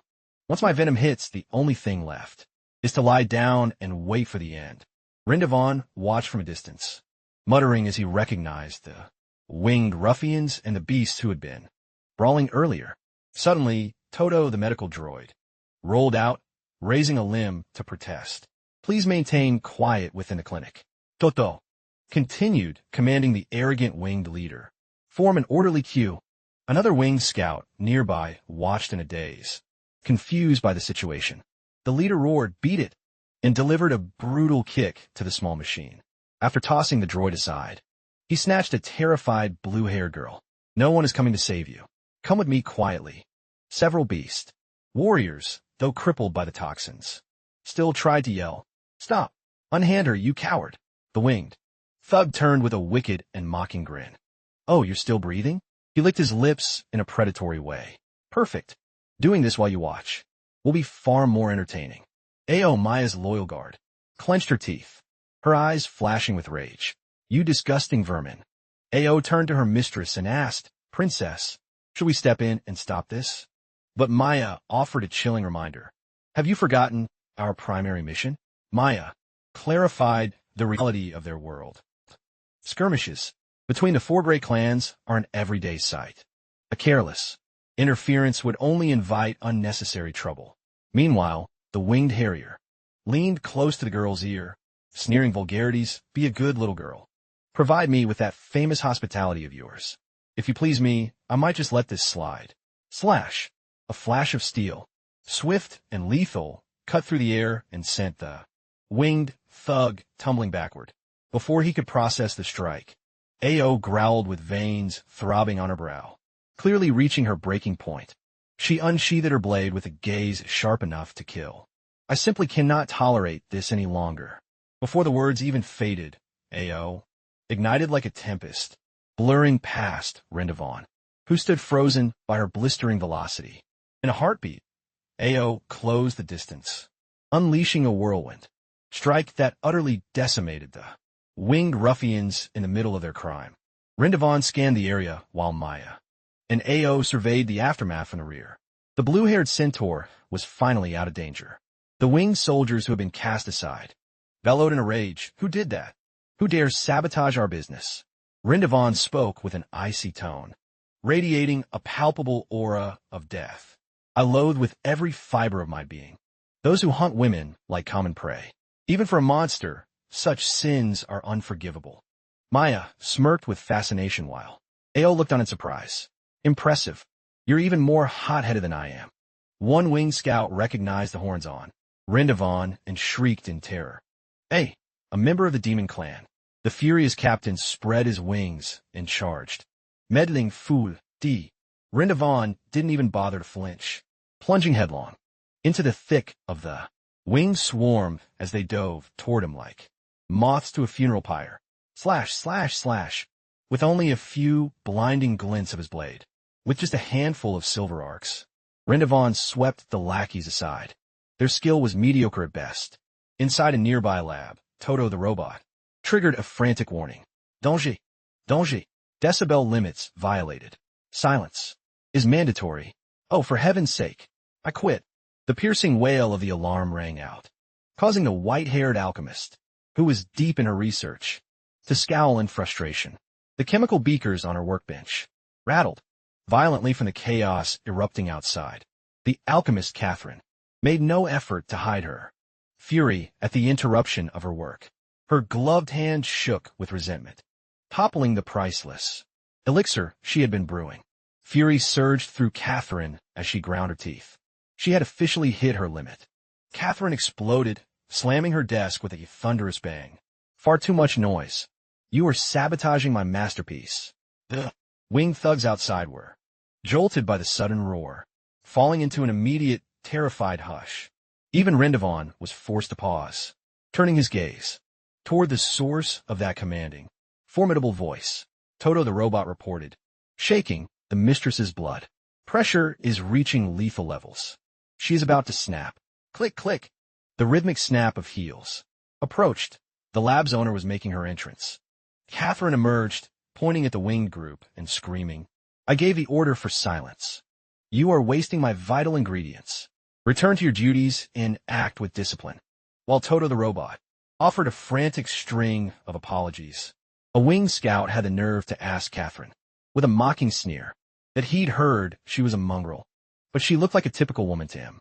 Rendavon, in his demonic state, seemed puzzled by the slur mongrel. Maya explained to Run that Catherine, much like Mommy, was a crossbreed of demon and beast. She used Mommy as the blueprint. She and the serpent, who was her brother, were twins, each inheriting traits from a different side. But Catherine was a unique case.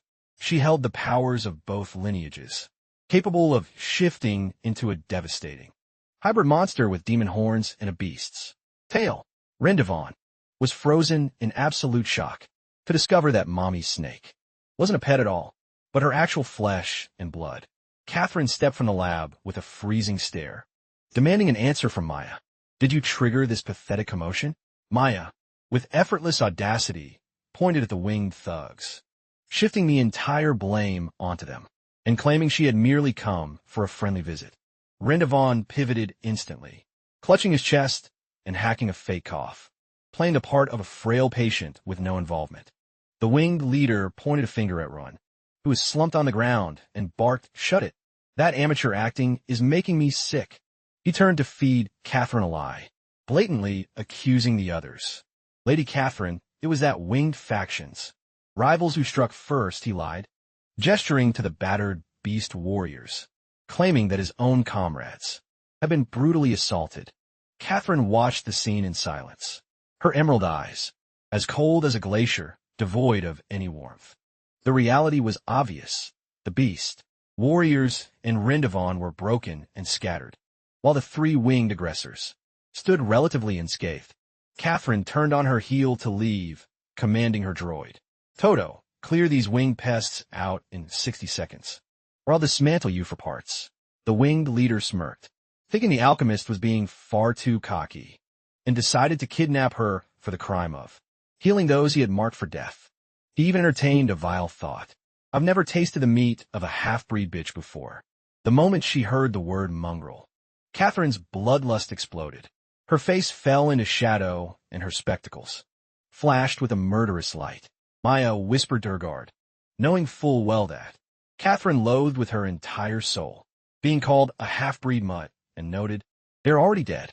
The winged thug, completely unaware of his impending doom, stalked up behind Catherine, sneered, and asked insolently, "So, what's the other half of your filthy bloodline?"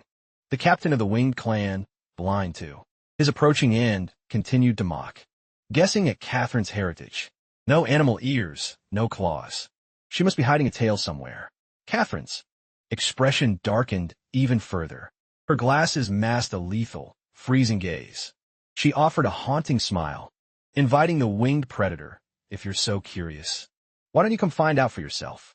The winged idiot fell for the bait, thinking Catherine had surrendered, and boasted he would show no mercy. Suddenly, a massive surge of violet magic erupted from Catherine, blasting everything into the air.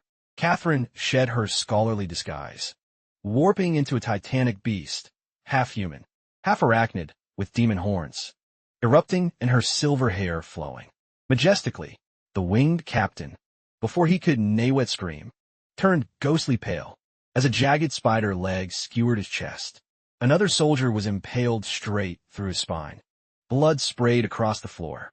The third met the same grisly end, pierced from behind by a lethal limb. Catherine, in her monstrous war form, loomed between the corpses, dangling from her appendages, staring down the final, terrified survivor. The last member of the winged clan shook violently, stammering as he realized her true nature. An arachnid. From a safe distance, Maya whispered the details to her aide. Catherine's lineage originates from the lethally venomous black spider tribe, a rare elite sect within the beast clan. Those winged fools never stood a chance. Ao added, unveiling a gruesome biological fact. In the world of the black spiders, males are relegated to the roles of breeding stock and emergency rations. Catherine's own father was devoured by her mother the very moment she entered this world. Simply mentioning Catherine's name is enough to make even the bravest demon lord shudder, let alone those stupid enough to provoke her. Catherine retracted her predatory limbs, reverting to her poised original form as if she had merely swatted a fly. The silhouette of the colossal spider dissolved behind her back. The two skewered members of the winged clan hit the pavement with a heavy thud, clinically deceased. Catherine adjusted her spectacles and commanded Toto, with a look of pure loathing, repulsive, "Sanitize this mess." The diligent medical droid complied at once, whirring toward the final gasping survivor of the winged clan. Without warning, the robot engaged its harvest protocol. Its optics flared a crimson red, and a forest of mechanical arms armed with buzzsaws, clamps, and blades erupted from its chassis. The butcher droid began its cleaning routine, systematically dismantling the intruder until organs were scattered across the floor. The viscera of the freshly dissected winged warriors were preserved in jars of luminescent fluid, their hearts still twitching with life. The robot Toto declared, task finalized, standing beside 3 immaculate, bleached winged skeletons, staged like museum exhibits. Maya remarked flatly on the grim display.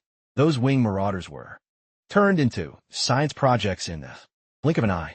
That is the price for crossing her path. Meanwhile, the golden-haired centaur ground his teeth, fighting the agony of his wounds. His mangled face was a mask of misery. The female centaur lunged to cradle her partner, sobbing a plea to Catherine. Lady Catherine, his strength is failing him. I beg of you, save him. Catherine cast a sideways glance at the dying warrior with a glacial stare devoid of any empathy. She pivoted and walked away, barking at the Beast Clan survivors. Bring him inside. The female centaur's face lit up with relief, gasping with newfound hope at once. Catherine looked back over her shoulder at Maya and Rindavan, who remained frozen. That goes for you too as well. Rindavan broke into a cold sweat, muttering a plan to vanish. Actually, my issues aren't that urgent, and this really isn't my business. So, I'll be taking my leave. Maya, skipping the formalities, clamped her hand around Rindavan's wrist, instantly crushing his hope of escape. Despite his desperate squirming, the demon princess, with an unyielding mask of iron, hauled him along like luggage. Inside the intensive care unit, the dark-haired centaur lay paralyzed in a clinical bed, tethered to a breathing machine. His blonde-haired comrade was in a similar state, hooked up to advanced diagnostic gear. Catherine summarized the prognosis. I have administered the neutralizing serum, but his tissue requires time to regenerate. He remains under my care until he can stand on his own. Having finished with the Beast Clan, Catherine turned her piercing gaze on Rindavan, asking curtly, and what of you? Maya leaned into Rindavan's ear, whispering a cryptic mention of mommy, causing both of them to look toward the alchemist. Catherine's lips curled into a wicked smirk at the mention of the name. Ah, mummy. Fascinating. She made a blunt proposal. I can heal you, but it comes with a steep price. Catherine wore a shadowy, knowing grin, her predatory eyes locked on her target. She clearly held all the leverage in this cold negotiation. Rindavan was drenched in sweat. A sense of impending doom washed over him the moment he heard Catherine's terms.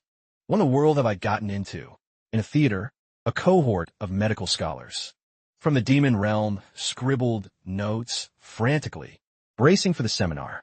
Catherine, adopting her role as head professor, stood before a chalkboard of complex equations. Today, I present a specimen of unparalleled rarity. She stressed the significance of the lecture, warning the students to observe every detail, as it would define their future expertise. The demon medical students whispered in a frenzy of excitement, debating what kind of freakish patient was about to be unveiled.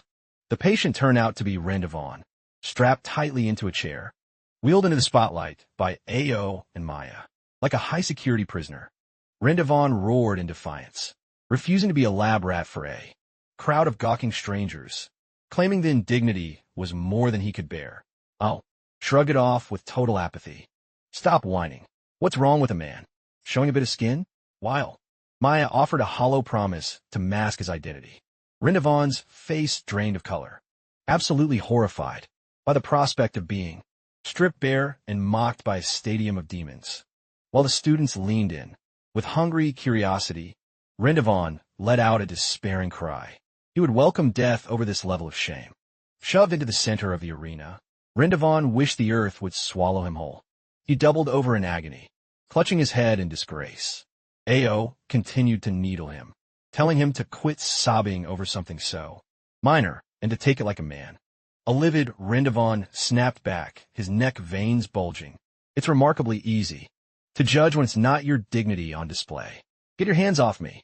Maya coldly commanded them both to fall silent, terminating their petty bickering instantly. The demon princess turned to Catherine. icily demanding she uphold her end of the bargain. I have delivered the specimen as agreed. Now provide the cure. Catherine held up 2 fingers, shamelessly reneging on the deal. Absolutely not. Maya was thunderstruck, interrogating Catherine for her audacity to break her word.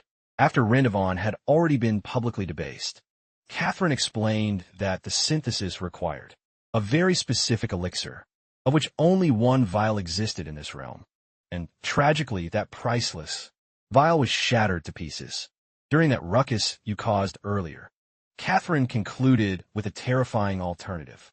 To compensate for your loss, I'll preserve you as a living human map, to be immortalized in medical history forever. Catherine's droid assistant, Toto, brandished a set of surgical scalpels, ready to commence the carving. Rendevon screamed in panic. How is that an apology? That just means I'm a science project for the rest of my life. Catherine brushed him off with cold indifference, her voice dripping with ego. You are a martyr for science. You should be honored. Maya refused to yield. She demanded to know the specific ingredients needed, promising her house would find them at any cost. Catherine's eyes twinkled with amusement. Who would have guessed the proud Princess Maya would cross lands for the sake of a mere man? Catherine raised a finger with a cryptic flair. Truly remarkable. Maya held her ground, pressing for the formula, until it was revealed it required the Mima blossom. Catherine snapped her fingers and Toto instantly projected the data on this elusive flora. Maya scanned the dossier, noting that the Mima blossom was a legendary rarity nearly impossible to cultivate. Catherine, she elaborated further that this bloom only thrives at the peak of Mount Monju in Beast territory, but that knowledge alone is futile. The complications didn't stop there. Catherine warned that the summit of the 4 clans was about to commence. The frontiers were under ironclad watch, and any soul found wandering nearby will be executed immediately as a spy. Catherine crossed her arms and hurled a chilling question at Rendevon. Do you actually have the guts to gamble your life? Rendevon and Maya stood side by side, shrouded in silence, clearly calculating the steep price of success. Rendevon snatched the dossier from Maya, resolving to handle things on his own terms. He spun around and marched away with grim intent. Maya blocked his path, demanding to know where that lunatic was heading. Rendevon looked back, declaring flatly, enough talk. I'll track down the Mima blossom myself. Both Maya and her loyal protector, A.O., were paralyzed by the sheer insanity of his plan. Rendevon barked, what's the problem? Oh, stepped up to drill sense into Rendevon's reckless skull. We are juggling our own crises here. The princess carries a delicate status, and trespassing across the border without cause would ignite a diplomatic nightmare between the clans. She stressed that in the absolute worst scenario, that idiotic stunt could spark an all-out war. Rendevon brushed off A.O.'s alarms, arguing that because he grasped the stakes so perfectly, he would carry the burden alone. He smirked, his voice laced with defiance and dark humor. You're just trying to flex your authority, aren't you? But how can you put your faith in someone who can't even safeguard his own survival? Rendevon's words struck like a bolt of lightning, leaving Princess Maya utterly speechless. After a heavy moment of stunned silence, Maya finally conceded with a bitter nod. You have a point.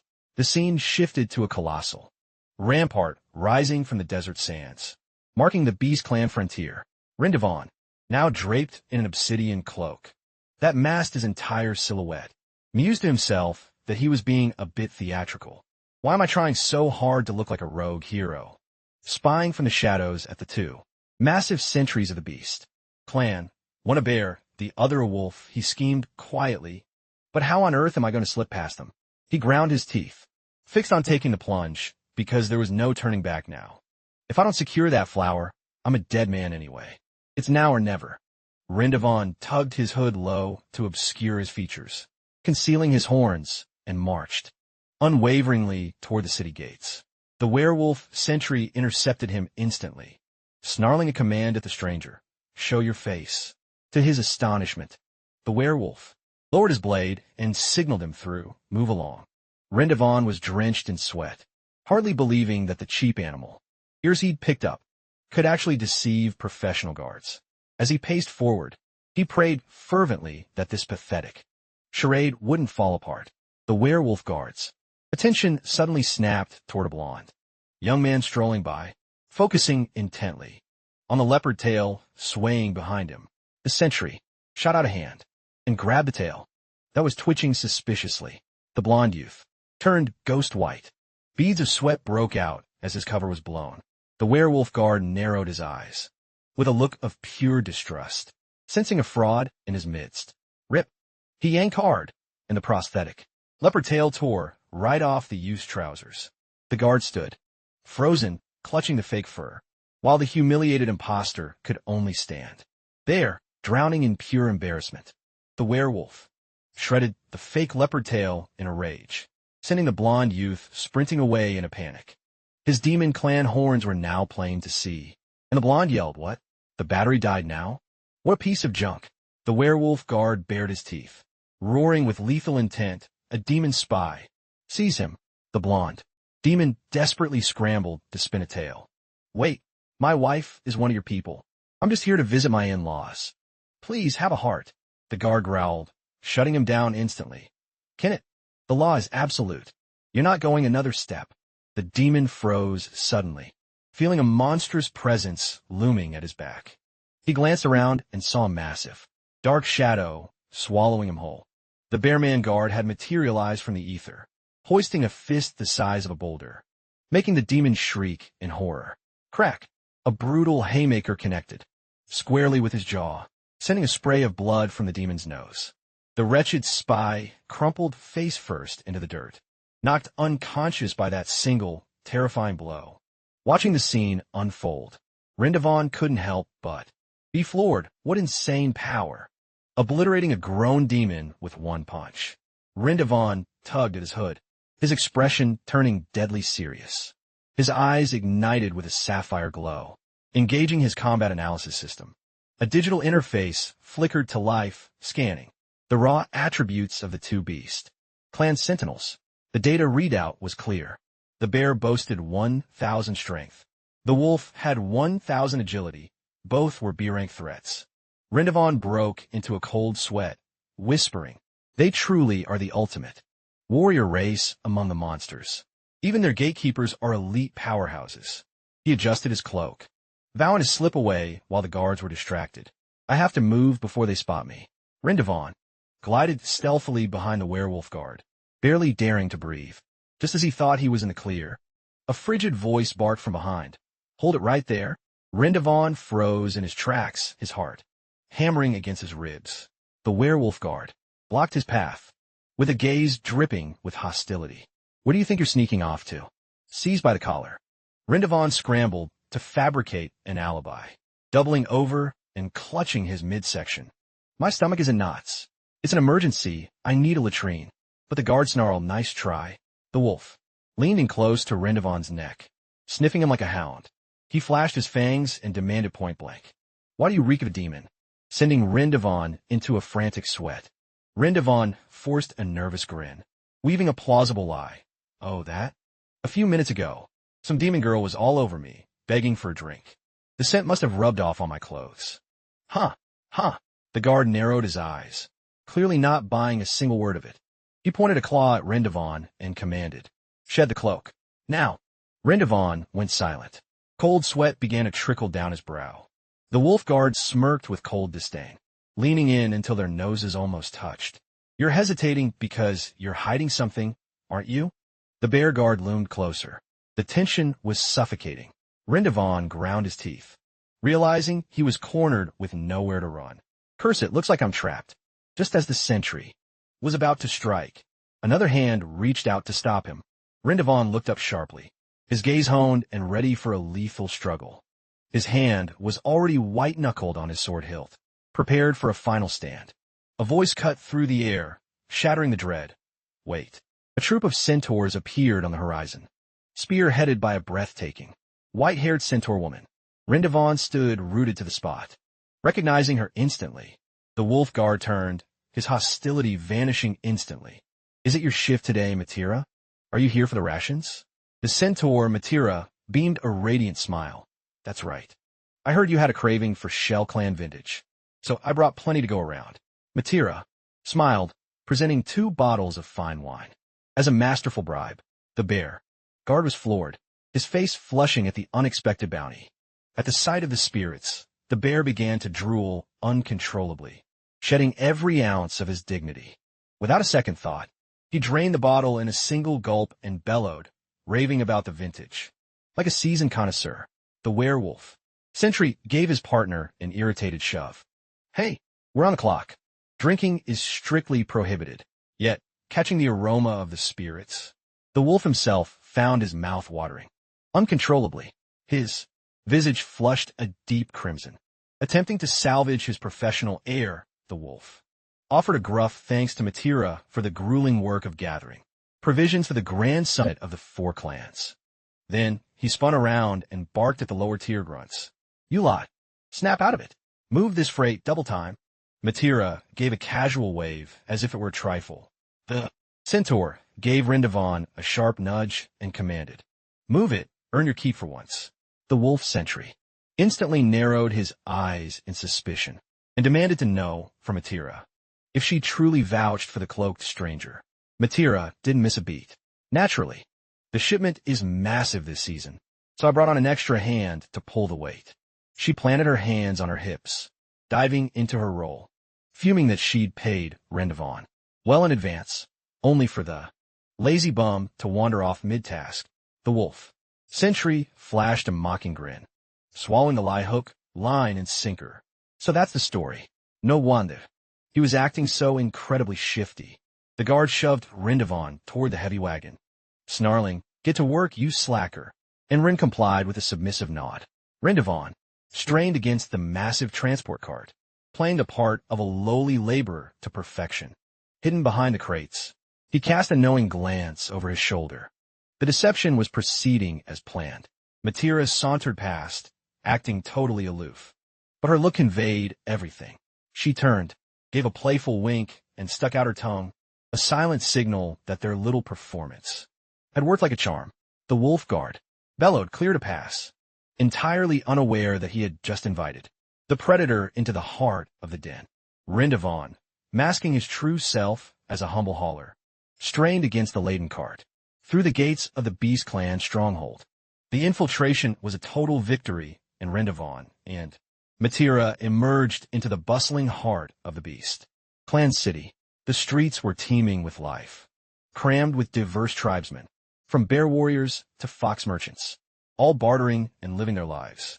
Rindavan glided silently through the throng, scoping out the surroundings from beneath his hood.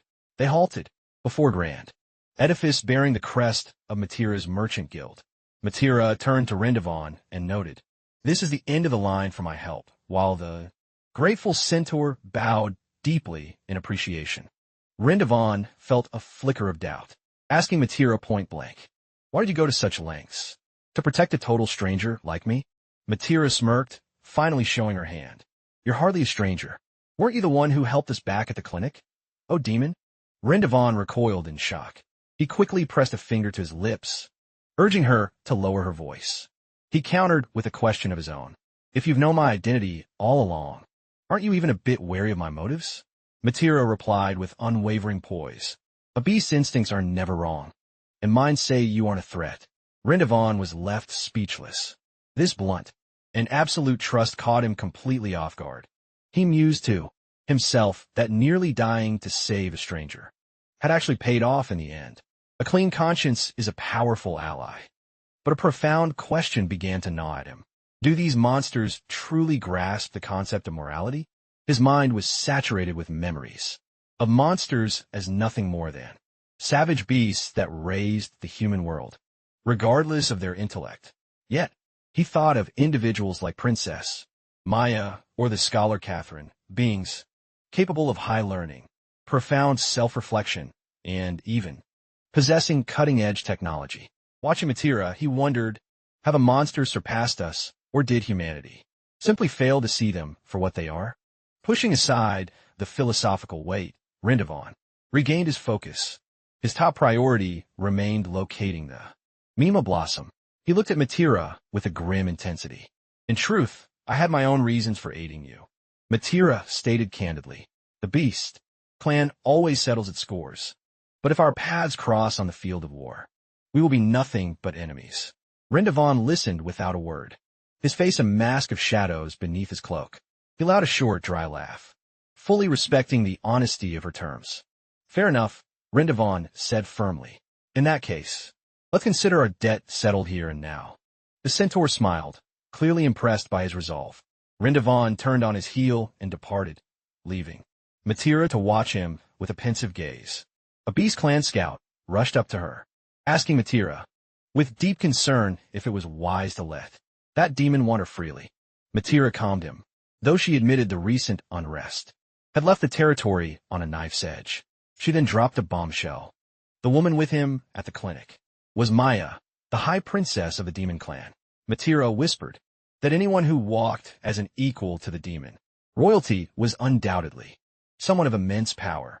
She immediately barked an order to her subordinate, tail him, without being seen, and Brimmy whirred the moment he does something suspicious. The Beast Clan scout vanished like a phantom, determined to carry out the command. A petite cat girl, with a fierce scowl, confronted Matira with her arms crossed defiantly. Matira looked at the disgruntled child, utterly confused by the hostility. The cat girl brushed past Matira, her bare feet silent against the stone. In that fleeting moment, Matira froze in her tracks. Her eyes widened in sheer disbelief. The centaur was shaken to her core, as if she just stared into the eyes of ghosts. Quickly, she whipped her head around to look where the girl had just vanished. Matira shook it off, trying to steady her breathing, convincing herself her mind was playing tricks. No, there's no way it was her. A pitch-black boot stepped onto the cobblestones. Its shadow was jarringly different from the small, bare feet of the cat girl from before. The Beast Clan scout crouched behind a wall, keeping a sharp eye on Rendevon's retreating figure. He suddenly surged forward, racing like a gale down the winding path to stay on his target's heels. At a fork in the road, he lost the scent and panicked. What? He was right here just a second ago. The young scout sprinted blindly ahead, vowing not to let his mark slip away. In a dark alley, Rendevon watched with a cold smirk as the silhouette of his stalker dashed past. He chuckled softly, thinking how predictable the Beast Clan could be, but unfortunately for them, he wasn't about to be caught by a pup. Rendevon turned his focus back to the mission, pondering the quickest route to the peak of 10,000 beasts. He stepped out of the shadows, intending to find someone to point him toward the shortest path. Crash! Rendevon collided head-on with a petite girl of the Beast Clan sprinting at breakneck speed. The fox girl stammered in a panic, her voice a frantic, breathless whisper. Forgive me. I'm so incredibly sorry. Rendevon stood motionless, staring intently at the girl who had just barreled into him. He suddenly felt a flush creep up his neck, stuttering, completely disarmed by her presence. Faced with those wide, shimmering eyes and her look of pure innocence, Rendevon was paralyzed. In his head, only one thought echoed. Adorable. The pristine, snow-white fox.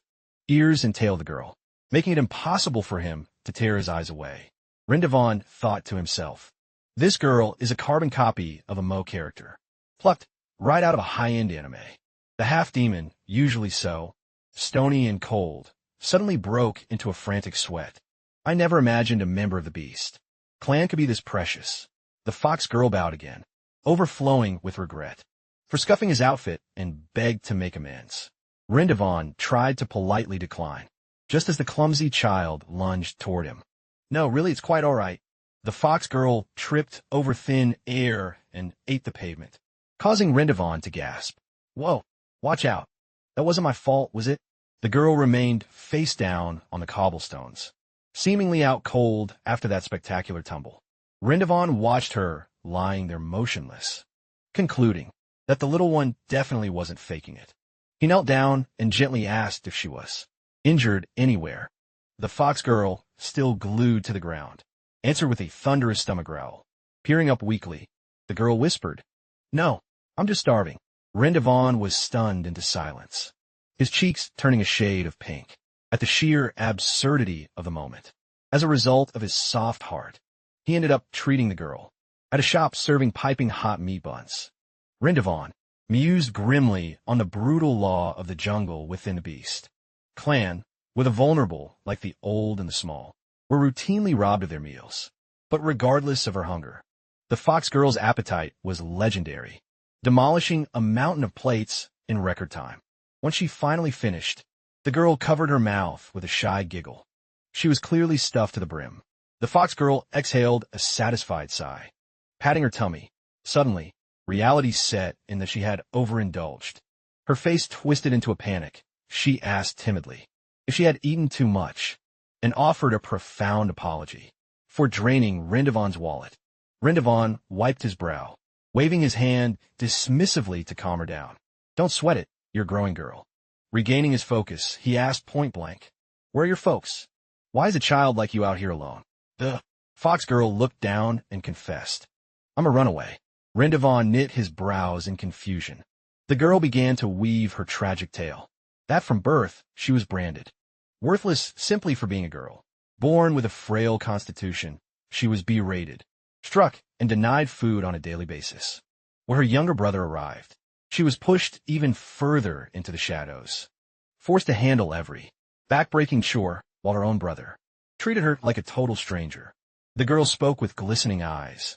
Yesterday, I collapsed from pure exhaustion, so when my father returned home, I knew a brutal beating was coming. With a trembling voice, she added, I was paralyzed with fear, so I bolted. Rindavan clenched his jaw. He was disgusted that such archaic and sexist family dynamics were still a reality, truly vile. After finishing her feast, the fox girl asked brightly, by the way, I haven't even caught your name. Rindavan gave a small smirk, providing an alias. Just call me Bon. He countered, nice to meet you, Bon. And who are you? The girl chirped happily. Phew. Rindavan froze. The name was so comically short, he could barely process it, leading him to double-check in disbelief. Wait, Pooh. He cursed under his breath, thinking her parents must have been utterly bankrupt of creativity to give her such a ridiculous name. What a pair of absolute failures. Pooh bowed her head in deep gratitude. Bon, thank you for the wonderful meal. You're a saint. How could I ever repay you? Rindavan waved her off with a cool, detached air. No repayment necessary. Suddenly, his mission flashed back into his mind. A brilliant idea struck him. He cut to the chase. Actually, do you happen to know the path to Mount Manju? Pooh tilted her head, confused. Mount Manju? The girl's face immediately darkened with warning. That's a hyena death trap. It's incredibly perilous. Pooh described the hyena tribes. A pack of savage and manipulative predators who lack any sense of loyalty, constantly looking for a chance to betray one another. The girl highlighted their depravity. The most horrific part is they've been known to feast on their own kin. Pooh added, that's why they've been driven to the peaks of Manju. Why would you want to go there? Rindavan replied thoughtfully. I'm hunting for something. Word is it only grows on the heights of Mount Manju. Upon hearing that, Pooh's eyes suddenly sparkled with excitement. If you're after a Mimamura flower, my family has one. Rindavan was floored as Pooh solidified the claim, I'm serious. My father harvested one not long ago. He's out right now. I can sneak in and grab it for you. With that, the girl hopped off her stool, her bare feet silent on the floor, ready to dash. Pooh waved a cheerful goodbye to Rindavan, vowing to return in a heartbeat. Wait, right here. I'll be back before you know it. Rindavan smirked to himself, thinking he'd hit the jackpot today, as everything was falling perfectly into place. He leaned back, contentedly with his arms behind his head, calculating that if this luck held out, he'd be back home before the sun went down. Hours ticked by. The sky turned to a deep orange outside the window. Rindavan began to feel the itch of impatience, propping up his chin and grumbling. Where the heck is she? She said it would take a minute. Slam! A massive club crashed onto the table, jolting Rindavan out of his seat. A voice boomed. How much longer do you intend to loiter? Here, a massive tavern owner, a boar man, glared at him with rage and snarled. You've been here all day. You haven't bought a thing, and you're just taking up space. Rindavan held up his hands to explain. Wait, I'm just waiting for a friend to come back for her things. The shopkeeper ignored him, stuck a finger in his face, and roared that he was killing his business. Rindavan then suggested, fine, I'll pay for the table time. The boar man gave a mocking grin. Is that so? Then cough it up. Rindavan reached confidently into his cloak to grab his wallet. He froze, breaking into a cold sweat as the grim truth hit him. I'm completely broke. The owner's eyes narrowed into slits. A lethal aura began to swirl around him. Don't you dare tell me you're empty-handed. A rough gang of Beast Clan regulars, including a stagman, a rhino, and a massive bull, rose from their chairs and circled Rindavan's table.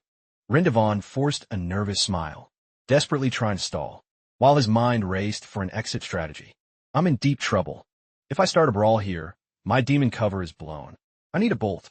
The shopkeeper's patience finally snapped. He roared, "You making a fool of me?" and swung his club, pulverizing the table into splinters. Looks like you're begging for a funeral.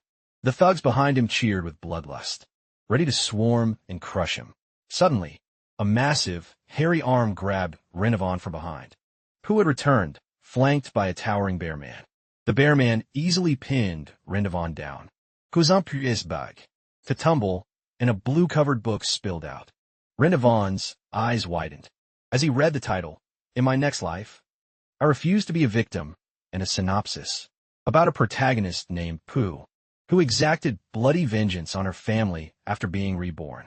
Rindavan stood paralyzed. His brain struggled to process the terrifying truth. Hold on just a moment. He suddenly pictured the moment he instructed Pooh to wait for him right there. As the memory surfaced of handing over his entire pouch of coins to the girl, Rindavan came to a bitter realization. I've been swindled. In his mind's eye, he saw Pooh, clutching the loot with a smug, victorious grin. The crafty fought girl had mocked him before fleeing. Enjoy waiting there forever, you blockhead. And with that, she had vanished into thin air, leaving Rindavan to wait for a ghost. Meanwhile, the true plot of the novel was unveiled. A young lad of the beast tribe, named Pooh, was reduced to a common drudge, forced to haul heavy loads, scrub dishes, and sweep floors. The boarman proprietor in the story bellowed, "What do you think you're doing? Slithering along like a snail? Are you begging for a thrashing?" Terrified, the young Pooh stammered, "Right away, sir. I'm on it." In his frantic rush, he fumbled a pail of murky water and wiped out, directly in front of the boss. Splash! The entire gallon of filthy wastewater drenched the boarman from head to toe. The proprietor stood there in a stunned silence. His dormant rage erupted like a violent volcano. He seized young Pooh by the throat, roaring, "You little parasite! You did that on purpose!" As the boy desperately pleaded his innocence, the owner leaned in close, snarling, "Do you honestly think a sorry covers the cost of this? Don't you play me for a fool. Since you made the floor slick, lick it until I can see my reflection," bellowed the enraged pigman, getting ready to slam the boy's head against the tiles. Young Pooh was shoved down, his face white with dread. But then, a murderous glint sparked in his eyes as he cursed under his breath, "Filthy swine. I'll turn you into a meat dumpling for this." Snapping back to the present, Rindavan broke into a cold sweat, recalling Maya's grim warning. Never provoke the beast tribe, especially if your secret demon ancestry is exposed. He ground his teeth together, vowing to swallow his pride no matter the cost. Blast it all. Just stay calm. The actual boarman owner, noticing Rindavan's scowl, snapped, "What's with that look on your face?" In the book, the fictional owner kicked young Pooh, screaming, "Move it! Back to work!" while the boy could only suffer. Back in the real world, Rindavan's expression turned grim. In total silence, he squared off against the boarman, who stared back with crossed arms. Radiating pure hostility. Scene transition. Matira was panicked by the sudden report. The young mistress has vanished. Her cat girl, Aide, handed her a crumpled scrap of paper. "Take a look at this." Matira was left completely stunned as she read the mocking, childish note. "Later, I'm never coming back. You bunch of idiots." Underneath the text was a crude, insulting doodle of a demon, which only fanned the flames of Matira's anger. The aide reported that search parties were out, but so far, nothing had turned up. They noted that if the young lady had tried to cross the border, the sentries would have caught her. Matira paced back and forth, unable to grasp why the child chose that specific moment to bolt. Suddenly, she recalled the strange cat girl that had brushed past her earlier, muttering, "Wait, could have been then?" The image of that disgruntled little cat girl flashed in her mind. A vital lead had finally surfaced. Matira, her face hardening with resolve, ordered her crew, I think I know her location, summoned the 2 guards from a gate. "We're going on a manhunt." She gave strict orders to keep the young mistress's flight a total secret, both for the child's protection and because rival tribes were watching closely. Returning to Rendezvous, he was limping through a back alley, groaning, "I'm beat. Every muscle in my body is screaming." He clenched his fists, cursing the fox girl who had scammed him. "When I find you, you're going to regret this." Rendezvous thought back to Pooh's sob story, musing to himself that it was truly a tragedy for a kid to have such vile parents. He pictured the girl being auctioned off to some creep, just to secure a dowry for her brother's wedding, feeling that the world was truly heartless. In his imagination, Pooh wailed through tears. "That old creep, older than my own father, couldn't keep his hands off me, and wanted to force me to bear his kids."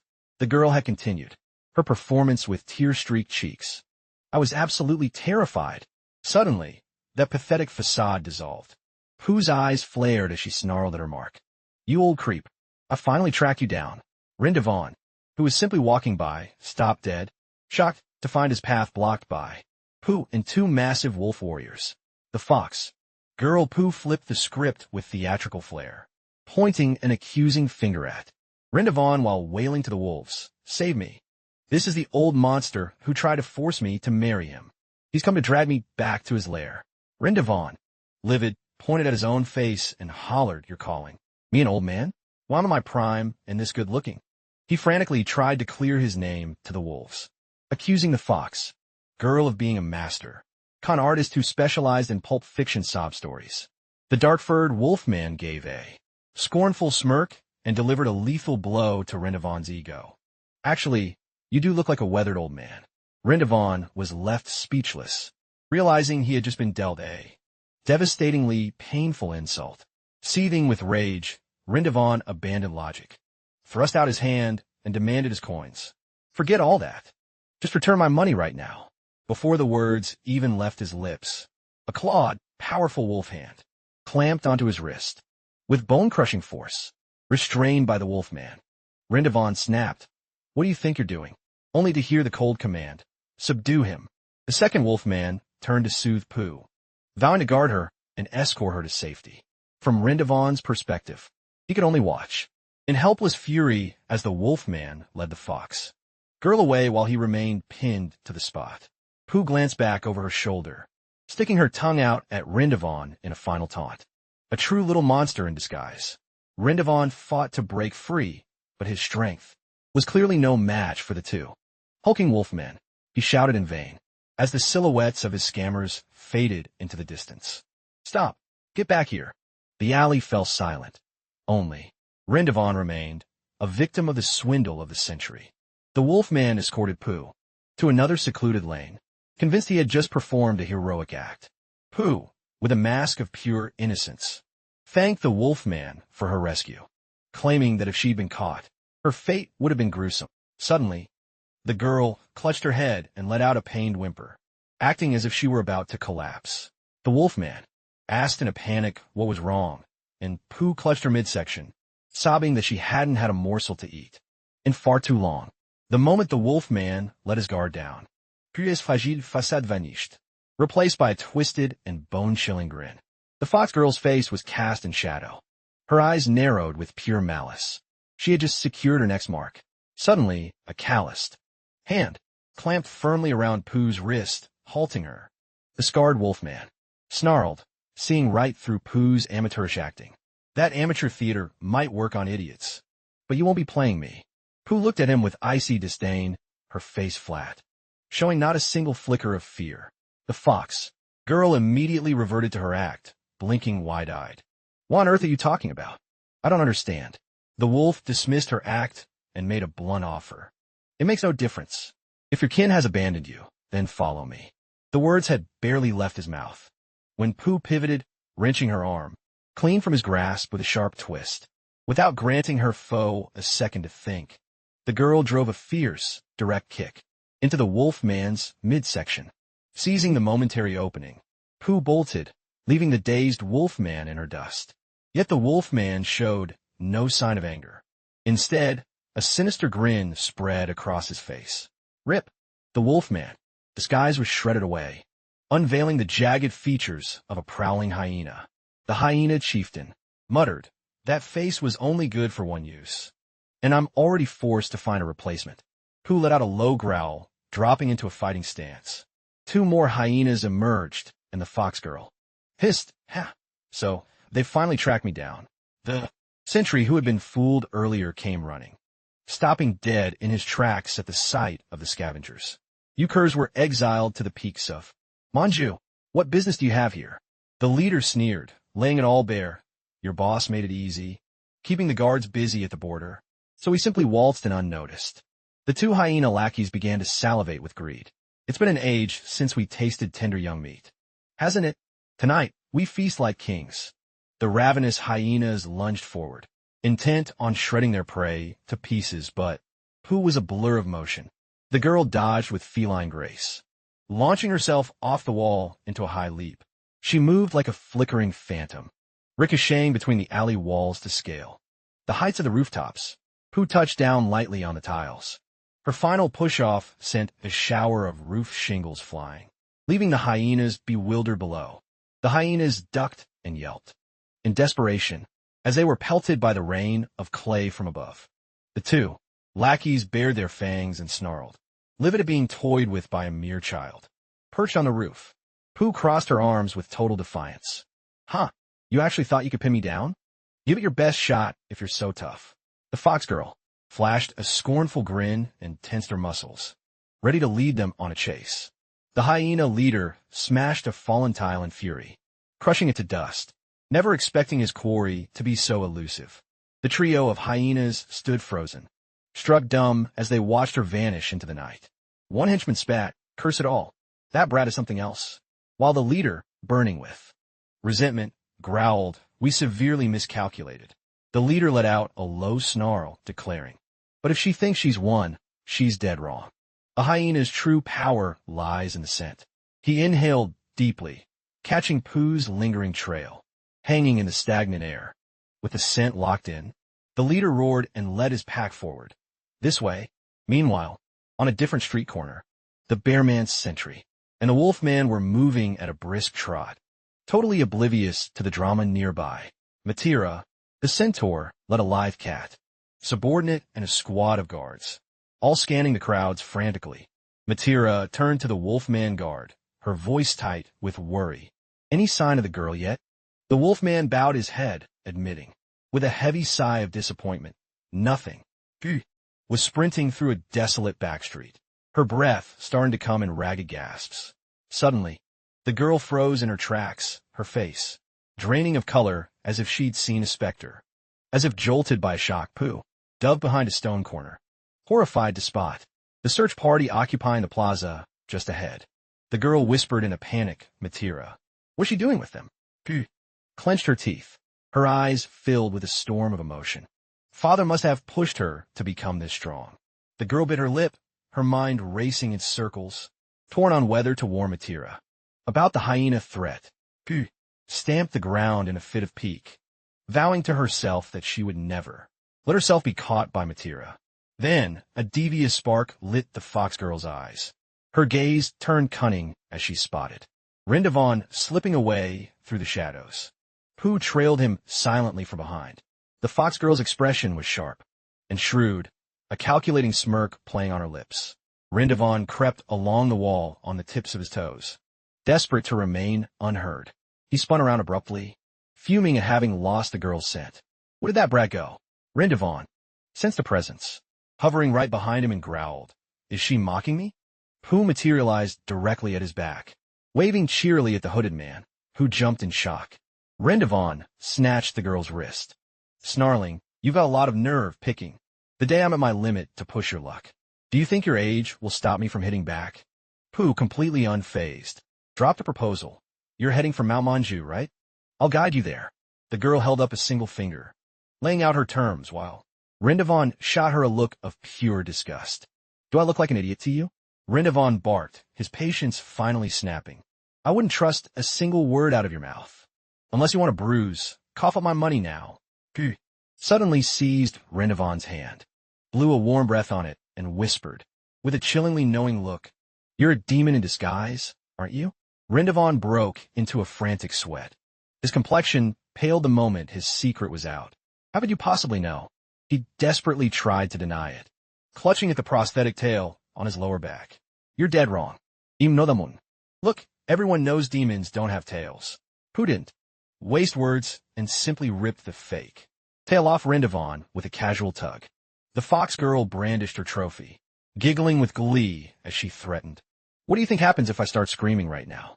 Rindavan was left paralyzed, watching the fox girl saunter away, triumphantly, swinging his tail like a prize. In the distance, a wolf sentry was on the move. He lunged to reclaim his tail, but she stayed out of reach. Give that back. Completely backed into a corner, Rindavan finally surrendered, asking with a look of pure bitterness. How did you figure it out? Who laid it out for him? Stating flatly. If you were a true member of the Beast Clan, you wouldn't need a map to find Mount Manju. The fact you had to ask proves you're a fraud. The fox girl held up 2 fingers, a devious smile on her face, as she declared, Now, you have no choice but to do as I say. Rindavan went quiet, his face clouding over with pure frustration, unable to argue her logic. Out on the street, a cat girl in a striking combat uniform walked with an air of confidence. Rindavan trailed behind gloomily, his arm linked naturally by the cat girl, as if she were leading him away. Rindavan ground his teeth, fuming to himself that he couldn't believe a mirror brat had him wrapped around her finger. Meanwhile, Pooh was huddled within the folds of Rindavan's cloak, letting out a muffled, mischievous laugh. Before long, they reached a jagged canyon, a desolate, bone-dry waste of towering rock. Rindavan surveyed the barren landscape, confirming. So this is the infamous Mount Manju. Pooh planted her hands on her hips, tilting her chin up with a smug air. See? I kept my word, didn't I? Rindavan muttered a grudging, fine. For the moment, I'll trust you. He turned and began his trek into the canyon, leaving the fox girl standing there. Rindavan pressed forward between the towering crags, a lone figure driven by resolve. Suddenly, he sensed a presence and stopped. Huh? He spun around, his gaze piercing the shadows behind him. There was Pooh, trailing him silently, having followed him without a sound. Rindavan caught the girl, tailing him again. Baffled and unable to grasp her game, he snapped irritably, Quit following me. Pooh flashed a defiant grin, smoothly pointing out, I'm still holding on to your gold. Are you really sure about that? Rindavan held out his palm, demanding she hand it over. But the fox girl just shrugged with total apathy. Not a chance. Rindavan exhaled sharply, muttering in defeat, should have known. He growled, letting Pooh keep the coins, as a meager fee for her, guiding him, but warned her to vanish for good once they were done, or she'd see just how heartless he could be. With that, he spun around and marched off with purpose, leaving the fox girl in his dust. Watching his retreating back, Pooh's smile turned purely mischievous. The brazen fox girl clung to him like a shadow, prattling on and prying into why he was hunting for such a useless weed like the Mima flower. But Rindavan simply shut her down. That's none of your concern. Rindavan gazed up at the towering mountain crest, reminding himself that Catherine had pinpointed the Mima flower there, though the climb looked grueling and endless. Suddenly, he spotted his prize right under his nose. Wait, it's right here. It turned out that Pooh was already perched comfortably beside a vibrant red blossom tucked near a boulder, leaving Rindavan floored. He cautiously approached the girl and the peculiar plant. He scrutinized the oddly shaped crimson petals, musing to himself, is this really the Mima flower? Rindavan turned skeptical, glanced toward Pooh, his face clouded with doubt. You're not pulling another fast one, are you? Pooh replied with a shrug of indifference. Take it or leave it. If you don't want it, I'll keep it. She reached out to pluck the stem. Quick as a flash, Rindavan clamped down on the girl's wrist, blocking her from touching the bloom.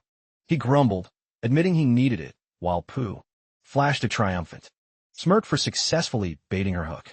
He pulled out a sketch for a quick comparison, and noticed the Rayal flower looked slightly off, Sensing something was amiss, despite his misgivings, he knelt down, carefully reaching out toward the flower. Behind him, Pooh let out a malicious grin, signaling that the trap was about to spring. Suddenly, Pooh delivered a treacherous, sweeping kick into the side of Rindavan, who was completely vulnerable. The sudden blow sent him reeling, launching him forward in a state of shock. His momentum forced his face right into the center of the bloom, which instantly began to pulse with a strange light. Rindavan landed flat on his stomach, with his face buried in the dirt, pinned right against the flower. Following the fox girl's crafty strike, the seemingly harmless plant mutated into a colossal, carnivorous beast, its roots whipping out like writhing tentacles. Rindavan barely managed to look up in terror before the gaping maw, brimming with serrated teeth, of the floral monstrosity lunged to swallow him whole. The scene shifts to a storefront, marked by a sign, Catherine's Clinic. Inside, Maya and Ao were hard at work clearing rubble, alongside the maintenance droid, Toto. The overbearing robot Toto barked, "The structural damage is critical. Reconstruction must be accelerated, or we won't be operational tomorrow." Ao, losing her cool, let out a piercing screech. "Zip it," she hurled, her trowel straight at the droid. Fuming, "If you're not helping, stop the mindless chatter."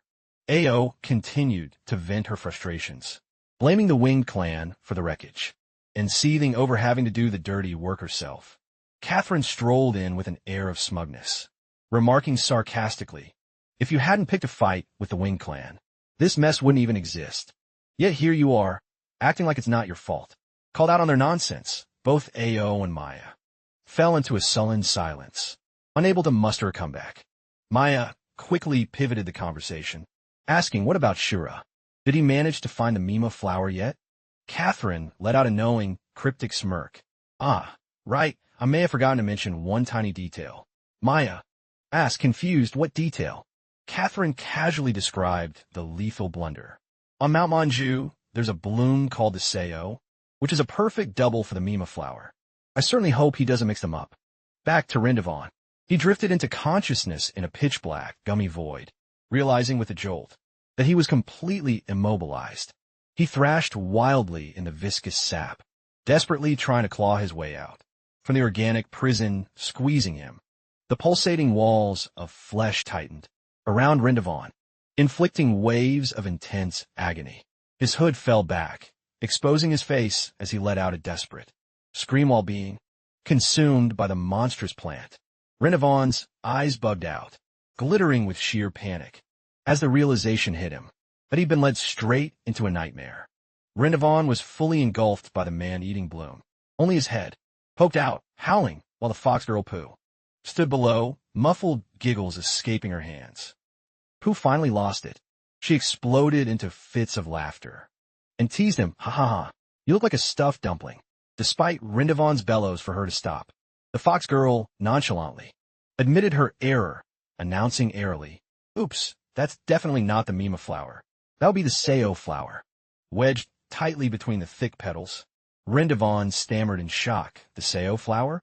He roared for his freedom, but Pooh coldly explained that once the Sao flower snags its meal, it never lets go without a fight. Puis flash that cryptique, meaning fulgurant, using a mystérieux aura. Though it's not as if escape is impossible. Rindavan pleaded for her to get to the point, but the fox girl continued to savor the moment.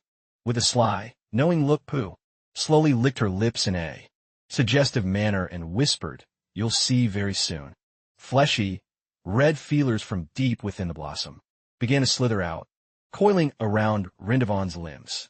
The tendrils continued to slide and constrict, wrapping tightly around his lower half. Rindavan's face suddenly flared a deep crimson. He sputtered through clenched teeth in total disorientation. What is this?" He let out a panicked shout as he realized the flower was doing something unthinkable to his body. Back at the clinic, Maya and Ao are grilling Catherine about the bizarre plant, terrified of the consequences if Rindavan picked the wrong one. Catherine, lounging with her legs crossed, explained coolly that the Sao flower is a perfect mimic of the Mima flower, but its properties are the polar opposite. The alchemist detailed that the Mima flower is a potent antitoxin, capable of wiping out mommy's venom. In stark contrast, the Seo flower is a biological stimulant. It feeds on the hormones triggered when men are aroused to fuel its own growth. The alchemist finished with a chilling smirk. If he so much as brushes against it, he'll be drained bone dry by morning. Both Maya and Ao stood frozen with their jaws dropped, too stunned to utter a single word. Maya demanded to know why she had withheld such a vital warning. Until now, Catherine simply gave a nonchalant shrug and replied, I told him to search the highest peak of the mountain, didn't I? Catherine added calmly, the Mima flower only thrives in high altitudes, basking in the sun. The Seo, however, lurks in the shadows at the base. She shook her head, pinning the entire disaster on the victim. If he had followed my lead, he'd be fine. But if he chose the lazy path, he has only himself to blame. Princess Maya and her guard Ao stood paralyzed, speechless at the alchemist's cold-blooded calculation. Caught within the blossom's grip, Renovan finally saw the truth. His expression soured as the reality of the snare hit him. The fox girl, Pooh, reappeared with an insufferable, knowing smirk. Once it has drained every last drop of essence, it will simply spit you out. Renovan hollered in a panic. I'll be a shriveled husk by then. What kind of depraved plan is this? The predatory flower began to ripple and constrict, tightening its hold for the main event. Renovan howled at the top of his lungs, feeling the unsettling shifting within the petals. The feelers started to slither toward the most sensitive parts of the young man's frame. Renovan's face flared crimson. He clamped his jaw shut as a sudden jolt of ecstasy shot straight up his spine. He ground his teeth together, struggling to resist as he whimpered, No, not there. A steam engine's whistle blared, roaring through Rendovan's clouded mind.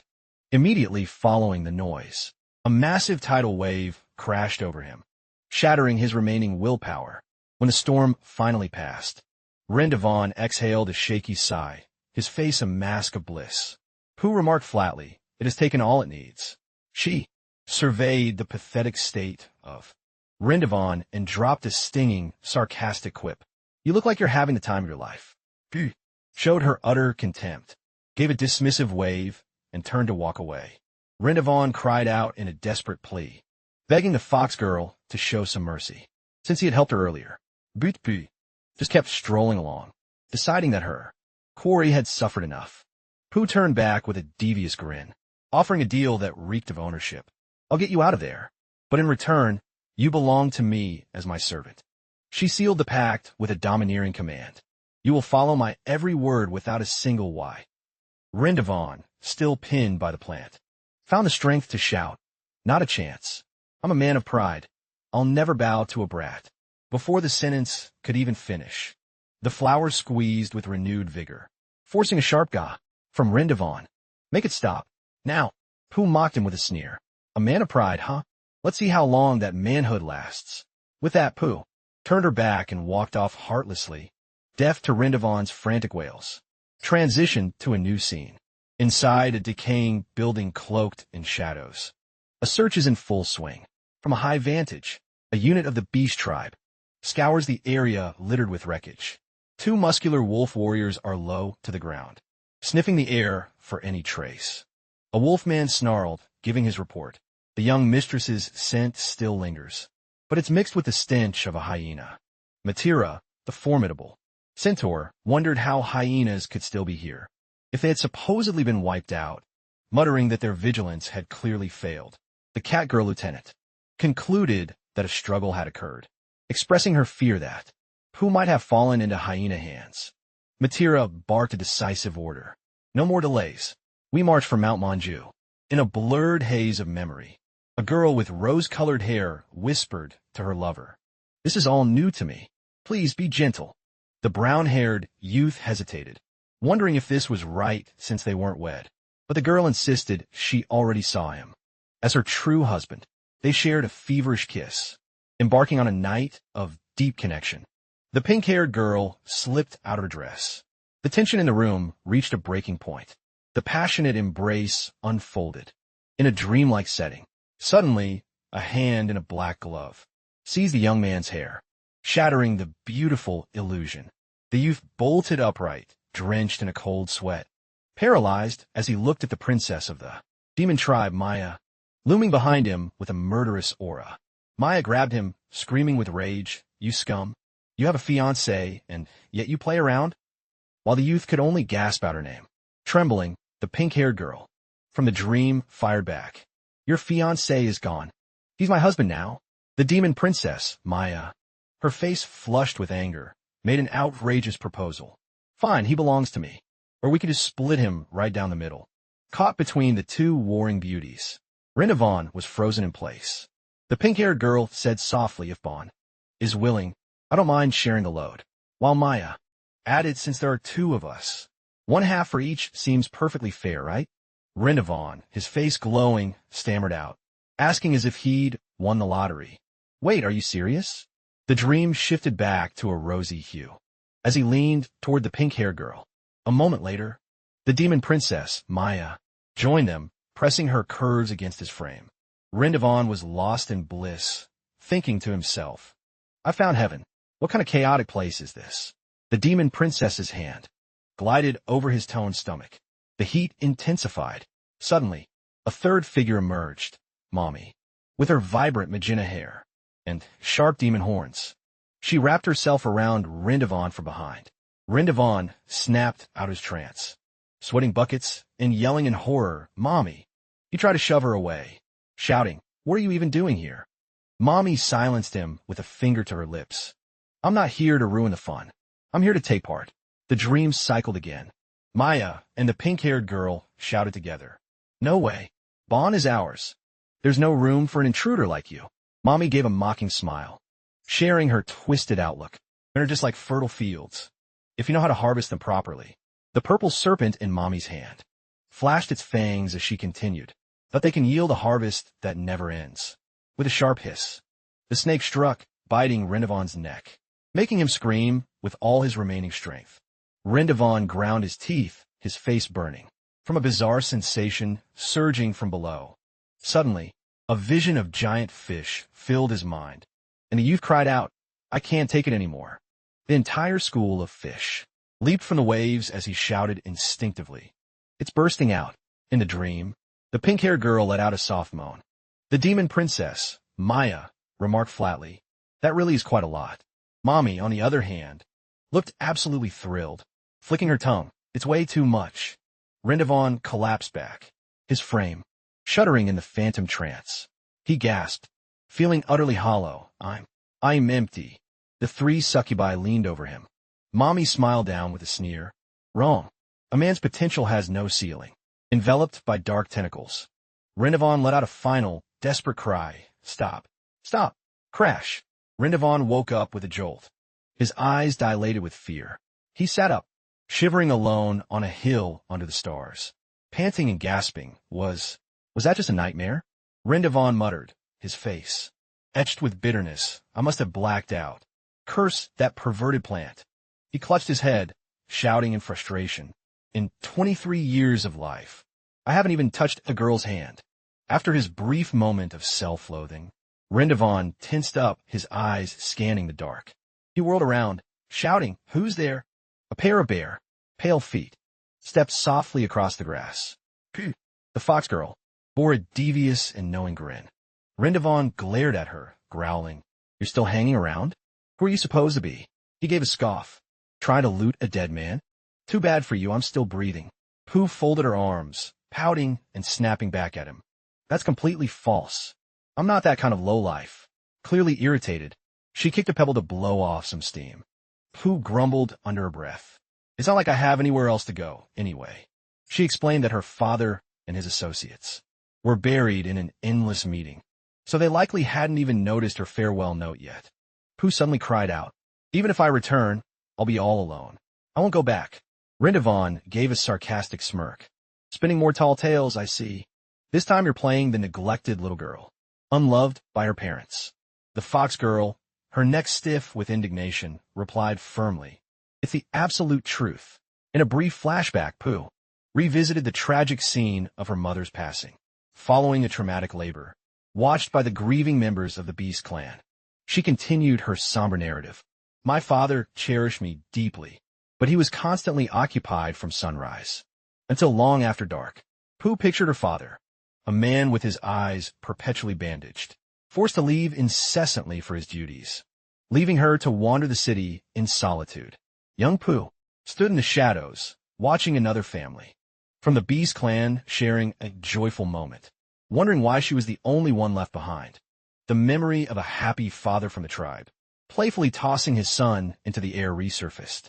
Young Pooh looked both precious and heart-wrenching, navigating life's journey by herself.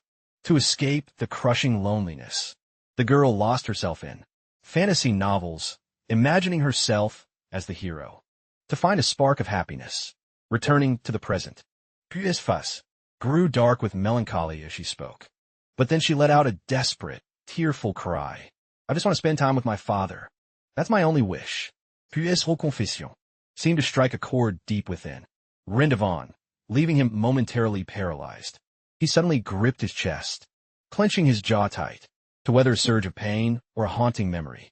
Pu suddenly lunged forward, unexpectedly wrapping Rendezvous in a tight embrace from behind. Rendezvous let out a pained gasp at being touched in his sensitive spot, while Pooh shoved him away roughly and snapped.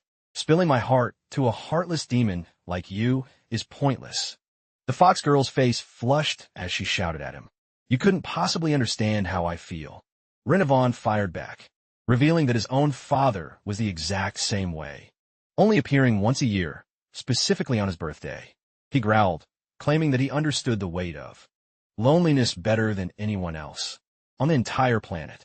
Pooh sank back onto the ground, asking in wide-eyed disbelief, is that true? Rendezvous simply offered a cold, it's a fact. The small fox girl narrowed her eyes as she studied him, before making a brazenly blunt remark. Well, you don't look quite as pathetic as I thought.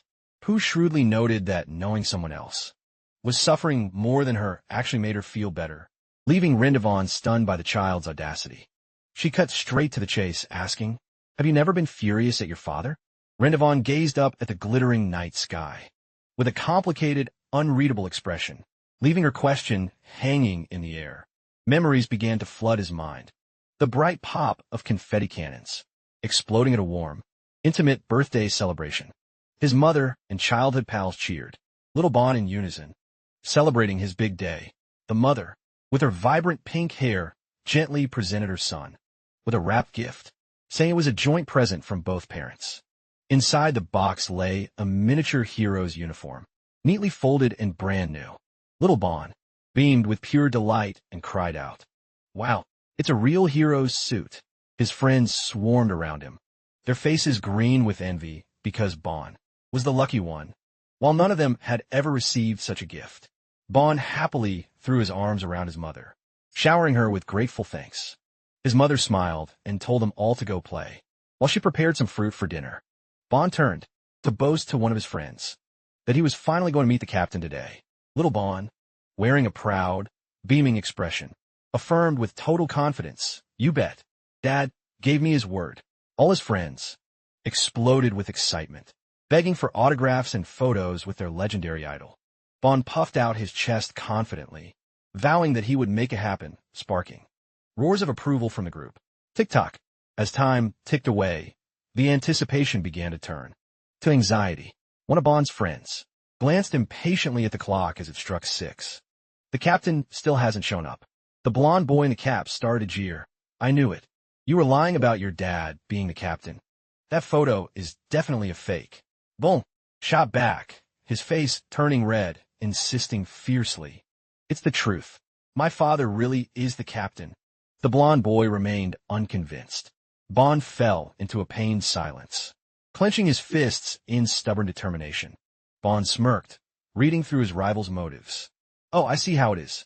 You're just jealous, and that's why you're acting so tough. Isn't it? The blond boy's face turned beet red as he yelled. What? Me, jealous of a loser like you? Bon launched into a sharp counteroffensive, digging up old dirt to mock him. Remember the last earthquake? Your dad thought monsters were invading and completely lost his cool. Bon delivered the final crushing blow. The whole school saw him getting hauled away in an ambulance, with his pants soaking wet. The blond boy was so livid his cheeks puffed out like a balloon, unable to find a single word to fight back. The other kids watched the hilarious scene, struggling to suppress their giggles at the devastating revelation. Backed into a corner, the blonde boy shifted his strategy. Well, at least my dad is actually around. We only ever see your mom. Your father has never shown his face, not even once. Bond stood tall to defend his family's pride. My father is busy, slaying monsters and saving lives. Every single day, the blonde boy gave a mocking sneer of disbelief. Sure, keep dreaming, if that were actually true. Besides, you'll just use that same old excuse again, that he had an emergency mission. Boom, pointed an accusing finger at his rival, declaring with absolute certainty, my father never, ever breaks a promise. You'll be eating your words when he arrives. The blonde boy gestured to the hero's uniform, proposing a high-stakes wager. Then let's bet that fancy suit. Bond snapped back instantly. You're on?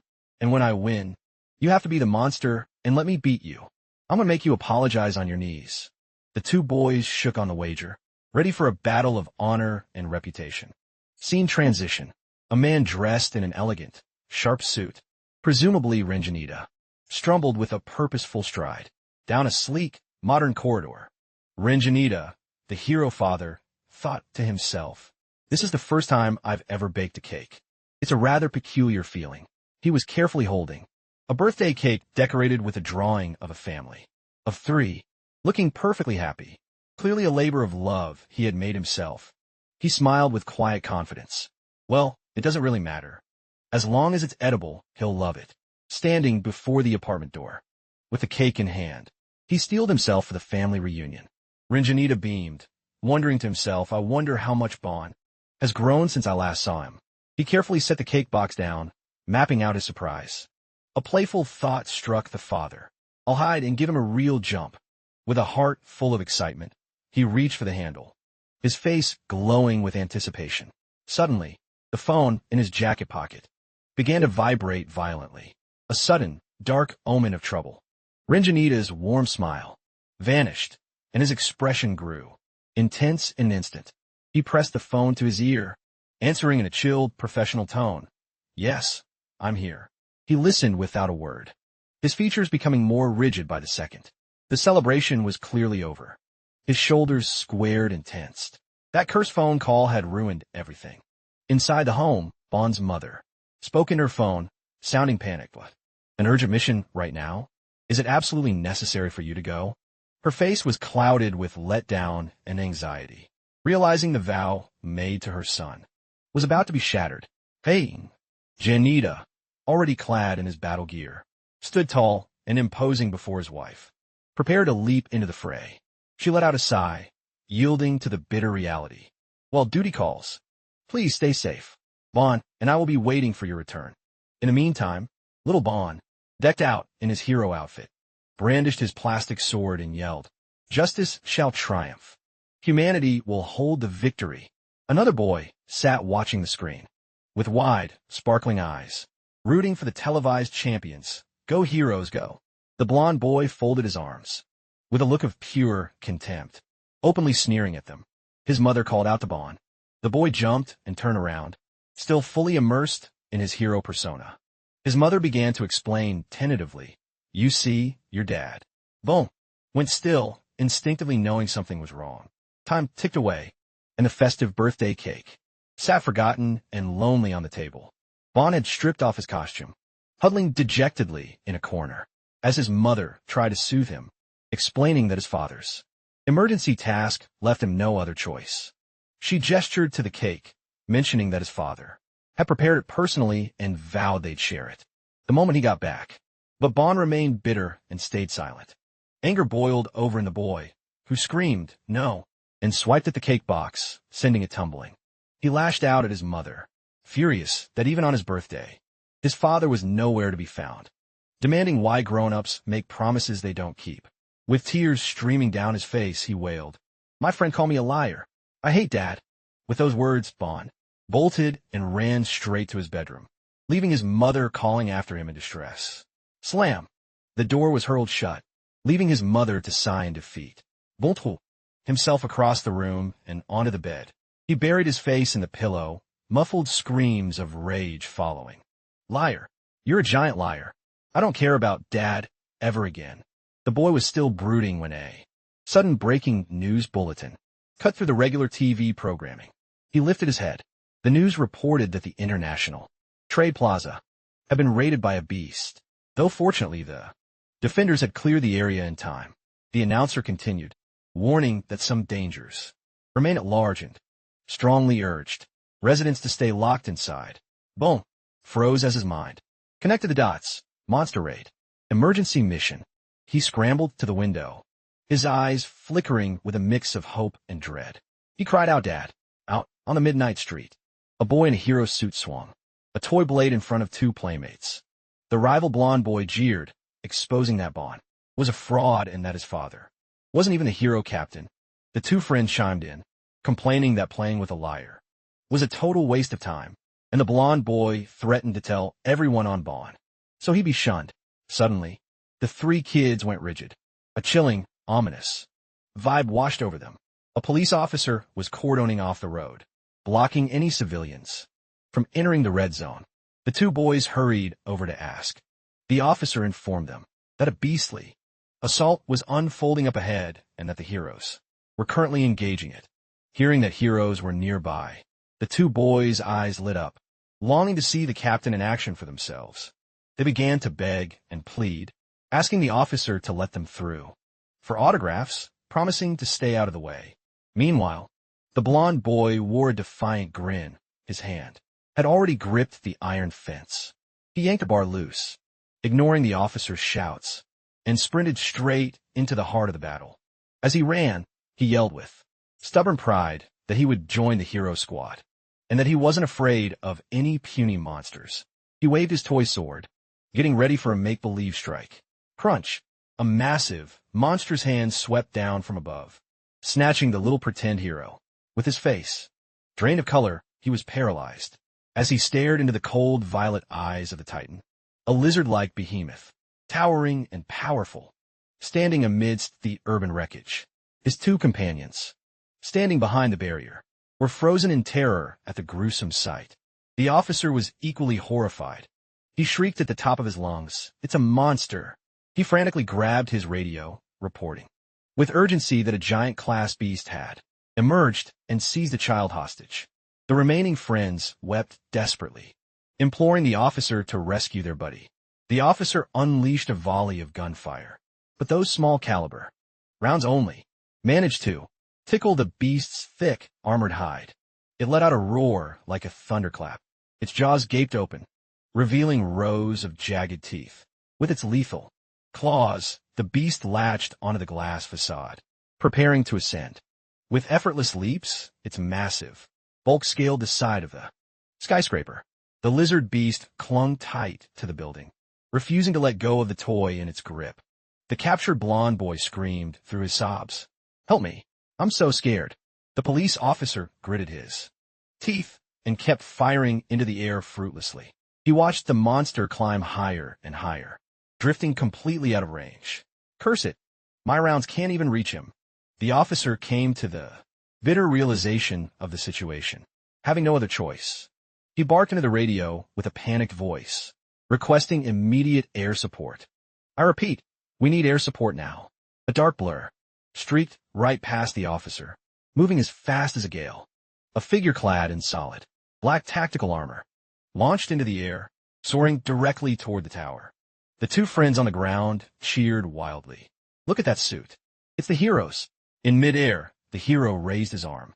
A swirl of blue energy gathered, forming a razor-sharp blade. The energy wave sliced forward, leaving a dazzling trail of sapphire light across the night sky. The hero landed on the wall, facing the beast down, and the blonde boy yelled in delight. "It's Captain Hasuda." Rinjanita, Bond's father, drew his twin blades, his icy gaze locked onto the target. Slash! A precision strike bit deep into the neck of the beast, spraying dark blood. The lizard monster, wounded, staggered back, reeling from the champion's overwhelming might. The lizard monstrosity snapped its jaws wide, bearing rows of jagged teeth, desperately trying to crush Rinjanita. Thud! The strike missed its mark, and its skull slammed clumsily against the skyscraper's glass exterior. The hero executed a mid-air somersault, evading The lunge with the grace of a true professional. His gaze remained icy and focused, locking onto the beast, which was still, staggering from its own failed attack. Whoosh! A bolt of pure energy streaked through the air, impaling the creature against the wall to its absolute horror. The monster shattered into 1,000 pieces, leaving the blonde boy plummeting toward the earth. The child could only shield his eyes, waiting for the end in total despair. Rinjanita touched down with flawless precision, his arm wrapped securely around the boy he had just snatched from death's door. The friends below erupted in cheers of joy. "Captain, you're a legend." The hero knelt down to check on the boy, stammered out breathless thanks for his miraculous rescue.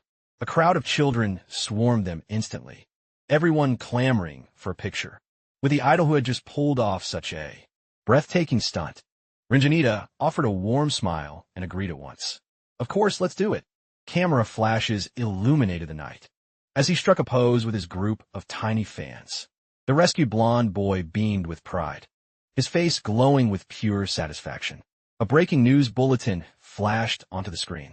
The anchor announced, "Captain Pseudo Maya, Suda of the Hero Squad has just saved a young life." At home, Bond sat transfixed by the television, whispering in awe, "Dad." The boy stood up, his expression hardening with resolve. "My father is in danger. I have to go and back him up." Despite his mother's frantic attempts to hold him back, a sudden memory surged through him. Rinjanita, looking sharp in his suit, peeking through the doorway. "Bon, happy birthday, son." Little Bond cried out, radiant with happiness. "Dad." The memory shifted further back. Little Bond, sobbing in his father's embrace, blurted out, "I'm sorry. I said those mean things, but I didn't mean them. I'm just so glad you're okay." His father, Rinjanita, looked down at him, confused, not catching the context. Rinjanita gave a gentle smile and told the boy, "Oh, by the way, I ran into your friends outside. They mentioned they really wanted to see you." Peeking out from behind his father's legs were Bond's two playmates, waving their hands shyly. Little Bond turned in shock, his eyes practically bulging. "You guys," the blonde boy in the cap, speaking for the group, presented a gift box and said sincerely, "Bond, I'm so sorry for ever doubting you." The rest of the kids nodded in agreement. The blonde boy asked hopefully, "Can you forgive us? Are we still friends?" Rinjanita watched his son quietly, his eyes shining with encouragement. The father shared a knowing half-smile, exuding a steady, masculine vibe. "As a man, you already know the right move here, don't you?" Little Bond grinned from ear to ear, grabbed the gift, and yelled, "You bet, we're friends for life." The other kids jumped up and down in excitement. One even jokingly called Bond the boss. "Hey!" Janita glanced at the clock on the wall, letting out a relieved sigh. "We actually made it before the day ended." The father turned to his pink-haired wife, cheerfully suggesting, "Time for some cake." However, the mother looked visibly stressed, and there stood the masterpiece of a birthday cake, a chaotic, lumpy white blob resting on a platter. The children all froze in place, staring at the mysterious mass, with wide, horrified eyes. "Is that actually a cake? Is it even safe to eat?" Rinjanita's spirit completely withered. His face fell, muttering in genuine agony. "I poured my soul into that baking. How did it turn into a disaster?" Sensing the rising tension, Little Bond began to back away slowly, trying to vanish without a sound. Oomph! A massive, dark shadow loomed right behind him. Rinjanita was radiating in intense, playful bloodlust while Bond turned as pale as a ghost. "Hey!" Janita began chasing his mischievous son, with a belt in hand, roaring, "Do you have any idea how much work I put into that?" Bond sprinted for his life, squealing, "I'm sorry." Back in the present, Rendavon, inhabiting Shura's frame, reflected on it all with a complex look. Was he angry? "Damn right I am." Hearing this, the little fox poo erupted, declaring with absolute authority, "Unreliable parents are truly the worst." I felt so bad for them that I simply had to put them in their place.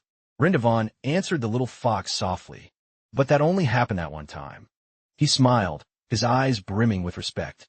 "My father is my greatest hero." He stood frozen, totally silenced by his unexpected answer. Suddenly, Pooh's face flushed with anger. She slapped Rendavon's hand away and screamed, "What? You think I'm asking for your pity? Gross. Stay away from me. Suddenly, a violent force yanked Pooh backward, knocking her completely off balance. Pooh was dragged back with a sharp jerk, leaving her no time to even gasp.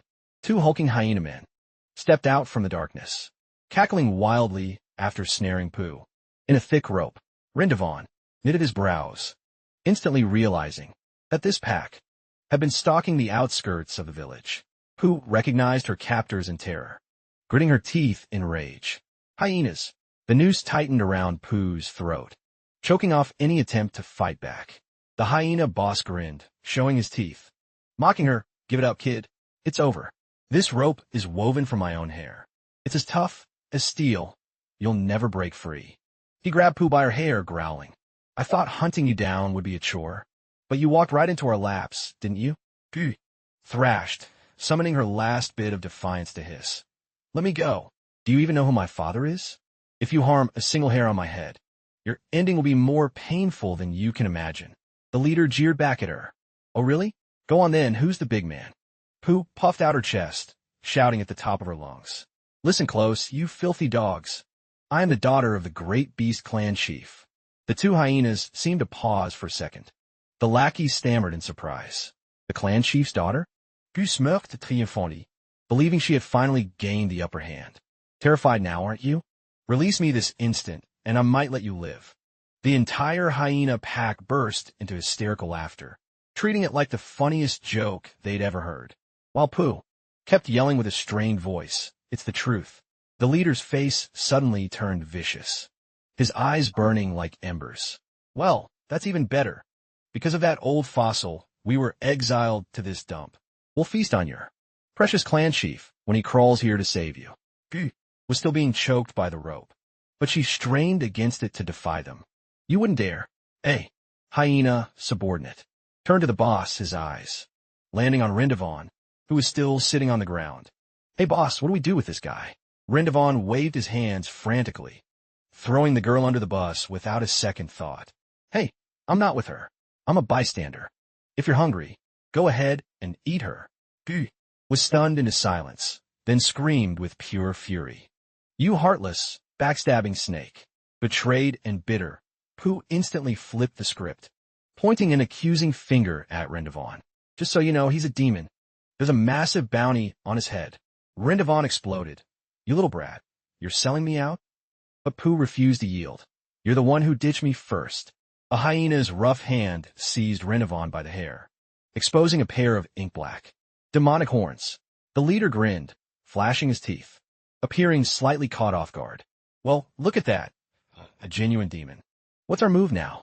Suddenly, the earth fractured as two sickly green tendrils burst forth.